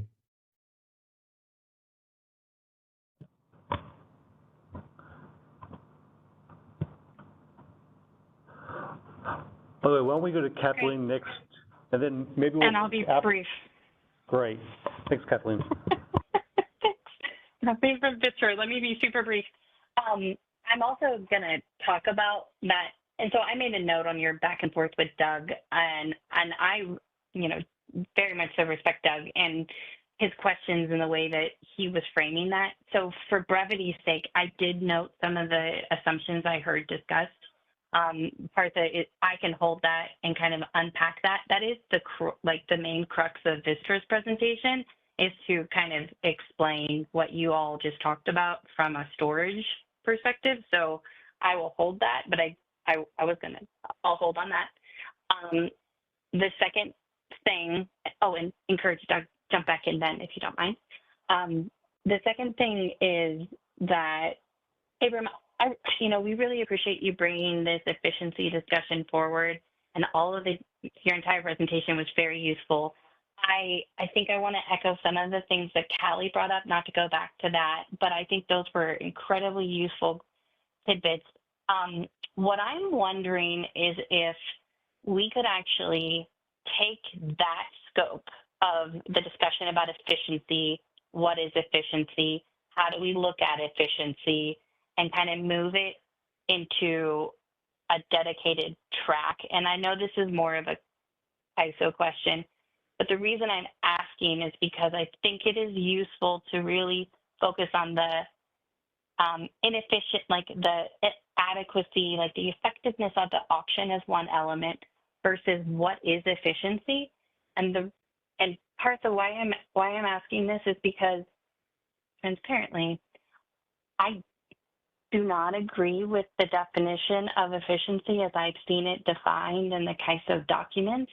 And that's because I'm burdened by the crux of being an economist, where that word means something very specific to me. And so I would love to have that deeper conversation and have Abram, you come back and kind of distill just that piece of your presentation, and have myself and maybe Callie, I think, alluded to a couple of really good inputs where we could have like a dedicated discussion on it in a future meeting. I'd be happy to explain how I define, how economy, like how the economic world thinks about efficiency. They do not look at it between two different markets. Market efficiency is defined within that market. And I do have an idea and a view of how we might look at that within the CRR market. Similar, and I know Abram put forward some interesting ways of looking at it. I really think it's its own scope. So in the spirit of brevity, I'm going to ask that we have that debate and discussion dedicated in a future meeting, if that is at all possible. No, thanks, Kathleen. I think that we can get at that more. I think that I think what you're really getting at is like when you're talking about efficiency, there's certain definition in terms of how we use it and in terms of the calculation that's being provided and the difference between sort of the CRR auction results and the day-ahead market revenues. There's obviously a different conversation that could be had about what the value proposition looks like, what the risks that people are facing, both from a positive side if people are needing for hedging, or negative if they're sort of taking it on as just a risk profile, and what the value proposition looks like. And I do think as we get into the solutioning space, it might be a more complicated conversation in terms of any changes that are happening would need to sort of factor in multiple aspects, not just sort of the one number on quote auction efficiency. So, but yeah, I think we can have more time on that.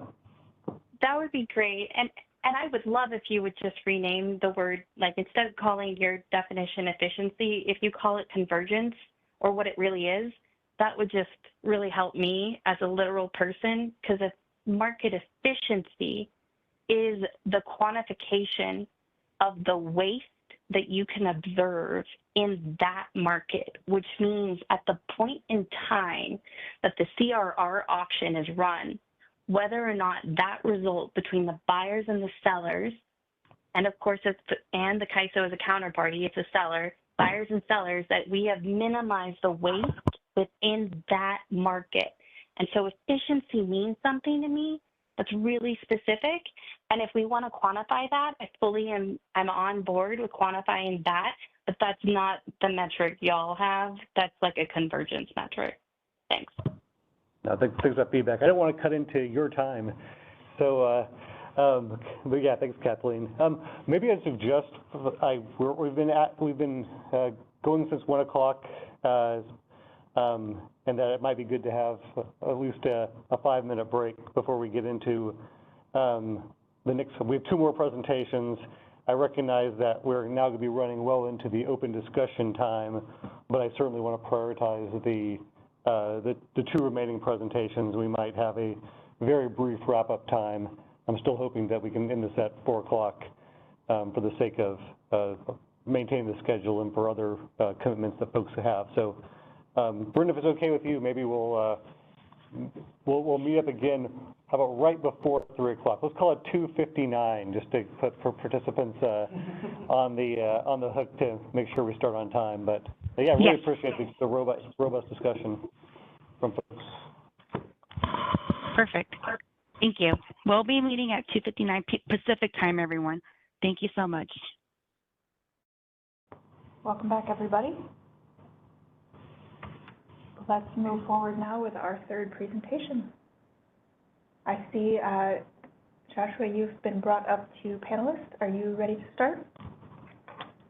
Can you hear me? We can. Perfect. So yeah, so I mean, a lot of the points I'm going to make were actually, touched on in the two prior presentations, but there are a couple new points as well. So by way of introduction, I'm Josh Reichert. I help manage our FTR business here at Morgan Stanley. And I wanted to take some time today to, give our perspective on congestion markets, what we think works and doesn't work, and discuss some solutions that we think could improve liquidity and price discovery within CAISO's CRR market. Next slide. So for starters, as others mentioned previously, Morgan Stanley is, of course, a major provider of liquidity to both load and gen across every market in the U.S. When it comes to FTRs or CRRs, we're active in CAISO, most of the Eastern Interconnect, and ERCOT. So we have a pretty broad perspective from dealing with all customer types and having participated in congestion markets with a variety of different constructs. Next slide. And so, the reason we're here today presenting the reason why a well-functioning congestion market is important to a liquidity provider like us is because being able to provide our customers with a variety of hedging options is key to our success and theirs. Not all customers have the same needs. Some come to us and want to hedge options. Some want to hedge swaps. Some want to hedge their shape risk. Others want to trade a block hedge. And some are happy to hedge at the hub or the zonal level, while others need a nodal solution. So for those that do need a nodal hedge, our ability to provide it requires us to have access to a liquid CRR market to offset our risk. Next slide. So for starters, I know there's been some discussion at some point around potentially moving to a bilateral CRR market. Based on our experience, I think, CAISO would benefit from continuing with its current structure rather than moving to a willing seller marketplace. We believe, like many stakeholders, that a move like this would significantly hurt liquidity due to a lack of willing sellers at the thousands of sourcing combinations that exist within CAISO. And we believe that adequate price formation requires the direct involvement of CAISO administering the CRR auctions, particularly for some of these less liquid paths. Next slide. That said, we think there are changes that CAISO could consider to improve the current structure, and would like to highlight some of these changes and how they could improve the market. Firstly, CAISO could consider introducing a balance of period auction in addition to the current monthly and annual auctions. This is something that we found particularly useful in PJM, and we think it would help market participants by offering more frequent price discovery. They could also increase the frequency of the annual auctions to perhaps once a quarter, again, similar to PJM and what they do with their long-term auctions. Secondly, CAISO could consider introducing more granular products that reflect the current needs of market participants. In PJM, this took the form of introducing 2x16 and 7x8 shapes. In CAISO, this could take the form of solar and non-solar hour products, along with the introduction of an AAH availability assessment hour product to increase participation from importers selling import RA. And finally, CAISO could consider taking steps to both take steps to reduce underfunding. This is something that's been touched on quite a bit previously. This could take the form of incentivizing transmission owners to supply more accurate outage forecasts as far out as possible. More conservative assumptions could also be used around transmission line capacity. And similar to PJM, any entitlement excess in the balance of period time frame could be used to make whole previous months where a shortfall has occurred. PJM, like other ISOs, used to struggle with material underfunding to the tune of 20 to 30%. This was a long time ago, but it was true. But after implementing similar changes to the ones I just described, they've been fully funded 8 out of 10 of the last planning years, with only 2 instances of underfunding being a relatively benign 1% in planning years 2021 and 21-22. So in summary, Morgan Stanley strongly supports sticking with but improving the current CRR construct rather than moving towards a bilateral market. We believe balance of period auctions would help improve liquidity and price discovery, as with the introduction of new CRR products such as solar, non-solar, and AAH hour products. And lastly, we believe the existing underfunding could be significantly reduced by using more conservative transmission line capacity assumptions and using excess CRR rents to make whole prior month shortfalls. And that's it. Thank you.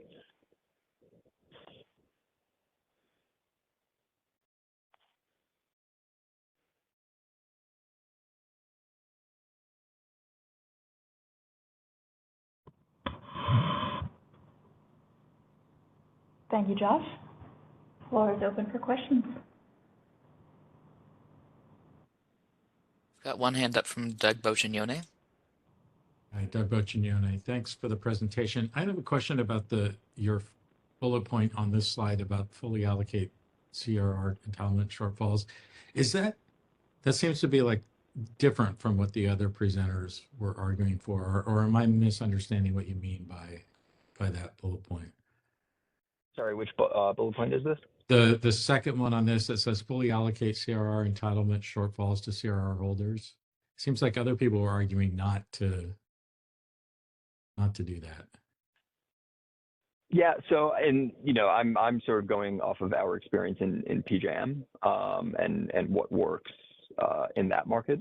So, I think that could be one solution, but I know others have argued differently. But in our experience, having participated in all of the FTR and CRR markets in the U.S., PJM liquidity is robust. It's for us as a liquidity provider.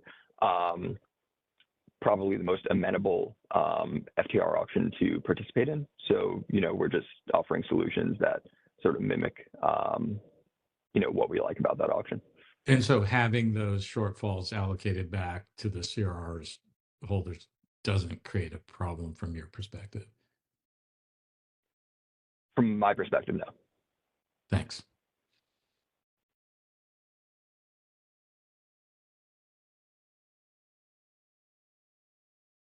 Got a hand up from Abram Klein.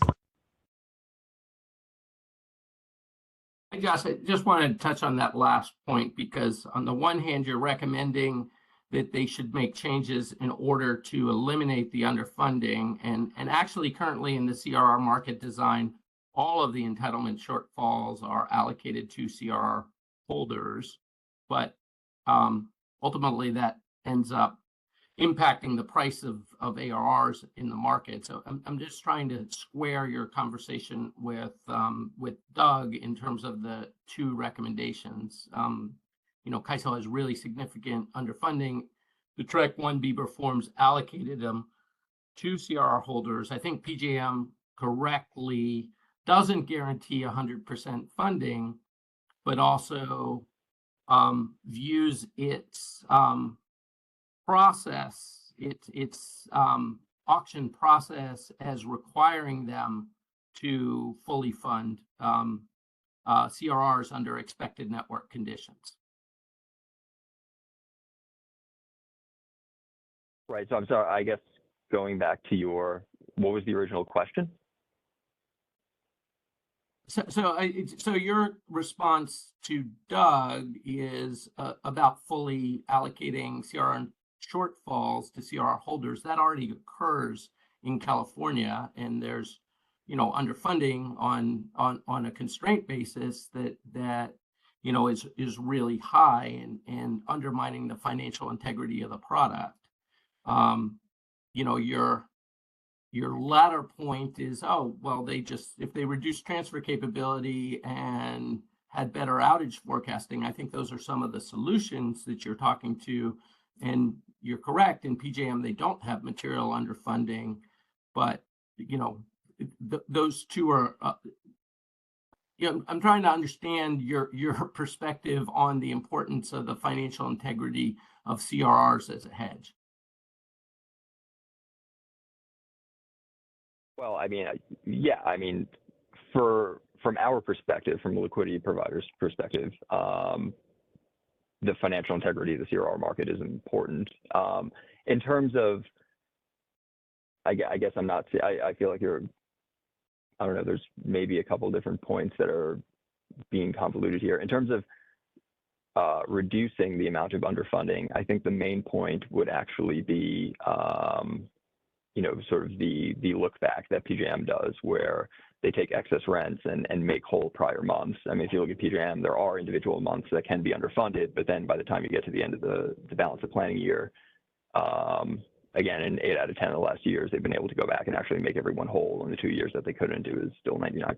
So from my perspective, that's the important point. I'm not sure if I confused anyone with one of the other points. I'd agree with that point.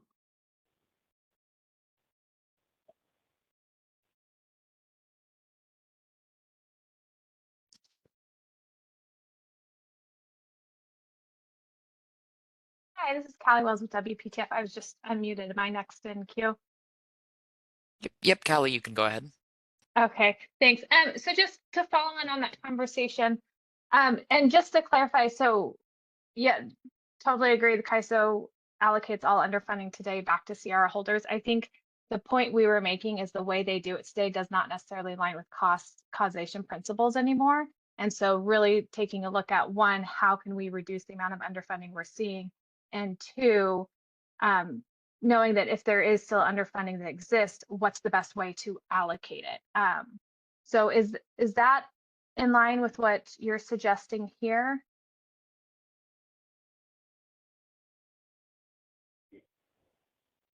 I mean, I believe, I guess I'm not, which point are you, I guess which point did I make that you disagree with?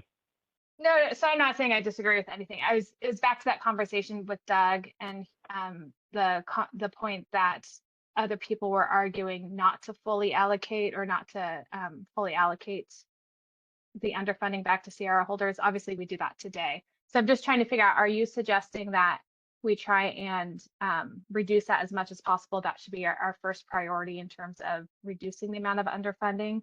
And then I guess from your perspective, do you feel like the constraint by constraint way that they do it today is appropriate, or does that add any additional risk?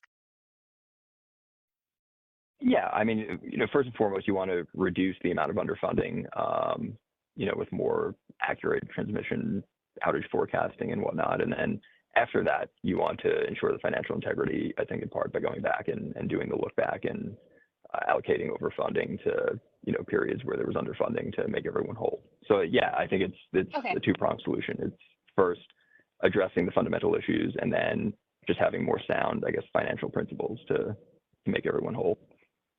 Okay, that's what I took away from your slides, so thank you.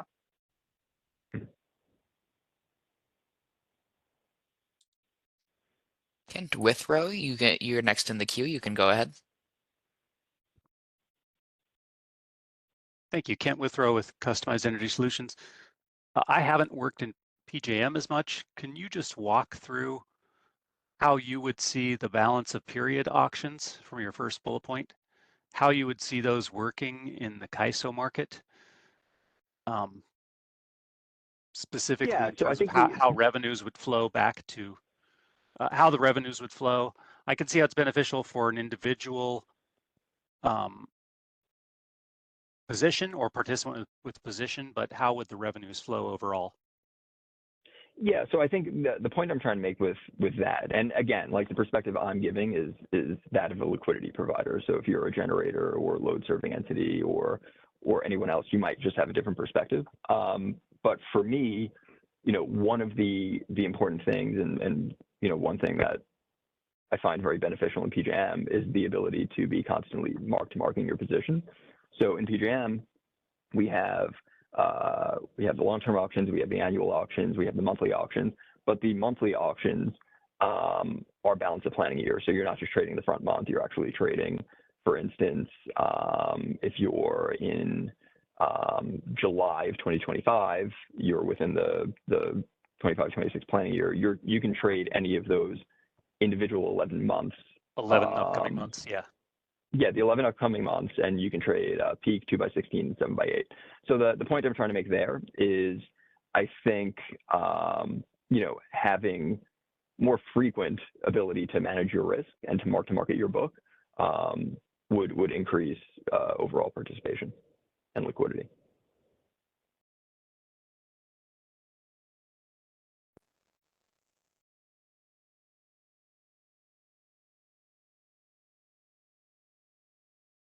Okay, so for balance of period, you're talking balance of planning year or calendar year in CAISO's case? Yes, yes. Gotcha, okay.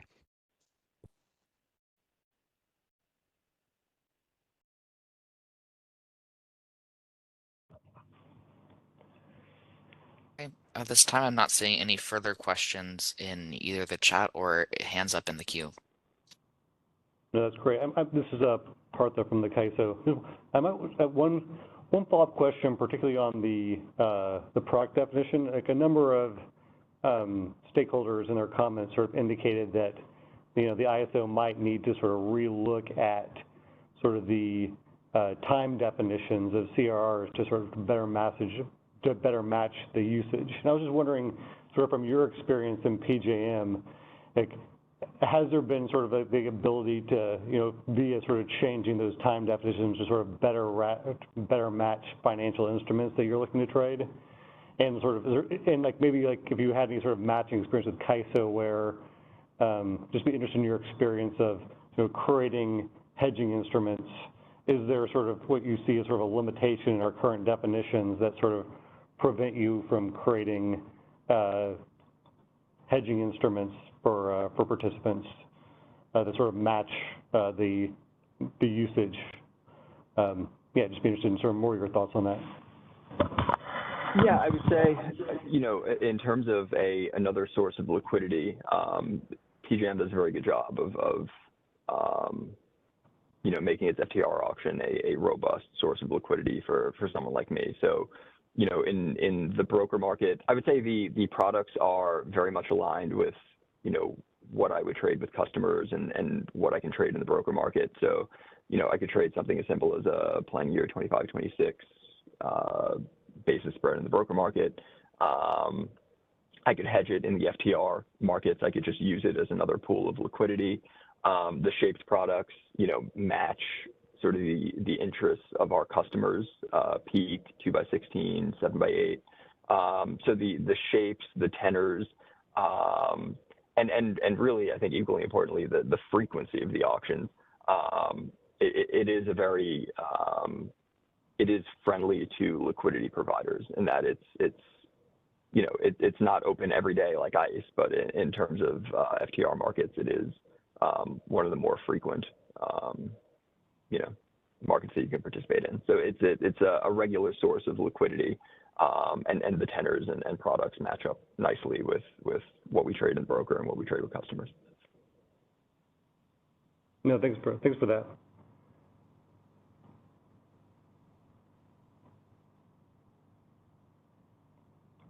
Well, seeing no further comments, maybe, yeah, really appreciate the presentation. We can maybe move to Kathleen.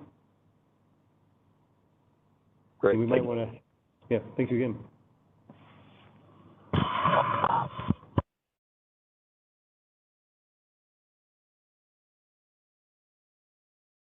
Hey, Kathleen, you're moved to panelist. Let's test your audio. Hey, Kathleen, we can't hear you. Can you go on unmute? One more time. Can you hear me now? Yes, we can. Excellent. Thanks so much for the opportunity. Kathleen Colbert from Vistra. We're a competitive power provider and a competitive retail electricity provider nationwide. In California, we are focused on generation and storage operations. And so my perspective and the perspective we're going to bring is that as a physical hedger to this conversation. That said, I'm going to take a tiny time out from that and ask to go to slide 11.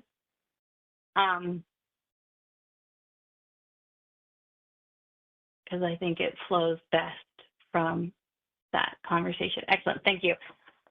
So submitted in comments, and I offered to the CAISO that and to the IPP and marketer sector liaisons that on behalf I would be happy to bring into this discussion the scope items that the IPP and marketer sector submitted to the policy catalog and roadmap process. I did not see those initially summarized in the earlier meetings, and so as a public service, I'm happy to do so here. And I wanted to jump to it because I think it's more aligned with what you just heard from the three earlier presenters, and I can be really quick and to the point. So the IPP and marketer sector in its submission to the catalog submitted 3 different CRR-related items. One of those is very similar to the one that Vistra has been asking and supporting, as well as CDWR submitted.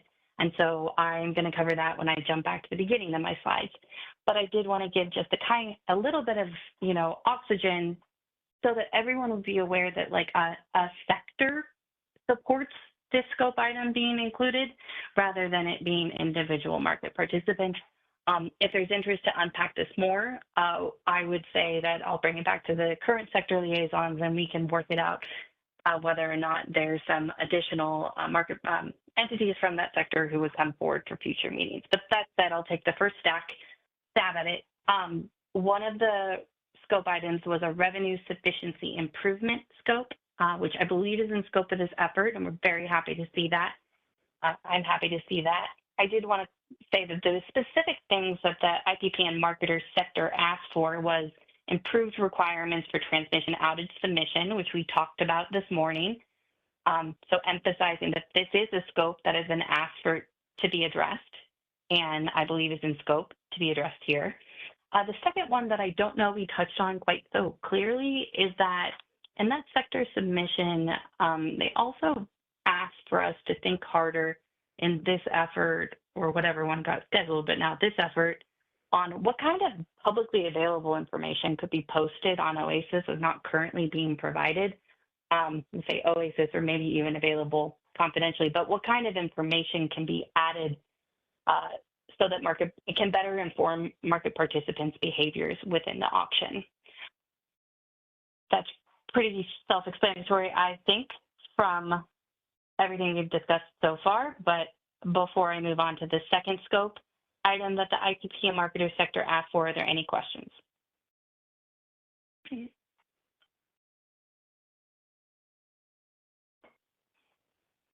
Excellent. Let's move to the next slide, please.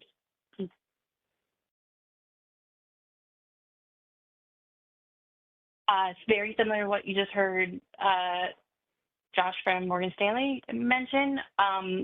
Other members, so the IPPN marketer sector had a separate kind of scope that they requested on that. I believe that submission called a CRR expansion, where CRR expansion contemplated adding balancing auctions. So just putting some extra weight, I suppose, behind the last presentation, that you are not alone. Others have raised this and asked the CAISO to do so from a sector basis. And this scope would explore potentially expanding the CRR auctions to include more frequent intervals. Some rationale behind that, just to tack on to what Josh was sharing, is 75% of the available network capacity is offered in the annual CRR auction today. And then the only other opportunity to come in is the monthly. And so under a balancing auction framework, my understanding is that auction capacity between that 75 to 100% is released on a graduated scale at more frequent intervals. And his presentation alluded to some of the financial benefits of this, but just unpacking the mechanics a tiny bit more. I'm going to skip over the benefits, although you can see it here on my slide. I thought he did a great job of discussing those. I'm happy if he wants to add, if you want to jump back in and add anything, feel free to raise your hand, or if there's anyone else who wants to add anything else to the balancing auction discussion before I move on.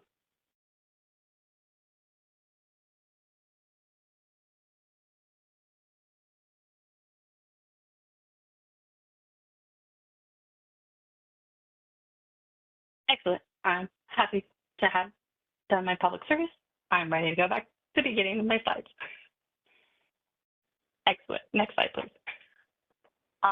So focusing, I'm going to focus Vistra's presentation on refinements to the CRR design to allow more effective hedging. I'm going to say storage, but also renewable and storage. The second thing is kind of additional requests for CAISO investigation. But let's get into the meat and potatoes. Next two slides, please. So 4.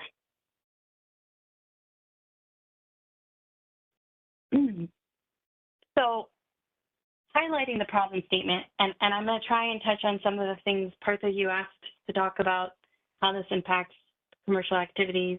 Doug mentioned. If we don't have enough time today, I say we keep having that conversation in a future meeting. But the way I had planned to kind of contextualize this is reminding that, Vistra has asked for the scope, CDWR, I think, has asked for similar scope, and IPPN marketer also submitted it. So there is this building voice, as I see it, for greater, for product, CRR product definitions that better align with the operational patterns of what I consider kind of like our new, the evolving fleet. So sure, when we did the CRR enhancements back in the late 2010s, we predominantly had thermal and storage and some wind. And now we have even higher levels of penetration of renewables, and we have roughly 11,000 megawatts of storage on our system. So the system itself is, not to mention we have a lot more of other entities that we're coordinating with. So the system has changed significantly since 2018. In recognition of that, I think it's time that the CRR auction design does evolve to recognize the fact that operating patterns of we have new technology types that operate differently than a thermal asset. The way that it's currently defined is just ineffective to hedge that basis risk we've been talking about, especially for storage. Storage generally, well, there are multiple, some storage has multiple cycles per day. Single cycle is, you know, I say often when we think about hedging of storage, we do think of it from like a single cycle perspective, at least in the hedging conversations. When storage is looking to work within the financial markets and or CAISO markets on hedging, we tend to talk about what we'll call slight TB4, top, bottom, 4, because what you need to hedge is the top hours and the bottom hours. Top hours are your discharge hours, generally speaking, 4, and the bottom hours are the bottom 4 charging hours. Those are 2 different directional flows, which I know everyone knows, but it's worth saying because I'm going to get to that point shortly. That TB4 is 2 4-hour periods, 2 different directional flows on the same day. Nothing exists like that in the CRR market. We've made some headways with some hedging instruments on the forward, kind of more of the futures, and I'm excited about that, and I hope to see CAISO kind of keep up with those clearing platforms. I think everyone understands that because of the peak and off-peak and the fact that there's paths that are ineligible to hedge one of those directions, that the CRR auction as designed cannot allow for a clear hedge for congestion risks or basis risk of storage, which does result in adverse impacts to the market. I recall, so keeping it in my mind, Partha, you asked for more detail here. Just 2 very basic kind of broad categories is the inability to hedge one thing I should say, Doug, this is thinking back on your question. I agree with you that the bilateral investments, like long-term capacity investments, are being transacted at a bus bar. We're building generation at a node, adding that node to the system. They're not, at least we're not, we're building generation. When we talk about basis risk from the hub, I'm talking about literally the need to manage basis risk because it's a nodal transaction at a bus bar. When you hedge out long term, what's available in the future markets is hedging at a trading hub. So I can do that, but then how do I hedge the basis risk? That's still unhedged. And so I need a mechanism to then like move my hedge from the trading hub to my node. That's what the CRR auction does.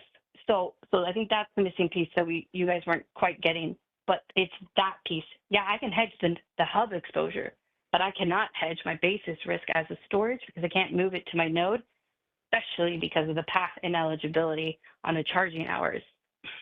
So what does that mean from a commercial perspective? Well, that means that there's a risk that cannot be managed, and that absolutely does mean that there are risk adders that have to be included when you're structuring that type of product, or even if it's a long-term deal. Put that real simply, it makes it more expensive to build something if you cannot anticipate the ability to hedge a risk of operating that asset long-term. So that could tend to look at like a risk adder included in the forward procurements, which increases the cost on load serving entities. really important to remember that that's an inefficiency due to the fact that the CRR design doesn't allow that hedging. I have had this conversation, this isn't just a theory, this is something that I've had conversations about more on an industry basis. I've been trying to have these conversations for the last couple of years as we've really been getting more firm on this impact. And that's why we come here and we feel so passionately about this, right? It's because it's commercially impacting. We are hearing that the impact is less about shifting risks from one market participant to another, because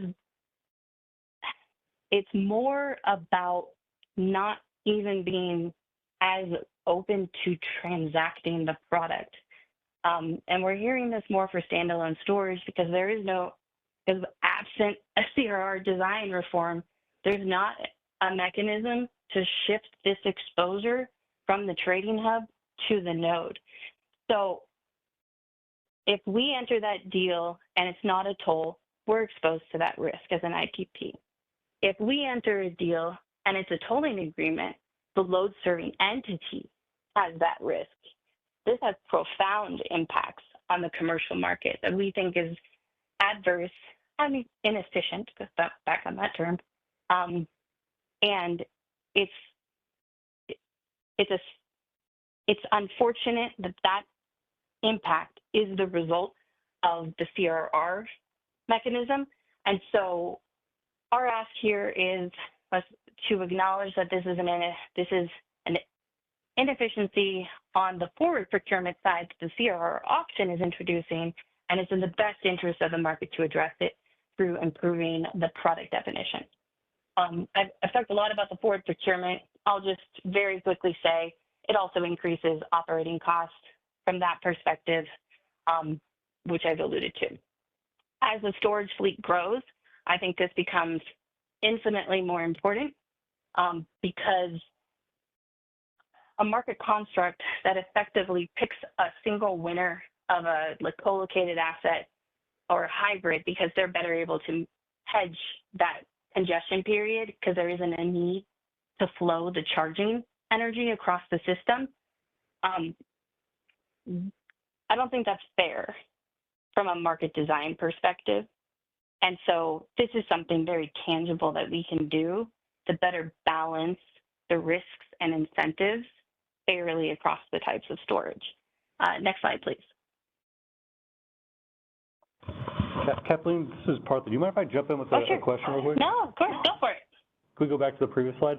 I'd love to hear more about I think you explained well maybe some of the differences between standalone storage versus hybrid and co-located. Could you describe a little more about what you're, and I don't want to get into any sort of sensitive commercial information, but what do hedges look like from the trading hubs? Is it the case where they're buying basically ICE traded products and then trying to sort of match them with sort of profile risk for energy, and then match them with sort of profile risk on the storage side? So you use that to sort of hedge the energy cost risks for charging the battery? Am I thinking about that the right way, or is there something sort of different in terms of how those energy costs are being hedged? Yeah, and we can probably talk more offline in more detail, but at the highest level, I'd say you're thinking about it generally correctly in that, let's say ICE, you can enter into a future market position on the energy side at the hub that can hedge your exposure, but it's going to be clunky and it's not going to match to the actual nodal price, right? And this is something that commercial market, this is standard hedging practices.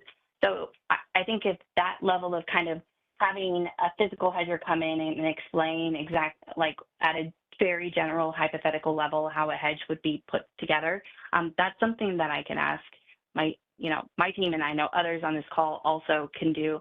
We would just need to spend a little bit more time putting together a hypothetical scenario. That way we don't share anything kind of commercially sensitive. No, that's good context. And I think we're just trying to understand what the sort of how the different product definitions that we have in terms of the time periods where it would match up with different products that are being traded on ICE. And it could be sort of I recognize that a lot of this, there's a lot of fluid nature to sort of what the products are that are being traded. So yeah, I'd love to hear more. If there's somebody you'd recommend, maybe we can follow up offline. But yeah, thanks, Kathleen. Appreciate it. Yeah, no, Sorry for interrupting. that's great. No worries. And like I mentioned, we had a pretty powerful win on getting the TB4 product added onto ICE. I just don't remember. I don't know how far out it trades. So I would need to pull me in on that, and we could talk more about it and some other examples. Yes. Did I see another hand? Is there any other questions?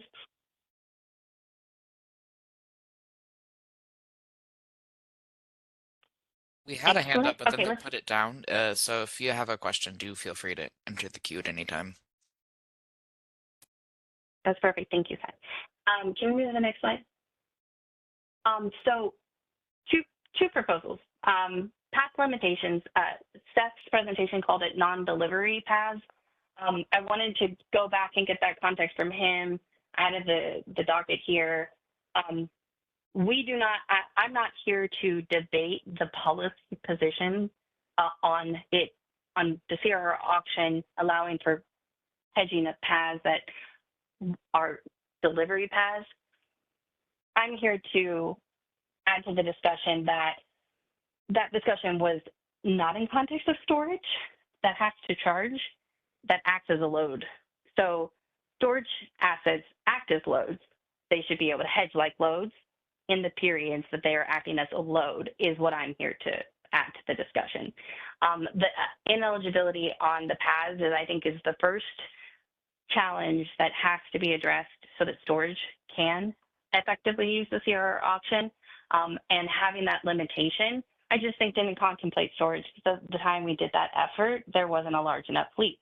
Now we have 11,000 megawatts. It's worth making sure that the delivery path for storage when it's charging is an eligible path for trading. Any questions on this before I move on? Next slide. Oh, Bonnie, please. Hi, this is Bonnie Blair. I work with the Six Cities Group. So, Kathleen, what about storage that that has an associated, either co-located or I forget what the other term is. Basically, a generator Hybrid, yeah. Hybrid. Would you? And I gather there's still a fair amount of storage resources that are trying not to charge from the grid, right? Because of tax implications. Are you arguing that there should be an ability to hedge, like from the on-site generator to the battery, or only if, like from the trading hub to the? Only from the trading hub. I mean, my thing I'm putting forward is the trading hub to the generator node. Okay, so actually a physical, I mean, a physical flow. A physical flow and not just from a co-located generator to, That's right. to the battery effectively at the same node. Okay, That's correct. That's helpful. Thanks. Yeah. Thanks for Yeah, no, clarifying. thank you, Bonnie. Next slide. Okay, I'm going to pair this because it's hard to entwine them, but I want to make my slides as simple as possible, hopefully. The second part of our ask is, the issue that the second issue is that the two time of use periods, off peak and peak, they just don't match the operating profile of this asset. I've talked about top, bottom 4, that's 8 hours. Of course, you could have a multi-cycle, but let's just keep it simple. The existing design doesn't factor that in. I've for a while have had this as a sort of theory about if someone were using a CRR auction to, let me put it this way, Kathleen Colbert, hypothetically, if I were using the CRR auction to try to hedge a asset that actually was only performing in that direction 4 out of 16 hours, the value at which I'd be willing to enter that hedge is not going to be for 16 hours because I only needed it for 4. And that's just pure, like, basic finance thought process. You have a similar issue with solar. Solar is trying to hedge, and they're thinking, I'm not operating for 16 hours. I'm operating for 8, 10, whatever. I'm trying to hedge that direction. If it's not the full 16, then their value associated with the peak product is not going to be for 16 hours. It's going to be the willingness to enter into that hedge position is going to be undervalued because you are not trying to, you don't need to have 16 hours. And that's, again, I think a very basic economic principle. And it's very compelling to me about why we need more granularity. Our ask has, and we've put out the ideal solution as the CRR product having 4-hour strips. So 4-hour blocks. I'll note that I think this is pretty close to what CDWR's proposal was. Although I believe they added 1 more hour at the end, hour ending 21.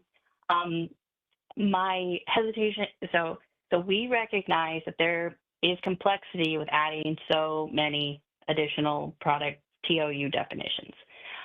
So our second option that we have considered is try to balance that, is to really just move instead of to 6 TOUs to 4. Where it would, I think, ideally have a morning net peak, an evening net peak. The rationale for that is it aligns with flexible RA, right? So you have a resource adequacy fleet that's being procured where some of that fleet has base versus peaking requirements. So it's a category 1 versus category 3, but a category 1 flex RA asset supposed to be there for the morning net peak and the evening net peak. And so it seems potentially reasonable to align it based on that logic, and would also have solar hours within that peak definition. Of course, off-peak also remains. So off-peak, net peak, solar hours, and evening net peak would be a compromise proposal to put on the table to consider if 6 feels too complex. Next slide. And then I'll stop because I want to touch on the next point. I'm asking as the next step, recognizing this complexity of additional time of use periods, it's really hard for me to continue to progress along even how we view that proposal between those options or even another option without, frankly, a little bit of an impact assessment from CAISO. So my ask for CAISO is if you could take this back and do a soft impact assessment on the impacts of adding additional time of use periods, that would be incredibly useful. I believe it's crucial to determine if the impact from, let's say, adding 1 TOU versus adding 4 or 5, like is it a linear relationship, or is it going to be the same level of complexity and effort for adding multiple TOUs?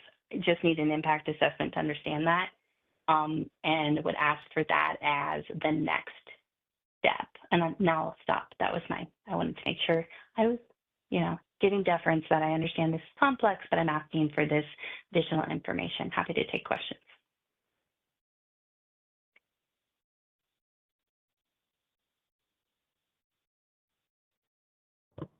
And does that sound okay to you, Partha? No, thank you, Kathleen. I think we understand your ask. We'll follow up internally, and we can circle back with you as well. But yeah, appreciate your clarification and your sharing those thoughts. Excellent. Any other questions before we move on?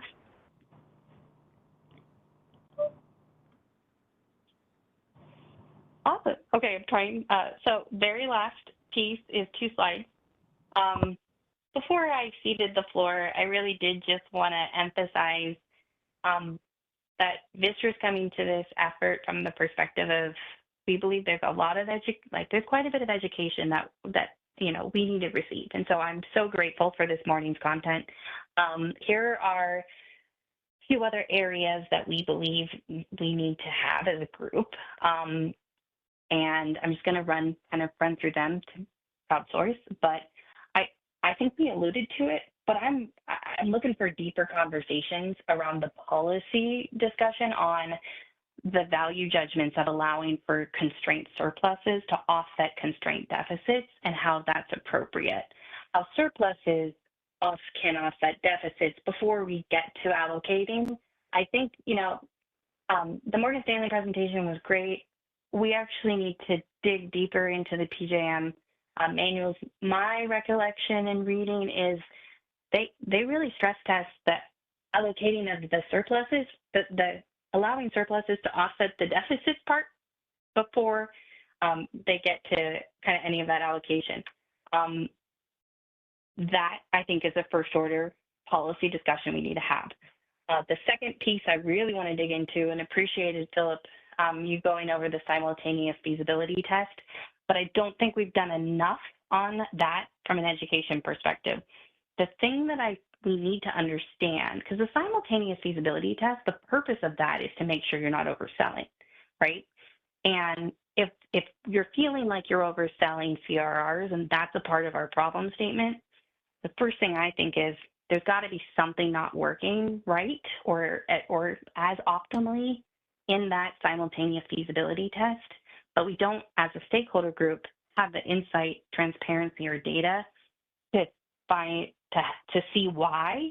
So as a next step, it's really important, I think, that we start really digging into the meat and potatoes, or the inside that simultaneous feasibility test, and some of those details that I think you pointed people to. I think that's our next step.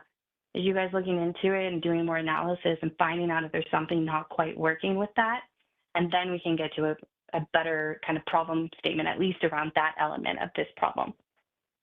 The third thing is, well, like I've been alluding on my questions about the external balancing authority areas, outages on their systems that impact the flows that can come into or out of CAISO's controlled grid, that actually can lead to risks of an inefficiency in the market, and I think we need to understand that piece really well. I think that's even more important under a future state, but definitely still important today. So I made that ask earlier. I appreciate we're going to move forward on that. This next piece is one that I didn't hear us allude to today, and it is another policy discussion we've got to get into in future meetings, is the reservation price that's used when the CAISO is acting as the counterparty within the CRR market. My understanding is that CAISO, when it's acting, the reservation price is currently being used in the CRR design is $0, is my understanding, which effectively means CAISO is a price taker when it's entering into it. And it should also mean that CAISO has no expectation of congestion on that path from a theoretical perspective. And so understanding whether or not at the time the auction is run, CAISO truly didn't have expectation of congestion or not, and whether or not that $0 reservation price is a fair representation of its expectation of congestion trends is going to be a very important piece of analysis to help drive this conversation forward. And then finally, I do want to understand, I think it's important the market understands, Abram showed some of the constraint by constraint revenue inadequacy. I'd like the CAISO to do that analysis. What I think is critical for this group to process is the revenue adequacy concern showing up on specific constraints or a small set of constraints where there is a persistent reason for that condition, or is it being distributed kind of randomly across the path at any given point in time? And we've asked for constraint by constraint level data on pretty much all the data you had in your discussion paper and our comments on the discussion paper. I think that is also going to be critical to moving us forward. And so these are my next steps, and I'm super hopeful we have them, but I'm happy to take questions and see if others want to respond to them at this time. Before we move on, I'd just like to note, I think Brenda put in the chat a link to some of the CAISO's monthly reports. Those do contain constraint by constraint measures. No, and thank you, Amelia. And I'll say we have looked at those.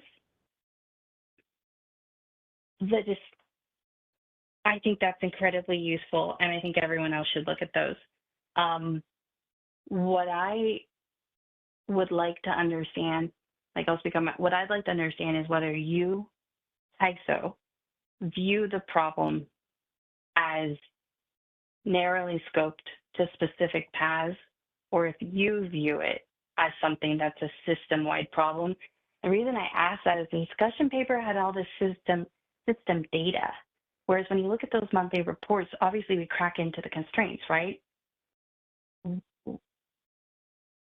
When I read a discussion paper, I think you're trying to communicate something specific, and you're trying to communicate you think this is a system problem, and that clarity, I think, is what would be very useful. Yeah, no, that's helpful. This is Partha from the CAISO. At least I can say, this is again maybe previewing the February analysis, but I think the root cause analysis really is going to get into some of the constraint by constraint look at some of the primary drivers of the issues that stakeholders identified, including the revenue inadequacy issues. And so, I think that at least in terms of the data, and it's a more complicated analysis that takes more time, and that at least in the issue paper, we wanted to provide sort of a high-level overview of some of the information that we had at the time to give sort of a picture around some of the potential problem statements that stakeholders identified and we were really grappling with as a part of track 1A and 1B. But hopefully we, as we iterate on that going forward, hopefully we can provide more transparency via that analysis into some of those constraint by constraint impacts. Thanks, Partha. And I'm just going to wrap up my presentation, but I would say that while this is not technically in order of priority, I think this list is implicitly in the order in which I think it has the most impact on the problem statements. So when you look at this and think about it, think from top to bottom, those are what I'd spend the most time on. And I think that is where we're going to find our solutions. Thank you.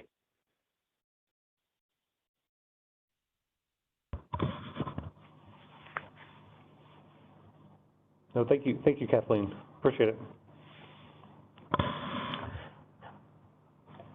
And I would, since nobody has raised their hand, and because we are 8 minutes at the top of the hour, I don't know, Hillary, would you like to provide maybe some of the closing thoughts? I know we've scheduled an hour of time to have kind of an open discussion.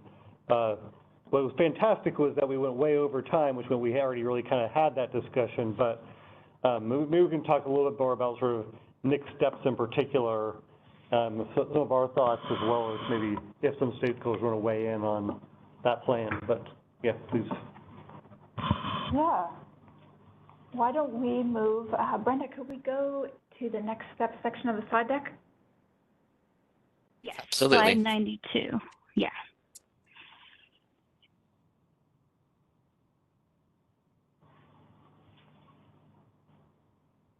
Well, as Partha mentioned, we had got into the discussion a little bit already. So, but as we're wrapping up here, I will go through kind of the next couple slides at once. Why don't we move forward? So I think what we had planned for the open discussion section, we heard some of that today. This is also something that you'll see reflected in the comment template, and we welcome written feedback on. Any kind of additional thoughts or responses to today's presentations, additional areas or questions that the conversations today raised for any of you, and if what we heard today gives you further thoughts on the implied problem statements as we move forward, starting to focus more on developing those, as well as the schedule for future working group meetings. I'll go forward one slide. I'll review one more time here quickly what we have planned right now. So we touched on many times today the upcoming meeting on February 27th, which will be focused on the root cause analysis. And then after that, we'll look more into benchmarking around other ISO structures. We talked a little bit about PJM today already. And then we have some time in April and May to talk more about sort of integrating all of this into the problem statements. So we have 5 minutes here. If we can go back 2 slides. Just in our last few minutes here, I'll open it up. Does anyone have closing thoughts briefly that they'd like to share?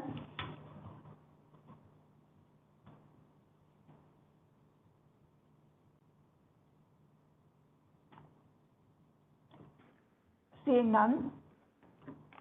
Thank you all very much for attending today, both our presenters and everyone who was on the phone.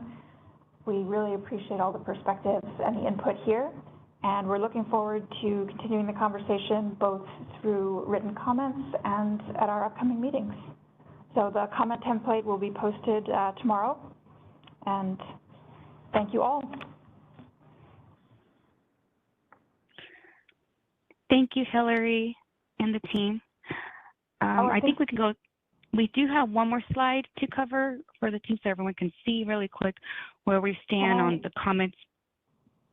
We do have one raised hand. I just realized. Sorry, Brenda. I didn't mean to, but I see. Oh, yeah. Yeah. Okay, Alex, go ahead and introduce yourself really quick. Thank you. Hi, this is Alex Matthews from PG&E. Just wondering when the video recording will be posted online. Thank you. The recording should be posted fairly shortly. Like a week, a couple of days, or do you have just, I mean, I'm not trying to be in a hurry or anything. I was just curious. Thank you. Thank you, Alex, for your question. We'll try to get this expedited so we can get this posted this week. So we will have that on the initiative webpage posted. So you should see it before Friday. Thank you. And then I think there's no more questions. So I do see that we do have like these few notes, Hillary, just the next one, working group on February 27th.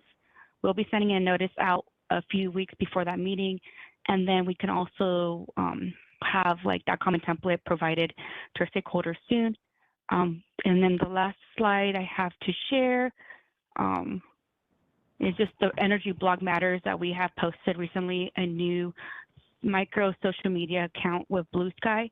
So feel free to follow us on there. There's going to be more updates provided there as well as FX.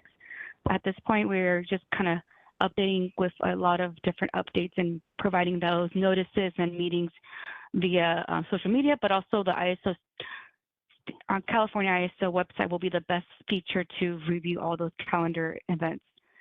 But at this point, we don't have any other questions, and I know next week we do have a few meetings, so we do look forward to those stakeholders following us and the other ones and the other meetings that we have coming up, such as demand and distributed energy market integration will be taking off their call February 5th. And then I think that's all I have to provide. So we'll go ahead and get that recording to everyone soon. It will be a long recording, so we'll have that posted on YouTube as well. But thanks everyone for everyone's participation. We look forward to you, and hopefully everyone stays safe and take care. Bye now.